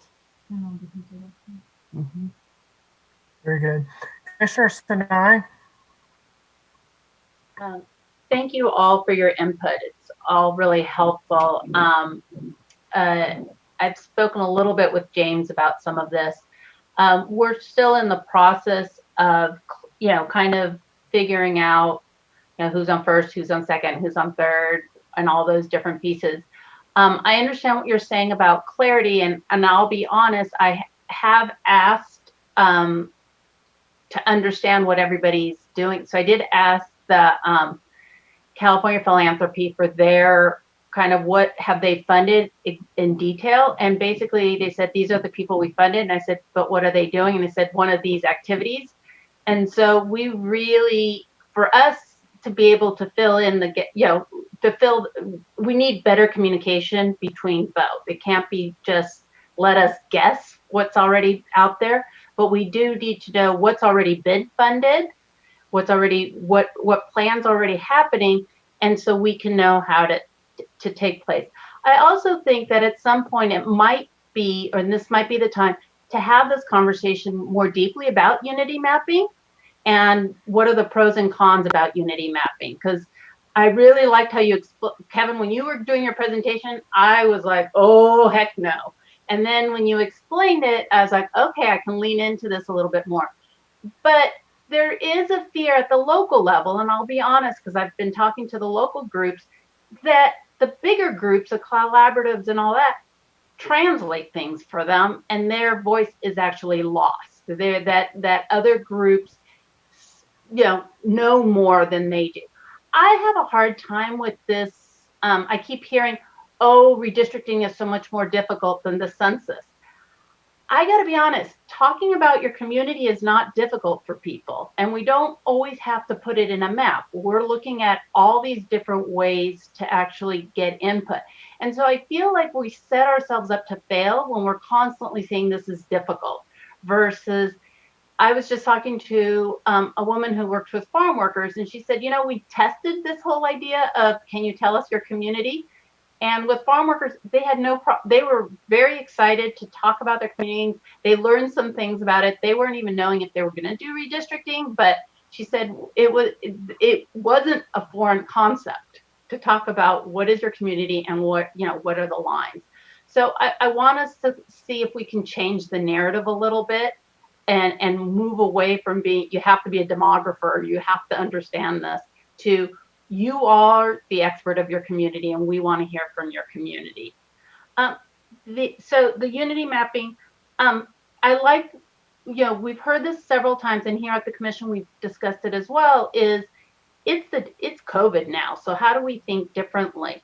And as you all are having meetings with community groups and kind of facilitating the discussions and learning, what they would like to see in a map, please consider inviting a commissioner or two to listen as well, so that we don't have to figure out how to translate when you submit a COI and say there's 50, but one of us would be able to say, hey, yeah, I was at that meeting, this, that's accurate, or, but do think of us as partners in this, and let us hear so that we can be the voice also if you're not in the room.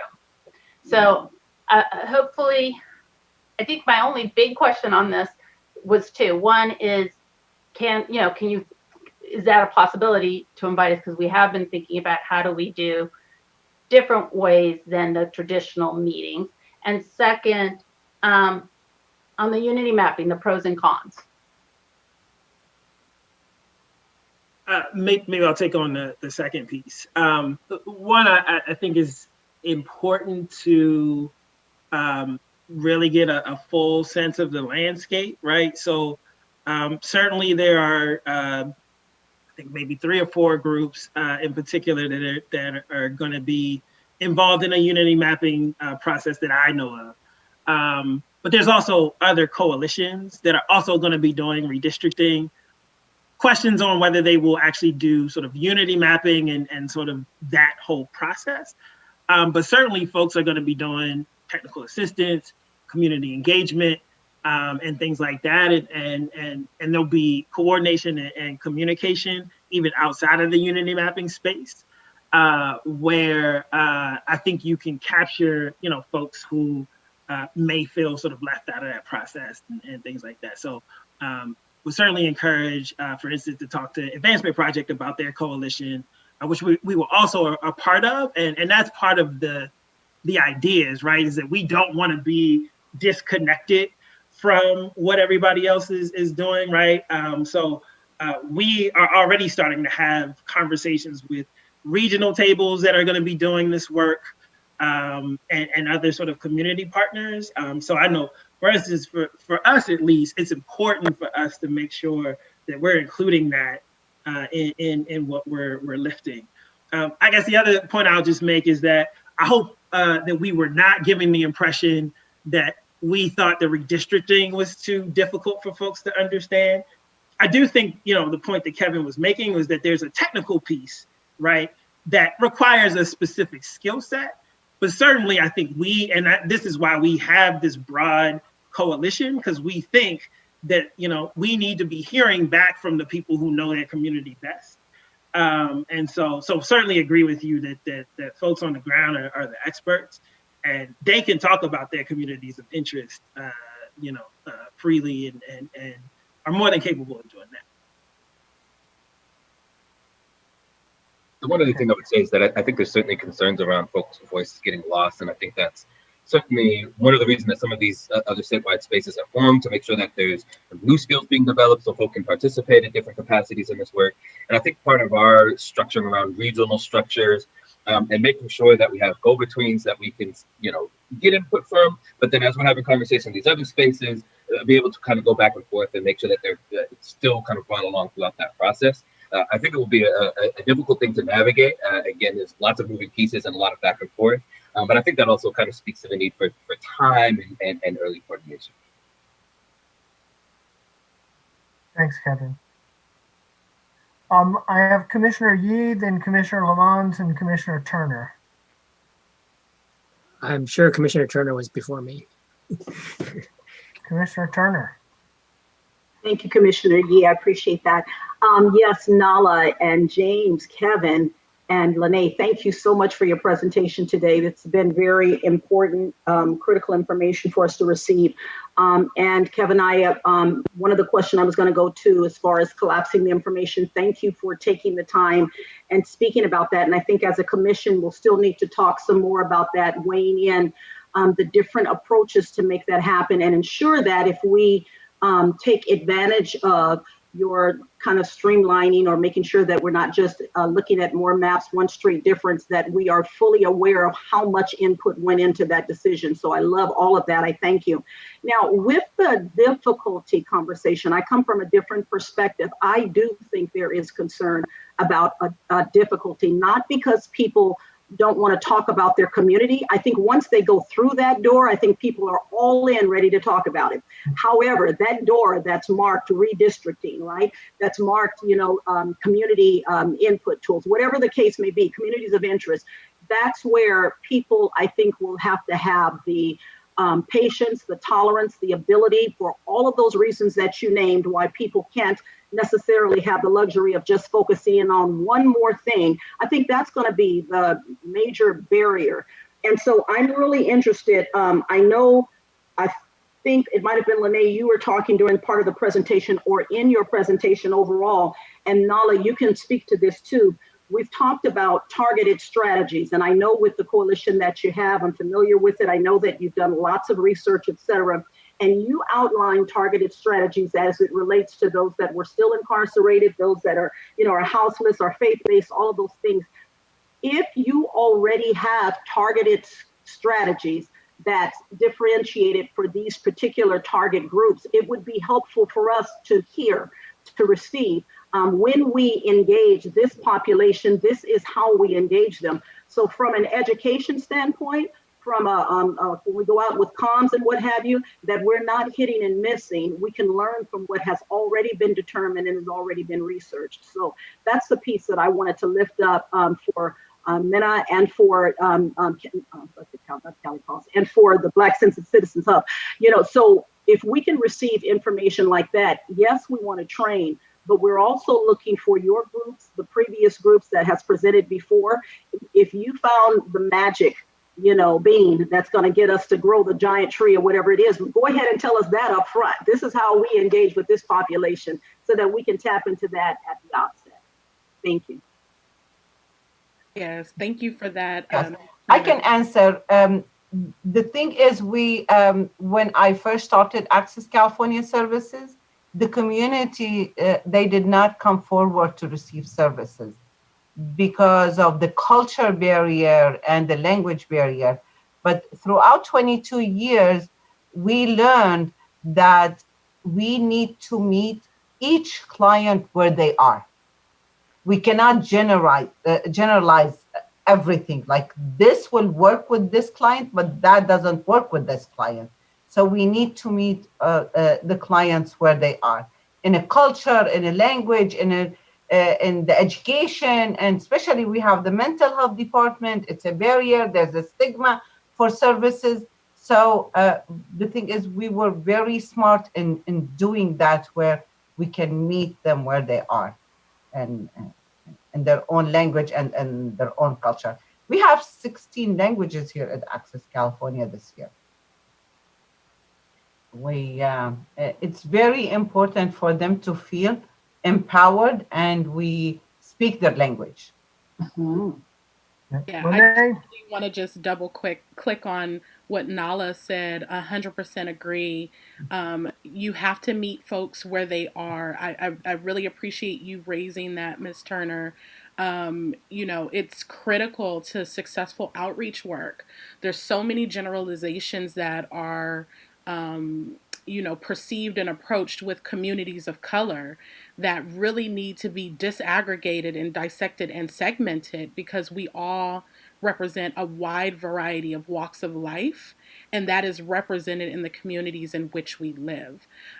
So like the MENA community, the Latinx community, the AAPI community, we are not monolithic. There are different education levels, there are different socioeconomic factors, and experiences that shape how we are civically engaged and participate in these processes. So, happy to share as and serve as a resource.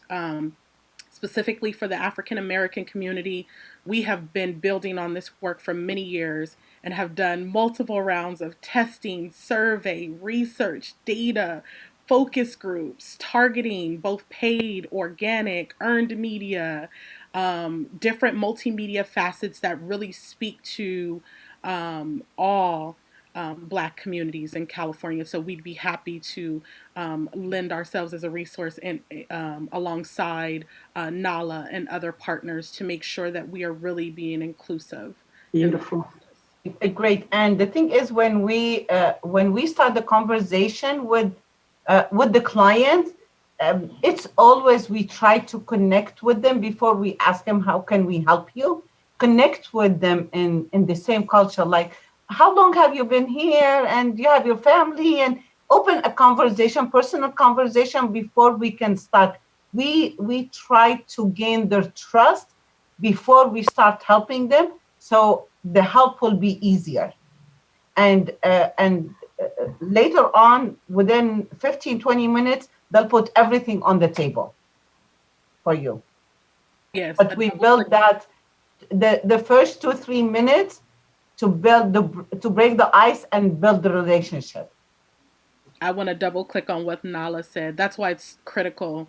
That's why our work was informed by a coalition of trusted messengers.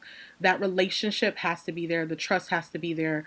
We're dealing with the reality in communities of color that government distrust is real. So Nala, you're absolutely right. You know, building relationship, building rapport before Yeah. even trying to collect information is also a critical piece in the process. Right.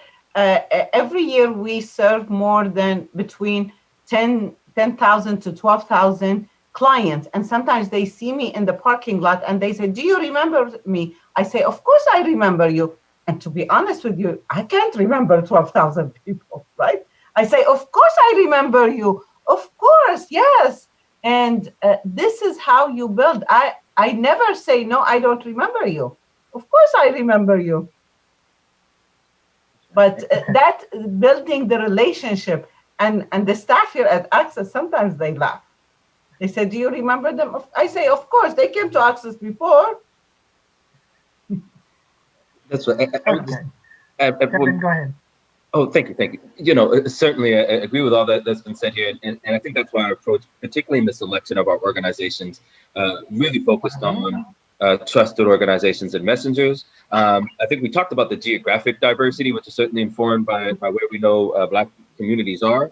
But I think if you look at the selection of the groups, we really wanted to also make sure that there was a kind of wide array of different interests that each group was involved in. So again, we could kind of speak to those nuanced and the diversity within the Black community. So, you know, when we're thinking about engaging justice impact folk, right, currently formerly incarcerated folk, we're leveraging organizations across the state that directly are led by formerly incarcerated folk that are providing housing, reentry services for incarcerated, for newly reentering folk. And a number of those organizations have been engaged in what we call in-reach, where they're going in and registering eligible voters in county jails and doing some education to turn them out to vote. So I think certainly models like that, where folk already have access to jails or prison sites for their program delivery, could certainly be useful in engaging those communities. Similarly, right, we wanted to make sure that we were counting Black folk who were impacted by the housing crisis, homelessness, and gentrification. So certainly we're partnering with groups like LA Can, who are housed in Skid Row, who are, again, ran by folk who have been impacted by housing and have real deep relationships, you know, with folk in Skid Row and others, right? Because certainly we know that Skid Row is not the only home of houselessness in LA or the state. But again, it speaks to their ability to navigate those communities, find intuitive ways to engage folk. You know, COVID kind of blew everything open where we wanted to have robust street outreach to certain encampments. That kind of fell through. But because, again, our folk were on the ground directly dealing with those communities, they were already pivoting from mutual aid, and then we're incorporating census outreach and engagement in the mutual aid pieces. So I think similar pieces could continue to play out. Again, dealing with groups that are dealing with houselessness, dealing with housing advocacy could play that direct role in engaging. Thank you, Kevin.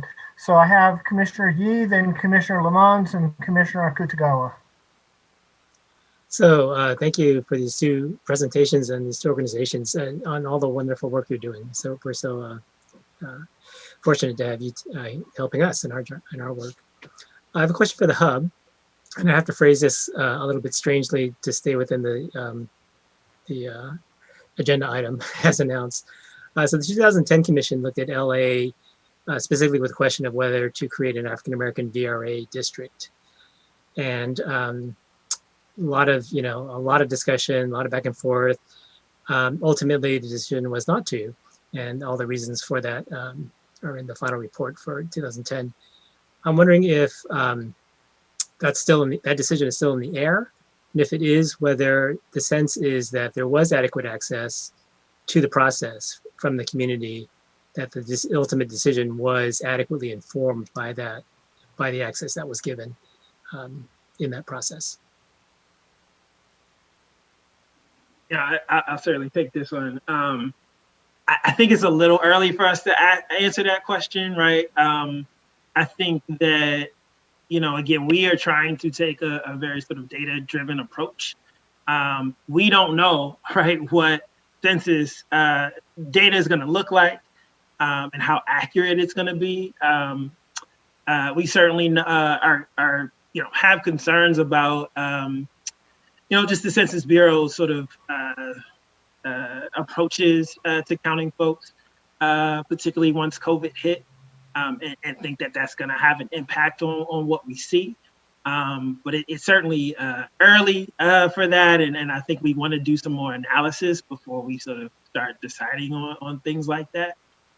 So happy to come back and speak more about that in a few months once we have a better sense of kind of what we're dealing with. For the current census, yeah, but I'm wondering what, 10 years ago, the decisions that were made then. Got it. Sorry. Yeah, I don't know that we can necessarily speak to that. I mean, certainly that's something that we're going to be looking at. Again, we have our demography team that's made up of UCLA bunch and UC Berkeley Othering and Belonging Institute that are going to be doing some of those data analysis pieces. We certainly are not going to try to relitigate the past. I think we, again, want to look at what currently is happening. I think, we raised some of the factors that I think we've seen over the last 10 years. And so I would question if that's even something that we're looking at, right? I think we may be looking at some other kind of scenarios. But again, we want to do a little bit more data analysis going into that, and certainly wouldn't want to comment on the past. But I think we want to look to what's happening this year. Okay, Commissioner Lamont. Hi, I wanted to just thank you all for the presentation. I think the takeaway for me was the distinction that you made between the objective and goal of the census versus the commission. I think that was a salient point, and I don't think it can be emphasized enough. And I think where the complexity that you spoke to comes in is absolutely accurate. And I think our earlier this morning presenter spoke to a very similar distinction between what they were charged with, what their message was, which was a simpler message than our message. So I think that can't be overemphasized, quite frankly. And I think part of what we're going to need to do is to hone in on our goals and our objectives so that we know exactly what we want. Yes, we want to hear from as many voices, but we want something a little bit more specific than that. And I think that specificity is yet to be defined. And so I think that this presentation is excellent, coupled with all the other presentations that we've received as well, in shaping how we should be looking at our work. I really, a lot of my comments are more from my fellow commissioners post this, and I don't have a question. I just wanted to acknowledge those points and lift those up. And I wanted to thank you. And then I also wanted to say that we're looking forward to working with all of the different groups that have come to us. And what I don't think we are trying to do, and if we are, we shouldn't be trying to do, we can't, in the period of time that we have, replicate all of the efforts that all of the community organizations and groups at the regional level, local level, state level have been doing over the years. It will be, and what I hope my fellow commissioners are hearing is it will behoove us to establish a framework and a system that these groups can easily plug into. And then we can use the resources that we have to help support that. This is not like the commission is about to run out and do all of this. It is no way it is conceivably possible. So I hope that in some ways, these presentations have been sobering for some of my fellow commissioners and help to inform our approach as we get into our conversation. In all fairness, we haven't really had our outreach conversation yet. So all of this has been very helpful in preparing us for those outreach conversations that are to be coming up in our next meeting and beyond. So thanks again for your contribution. Commissioner Akutagawa. Thank you so much, Chair. And I just want to build upon what Commissioner Lamont said. I thought, wow, this is a perfect segue to the question that I've been wanting to ask. And I just want to also acknowledge that this is I think, going to really build into the work that Commissioner Sinai and Vasquez are also doing. So with that said, one of the things that I feel like I've heard throughout all of the presentations that we've had from the groups is this idea of the trusted, relationships and representatives that all of the presenters and the organizations that some of the organizations, because they're collectives that they represent. And so with that in mind, I think one of the things that we have not really fully talked about, but I want to bring this up now because I think we've had enough presentations, but also I think both Nala and James, Kevin, and Lanai, you kind of alluded to it a little bit, and that's this idea of I think I'd be interested in and Commissioner Sinai, and Vasquez, I'm gonna say, please let me know if this is if this is on your agenda. So maybe this may not be, this may be premature, but I'm kind of thinking about how can we best work with the various community-based organizations in directing the resources that we have through the organizations in a way that doesn't put us in this kind of role of trying to do the work with all of you when you all are the experts. And I'm also mindful of a comment that we heard, I think it was this morning or it was yesterday from a commenter, Lori Schellenberger, who did say that having the commission directly involved in it versus having a third party direct the resources, kind of puts us into a different place and may not be in our best interest as a commission to, not only grant out all the money, but to manage how, what is going to be done with it and what we expect. I think there's a little bit of that from what you were saying, James, about being clear about what we want. But at the same time, I am also conscious that I don't know if we want to be able to, manage like a bunch of different organizations ourselves. So I'd be interested to hear from both Nala and James, Kevin, and Lanai, your perspectives on this question about, what we should be thinking, what would be your comments or perspectives on, what is the best ways that we can work with your organizations, or perhaps, is there, a bigger even entity that we grant through and then they re-grant through all of you? Sorry, that was kind of a long-winded way to get to that last question. Yeah, I really like the way you did phrase it, of how you're going to be able to work with us. And would be great if you can be able to develop maybe a survey monkey, or where we can answer and put our thoughts of how we can be able to help you, and then you can gather that information to see how you can be able to work with us and what are you looking for, and we can guide you. We can meet halfway. We can collaborate. We can start the conversation. And once you start the conversation with us, we can come up with a strategy together of how you can be able to help with that.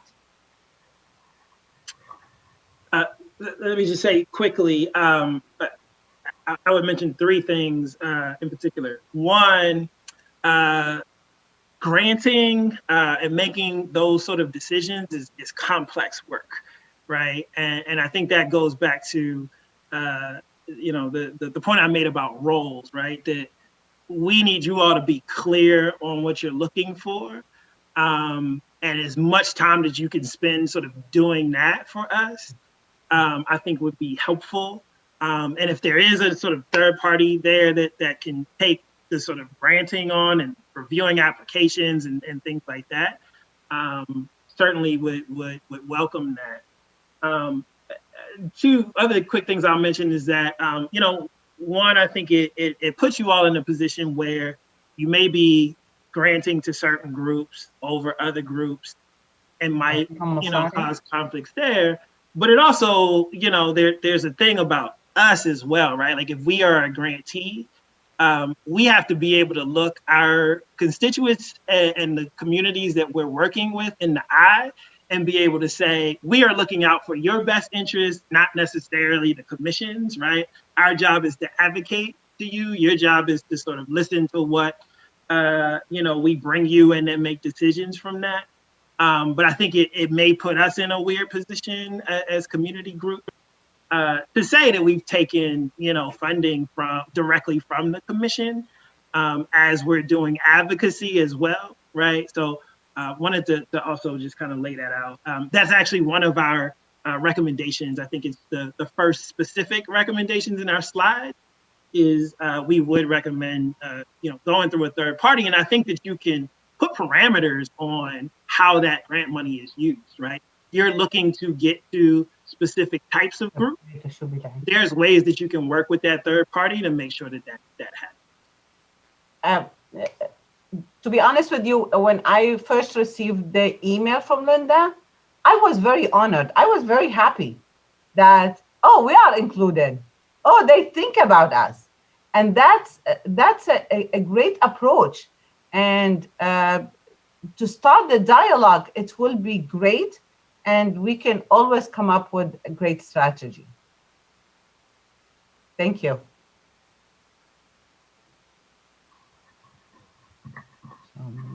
Okay. Next, Commissioner Sadwani, and then Commissioner Sinai and Commissioner Lamont. Sure. My question itself was really around Unity Maps, and that was really already covered. But I did just want to say thank you for coming and presenting. This was awesome. Unfortunately, I missed the first part, so I will be sure to go back and watch the video recording of it. Just a couple thoughts. I love that you all uplifted the geographic disbursement, particularly within the Black community, that has occurred over the last 10 years. I think that's really crucial and will be extraordinarily important as we move forward. I'm really excited to take a closer look at the document that you all provided about the survey. When Lanai was talking about survey sample, I was like, oh, you're speaking my language. This is great. And certainly, I know I heard you say many times, Black community is not a monolith. And I was like, oh yeah, I've written about this at length in much of my research about BIPOC communities in general. So I yes, right on. I think the one piece, however, and this is just a comment, and feel free to respond if you'd like, when it comes to VRA compliance, right? The piece around racially polarized voting is actually looking for the opposite, right? So in what ways is the community similar in voting patterns? And so I just offer that as hopefully a helpful reminder that as we explore all of the diversity within so many different communities, that we're also continuing to think about the ways in which communities continue to be similar, particularly as it relates to vote dilution and the need to continue to think about VRA compliance. So I just kind of put that out there. That is certainly something that I spend a lot of time thinking about, and we certainly look forward to the partnership with your organizations as we move forward. I think that there's much for the commission to figure out and decide in terms of granting and external organizations and all, but we certainly look forward to that partnership. Okay. It is my unfortunate duty at this point to say we have a required break. It's been an hour and a half since we came back. So my question to the commissioners, do you want to come back and continue the discussion after the break and go ahead with public comment after that? If so, are our presenters willing to stick with us and come back after the 15-minute break? Commissioner Kennedy, I can withdraw my question. My comment, actually. I'll withdraw my comment. Okay. My comment's really quick, if it's helpful. Okay. Christian, are we able to go just a few more minutes? Certainly, Chair. I think if if you wanted to conclude comments and do public comment just to wrap it up, the team will stick with you for that. Okay. Thank you so much. Commissioner Sinai. I know that there's been some confusion, especially in the community, about our goals. And we did meet, one of the things we did do as a commission was kind of look at our outreach goals. And we created, that was the day we did the Miro. We had fun. It was the virtual whiteboard. And we are looking, it feels like I've heard a couple of times from community members saying, don't get stuck on the number. Make sure that you're looking at it broader. And we did, and when we looked at it, we did say, 0.01%, or 1 out of 1,000 people, we were able to reach out to, that we've heard from at least one out of 1,000 people in whatever geographic area, be it a city, and it has to be at least 1,000 people, so it can't be a census tract. But we also said that it had to be reflective of that community. And what did we mean by reflective? And then we had a third goal that we came up with, which was accessible. And we kind of defined what we meant by accessible. So we are going from the broad, the number, and looking at it very, keep moving forward, so that we're constantly looking at all that information. And so I did want to share that we do have those outreach goals, and we've worked around them. Commissioner Mons, that was the one day, unfortunately, that you missed. This has nothing to do with that, Commissioner Sinai. Okay, I'm sorry. My goal statement remains, and what you just described, in my opinion, is not our collective and exhaustive list of goals. No. And it's not even what I'm talking about. And the fact that you felt the need to even comment on that when we're looking at time and need public comment, I don't understand, to be quite frank with you. It's okay. It's because it's come up before in my conversation. So Legitimately, it should have come up, and it should have come up today. There's nothing to defend. I'm not defending. I was just... You are defending. That's exactly what you're doing. The fact that you felt the need to re-clarify, to tell our guests that we have goals, like we don't have goals. We have not laid out what it is that we exactly want from the community, those goals. That's what we're talking about. So I'm going to stop there so we can get public comment. Yes. Katie, would you please read the instructions?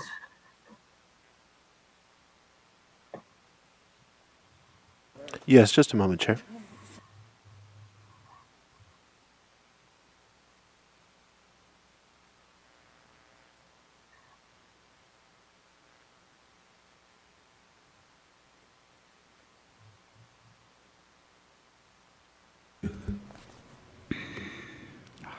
It's not the right one. In order to maximize transparency and public participation in our process, the commissioners will be taking public comment by phone.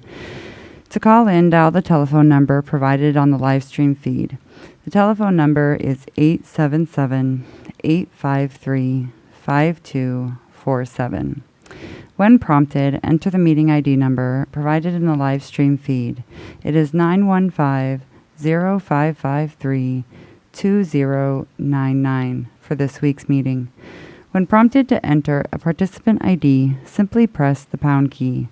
Once you have dialed in, you will be placed in a queue from which a moderator will begin unmuting callers to submit their comment. You will also hear an automatic message to press *9. Please do this to raise your hand, indicating you wish to comment.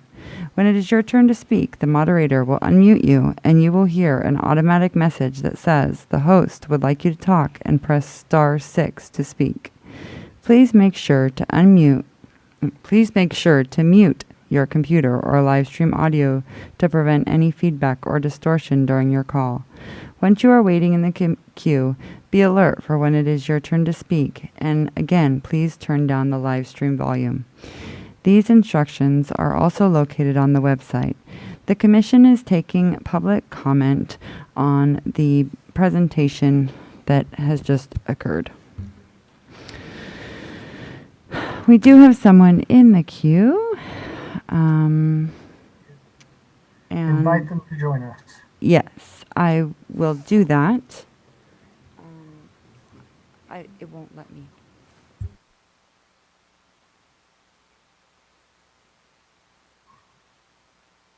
Thank you, Kevin. Thank you all again. Take care. Oh, good Please. evening. This is Lori Schellenberger, Lori. Last name Schellenberger. Please go ahead. Good evening, Commissioners. I'm calling in regarding one. First of all, I appreciate the presentations today. They were great, and your thoughtfulness again in considering how to approach reaching communities that have historically been hard to reach. I'm actually calling in regarding a portion of the discussion related to the possibility of sub-grants to community organizations for outreach and education. And again, I'm calling as the redistricting consultant to California Common Cause, as well as I consult with the national redistricting team at Common Cause, which promotes independent redistricting across the country. And I know it's not lost on you all that California stands as a model for commissions across the country and is watched incredibly closely. And I know you're also aware of the history of the last commission and the ways in which people will in the future attempt to undermine the integrity of your process, as well as the ultimate map that you adopt. And I would just echo some of the comments, and Commissioner Kugawa, it was actually not me who had spoken about this issue previously. I think you may have been thinking of Helen Hutchison from the League of Women Voters, which, like Common Cause, was a sponsor of this initiative that created the commission, and has concerns about the integrity of the commission and the impact that making sub-grants could have and how it could politicize the process, even though it would be inadvertent on your part. I would encourage you to give that serious thought and to consider giving the funds to a third party to administer those. This will become an incredibly political process, regardless of how well you run it. It's inevitable, and it's very different from giving money to census groups for outreach. Giving money to census, there's not the only loop back is data. With the census, people were reporting their data back up to based upon their outreach. This is very different, and it's not objective. It's going to be very subjective, and you could end up with even groups who you funded being critical of you for giving more money to groups who perhaps advocate for lines that then get adopted. There are just so many permutations of the ways in which this could really unravel, and I think ways that are difficult to foresee if you haven't been through a redistricting process and how tense that can get. So I just would encourage you to really consider that very carefully and to consider finding a third party that could administer the grants program to remove that from you all. And even consult with the prior commissioners who went through the process and heard lots of community groups come before them and may have some insights into what the pitfalls of making those grants yourself could be. I can stay on for a minute if you have questions, but you also have your esteemed panelists as well.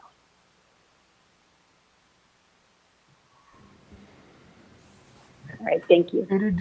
Katie, do we have other callers? We do not.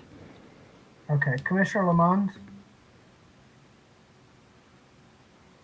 I believe she hung up, but I was going to ask her, I guess I'm curious, and maybe somebody else can speak to this, is it seems like every time we've mentioned the word grants, it's taken as this assumption that we wouldn't use a third party.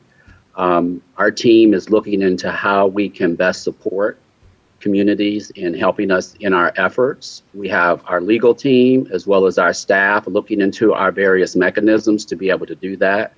So I just was going to ask her, what is it about us using the word grants that creates this assumption that it is a direct, that we would be managing the grant? So I was just curious about that. So maybe she'll call back tomorrow or somebody else will call back, but we understand that we need to make sure that we aren't putting ourselves in a position to have battles that we have to fight legally on the back end. And that's why we're consulting our attorney, we're consulting our team to figure out what is the best way for us to meet the objective. So that's just where we are at this point. And if people have ideas about how we might be able to do it in a grant fashion as opposed to contract, is what we're trying to explore. We haven't said that we won't do contracts, but we're trying to explore expedient ways that allow us to be able to support. So I just wanted to put that out there, and unfortunately the caller I didn't move quick enough to be able to ask her directly. We do have a caller in the queue now. I don't know if they called on that, but. Okay, you could invite them in. Yes. You'll press *6. Yes. Please state and spell your name for the court reporter. Hi, this is Filling Dan again. This is THOVINHBANH. Please share your comment. Okay. I thought the presentation was really well put together and provided a lot of good information. I think the thread that could connect all, and I sent some information I don't know was received, was ensuring the informations are in plain language. I think it's going to help the MENA community. I think it's going to help the Black community. It's going to help people with disabilities. So I know I sent an email. I'm not sure it was received, just for information related to resources connected to that, so that as you share, to echo James, as you put together information about how different communities can do this work, that you start thinking about in that way with plain language. And then for me personally, just like there are lots of folks with really deep relationships on the ground with different communities, with the commissioners, there's not enough of you to do that ground, to do that work. So really plug into organizations like the Black Census Hub and the one that Mala has mentioned, and then for us, Disability Rights Education Defense Funds, or the California Federation of Independent Living Centers, who have done this work related to civic engagement, so that I'm just trying to echo James and his team and Mala to really concentrate on how you best think those who have trusted relationship and have community ties can plug in. Thank you so much. Thank you. Thank you. I believe Ms. Schellenberger's called back. Hold on one moment. Have her join us. Thank you. Please press *6. Yes. Is this Ms. Schellenberger? Can you hear me? Yeah, it's bad when you start recognizing my number. Well, we're happy to hear back from you. Mr. Lamont would like to speak with you. Yes, especially this late in the day. But I was calling back in just to respond to Commissioner Lamont, because the impression I had was from, and several others who had read it, but we may be jumping the gun, was in the Communities of Interest strategy map that was posted yesterday for proposed action item 1. It said for staff to create a grant-making structure to fund local groups. And I guess that could be read as perhaps staff would decide to give the funds, recommend giving the funds to a third party, but I read that as a proposal that the staff be administering that grant-making program. And I can stay on. Commissioner Sinai. Thank you for that clarification. It's meant to be broad for staff to look at all different options and give pros and cons for all different options. and look at what the cost and effectiveness. And we'll be discussing it more tomorrow, so I know we'll hear from all of you. But yeah, it's, we try to write it as broad as possible, and sometimes when you write something broadly, it doesn't come off that way. So thank you. Okay, and thank thank you. you for that clarification. I'll Yeah, share and I that with wanted, other stakeholders. this is Commissioner Lamont. I just want to thank you for taking the time to call back in and answer my question. I appreciate that, and I understand now where you were coming from. Yeah, I appreciate it. All right, thank you. And that do is we have everyone in anyone our, else? no, that was everyone in our queue. Very good. Well, we have imposed on our technical team well beyond the normal limits, so we want to thank them for their patience. We want to thank our presenters for joining us this afternoon, giving us of your time, your wisdom, your experience. We really appreciate it. I can imagine that we'll be back in touch with all of you any number of times in the months coming forward. But again, thank you. It's great to have you with us, and have a nice evening. Looking forward for the collaboration. Thank you. Have a good evening. Excellent. And commissioners, unless anyone has anything urgent at this point, we will see you at 9:30 tomorrow morning.